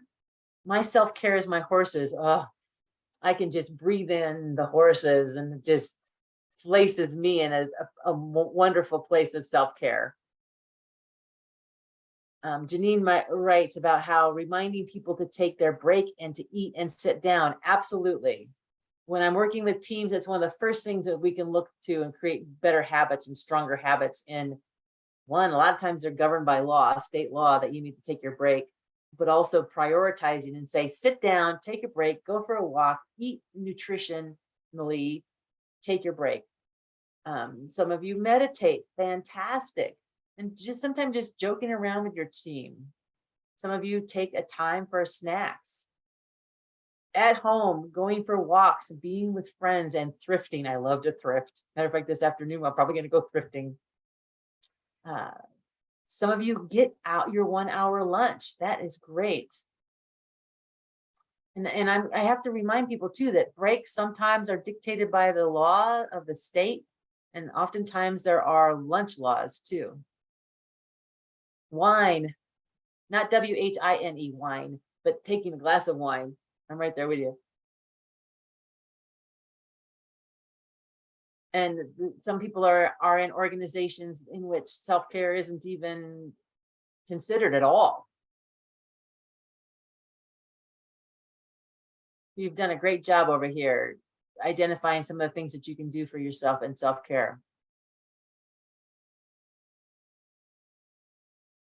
Crafting is awesome. Time with hubbies and your hubby and friends.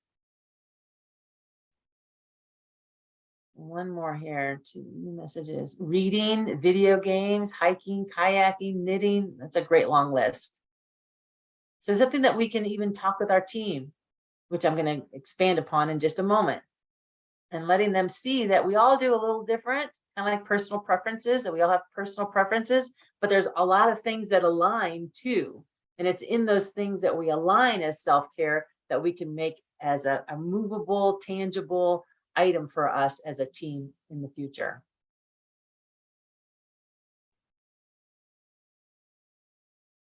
So what does self-care look like? In this article, I worked with Jamie Davis. She is a CVPM, and I do see someone has a question about CVPM, so I will answer that in the future.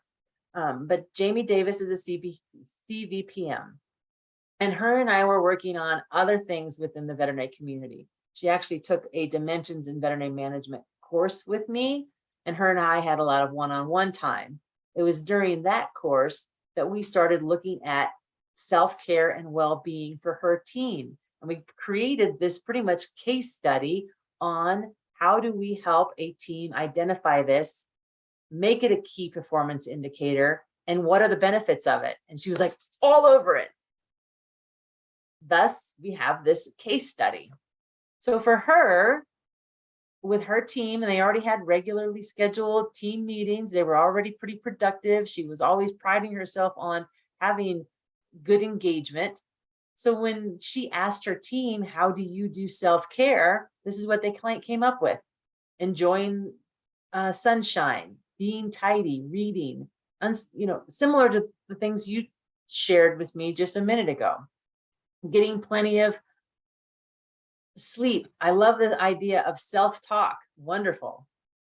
Gardening, giving a hug, but look at the visual. And then she actually put this out onto a poster board, and this was done in 2015. Not a new concept for her as we moved into the pandemic, and showed how continuing to support self-care certainly supported her team. So some of the things that we wanted to track was determining how team well-being would impact turnover, even the use of overtime, and how would it impact sick days? Did a team that was supporting each other in self-care, did they also improve engagement? So these were the tangible pieces of it. And lo and behold, we did positively impact these things. And it was through intent. But you might be asking, this sounds intangible, much like trust. Well, we showed that that was tangible. You can have a tax or a dividend. Much like courageous conversations, you can avoid them or you can step into them. Much like accountability and biases. These things feel intangible, but we're showing you they're very tangible and we can improve them. So how can we take well-being and make it tangible? Well, if the dysfunction is the inattention to results, and oftentimes that's focusing on personal success, status, and ego before team success, then the opposite is establishing the team, who is on the team, what is a team, the efficiency of the team, and then defining what is the success for that team, and then blowing those parameters out of the water. And what I want to show you specifically is in health and well-being. We can blow those parameters out of the water when you know what to track. And we can, and in the future, I hope to see more veterinary teams through software, through just destigmatization, tracking and improving health and well-being on your team and how it impacts all aspects positively of careers, the delivery of medicine, the retention of team members. It's positive in all of that. So what to measure? Well, you can start tracking turnover, even though you might not be in the space of a manager. It's something that you can determine. What is our current turnover rates overall annually for our team, or even for departments? Turnover for veterinarians, technicians, receptionists, practice managers even, or people in middle management. What does it look like? Make it tangible. Have a starting point. What does our current overtime look like? How many sick days do our team members take? Even though they might be all paid time off, do you still track sick time? Something to consider. And then the engagement and the well-being. So remember to fully define those meds. These are things that we do all the time already that improve our health and well-being. So this might be a really good place for you to start. Similar to Jamie's poster, a lot of these things were already listed on our poster. So it makes sense that we could select these things for a team. So for Jamie's team, she chose getting 8 hours of sleep, and they could tangibly track that. They chose to write in a positivity journal, also known as a gratitude practice. And she gave them the journal. It was open. It was easy to get to. They had time to do it. That there was for her team, they chose 30 minutes of non-work related movement, like walking the dog, going to the gym. That's what I do for myself, is I go walking. I love it. It's peaceful. It's inexpensive. I can do it in all the places that I travel to. So that's what I do for me. And then even for Jamie's team, they had a 5-minute visit to the rest and recharge basket, which she had filled with crayons and decks of cards. There was bubbles. There was meditation ideas. And you're going to find that they enjoyed that most because they could do it together. They could buddy up on that. And then drinking water. So that's what Jamie's team chose to do. And they tracked it with intent. And they did it simple. She just put together a poster. They used stickers. They were able to put up the little gems here. And also what she saw too is that they would become competitive. And they would also remind each other, hey, did you get your walk in? Have you been drinking your water? They would even say, I saw you walked, but I don't see that you put your walk on the sticker. So it became very much a team supported activity. And the impacts that she saw were quite wonderful. So you have to give yourself some grace and follow this for a while. This is not, like I was talking before, just a Band-Aid. This is through intent, through following up with it. And what she saw was that the things that she measured and she saw improvement were the team was communicating more. They were sharing more ideas. There was an increase in psychological safety. They were supporting each other. They were working smarter. Isn't this amazing? All of these things, from actively pursuing and following up on health and well-being. They were exceeding customers' expectations. Their their reviews were going up because their team was just healthier and more engaged. What is important to know and recognize is also during this period of time, they went from being owned by a single veterinarian and purchased by a corporation.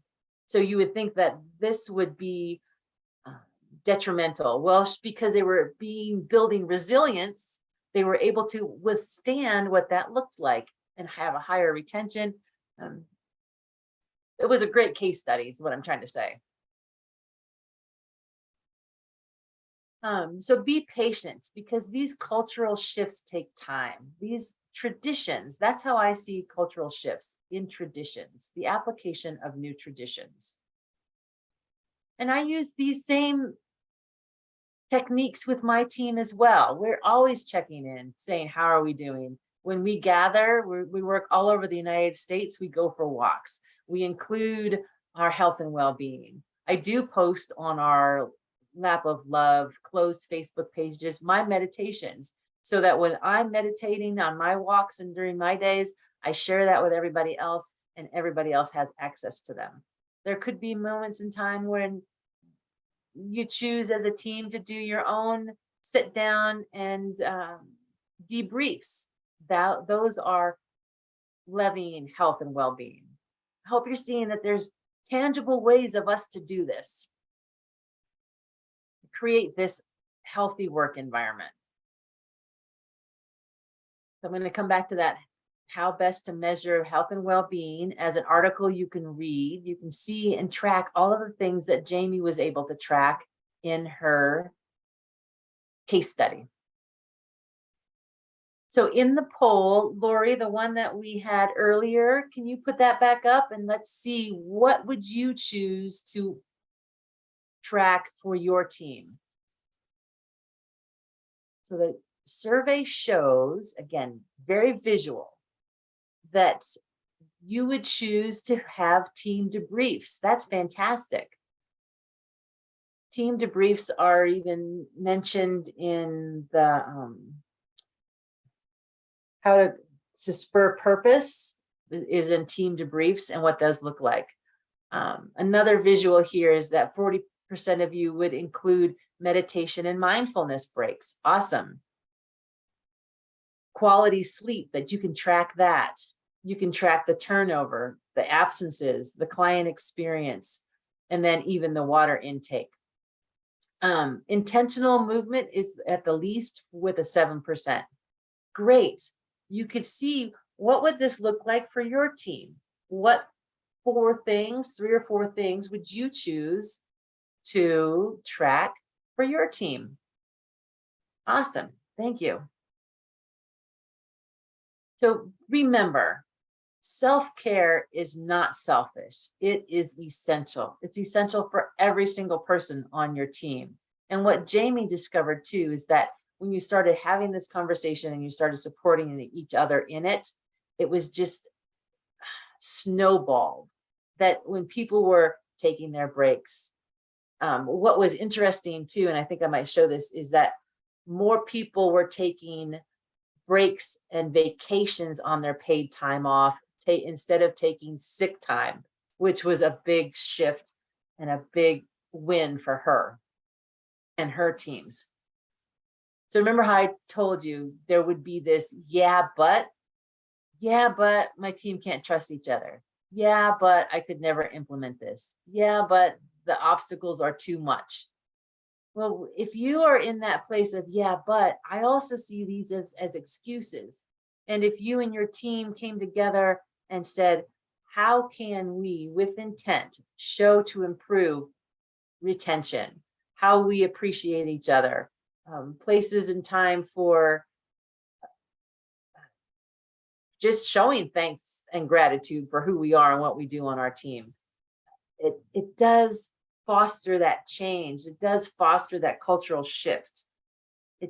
It's leading through example. And if you're in this, yeah, but, and you want to to make sure you're getting your lunch or going for walks, then I challenge you to do it. I challenge you to be that example, to say, I am, because I have a lunch break and I'm needing to take it off. When I managed Parker Center Animal Clinic, I was the lunch Nazi. I did make sure everybody got their lunch. And then I led through example. I, on my lunch hours, took walks. If it was the winter, I would go to the ice skating rink and walk around the ice skating rink. I didn't skate. I was afraid I was going to fall. I also went to the malls and walked in the malls, but I led through that example and it was contagious. Coming back to your health and well-being, you've got this. You've been given some tools to show that this is something tangible that you can do with your team. So one last poll, Lori. We're doing perfect on time. We're going to have plenty of time too for questions and answers and whatever it is they want to share at the end of this program. So the last poll here, of the 5 functions, which would you like to embrace and bring forth in a goal for you and your team? Oh, I like this. Again, I see it. 60% of you said you would like to improve trust. Now that you know it's tangible, now that you can see there's a tax and a dividend, that there's information I can read and embrace, that we too, as a team, I can become more trustworthy. I can become more trusting. And through training, we can build the trust through all of our teams. I think that's so exciting. 60% of you improve trust.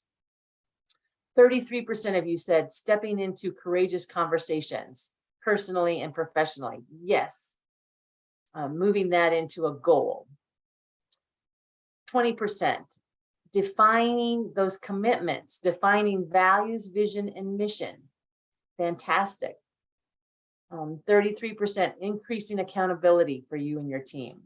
And then even just taking this idea of measuring for results, looking at what can we move, where are we in a survey, whether it's a KPI that you follow as client satisfaction or a KPI in team retention, turnover, looking at those tangible measurements and moving in the right direction.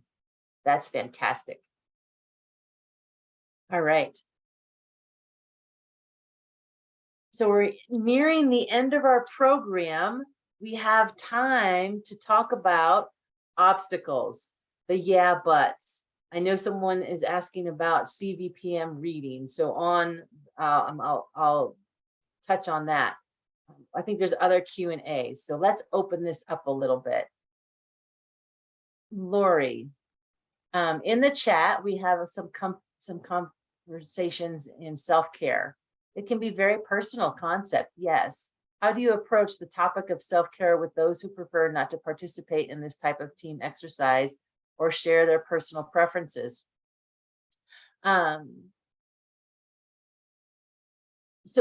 This can be seen as that, oh, this is a touchy-feely exercise. And yeah, some people will roll their eyes, but the majority of the people will see that there's a benefit to it. And you can't push those people that don't want to participate. It's there's a conversation that I would have. There's a level of comfort of participation. And when that trust builds and there's a place of psychological safety, more people will participate. But making your surveys anonymous does help. And knowing that there's a cultural shift in this, it just takes time. And you're absolutely right. Not everybody's going to participate, but you can't not do it because of the few people that won't find the benefit in it. And yes, self-care can feel vulnerable. And in that vulnerability, which we showed earlier, is opportunities to build trust. There's these introductions of concepts in destigmatization. It's a big word, but the more we normalize it, the more we see each other succeeding in self-care, the more, like I say, me talking about meditation, how I practice meditation, the benefits I've found for myself. I do go to my human doctor, other than the veterinarian, and I do have my physical exams. I have had breast cancer. I'm a survivor. I just had my mammogram, which showed where all of my markers are from a lumpectomy and a biopsy. I'm very open and honest and direct with what that looks like with me and my team. Was it stressful? Yeah, it's stressful. But I also feel that it's important for my team to know what stresses I'm going through. If I'm more silenced, or I'm digesting the test results of my blood pressure or the test results of my mammography. There's also empathy and opportunity for compassion in that too. Yeah. It's a growing place for all of us to be in. Wonderful chats. I'm going to go to the Q&A and also show me too how you want to move some of these aha moments and the aha ideas into a tangible goal. So Beverly was asking about sharing books to read for becoming a CVPM. Beverly, on the VHMA, where they house and how you become a certified veterinary practice manager, there used to be a list of books.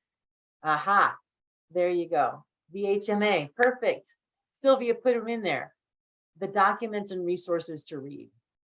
I would also suggest too, there's a number of organizations that do have CVPM prep classes and to participate in those. I used to be a part of that for VSPN, and they had a CVPM prep class there. But congratulations too on making that a personal and professional goal. Well worth it for you and your team. I applaud you for doing that. Fantastic. Rebecca, Karen put something in the chat about VCA sends out a survey every Tuesday called 2 Days Mood that we answer and how we are feeling and what is contributing to that feeling. Wonderful. Yes. And I'm also seeing more software companies, veterinary software companies, incorporating these kinds of well-being, knowing that it's important for us to maintain a healthy work environment. Thank you for sharing, Karen. Who else is doing this? Cindy Barnes has a software. The Vet to Pet, I think they have some wonderful self-care aspects to their app as well. So again, it's normalizing and having these more readily available to us that destigmatizes self-care, burnout, and compassion fatigue. It's not going to, it's a very, as it's been shown here, it's very personal. Our resilience all looks different. Our self-care all looks different. But when we can support each other in those differences, that's when we'll find more success and longevity and health and well-being of our teams. Lori, can you, in our outreach too, be sure to put down the NAFTA Veterinary Task Force contributions, because I know there's a lot that NAFTA members can tap into from the Wellbeing Task Force. Yes. Sweet, thank you. All right. So any other questions or comments or things that you want to bring to a goal or bring to our attention?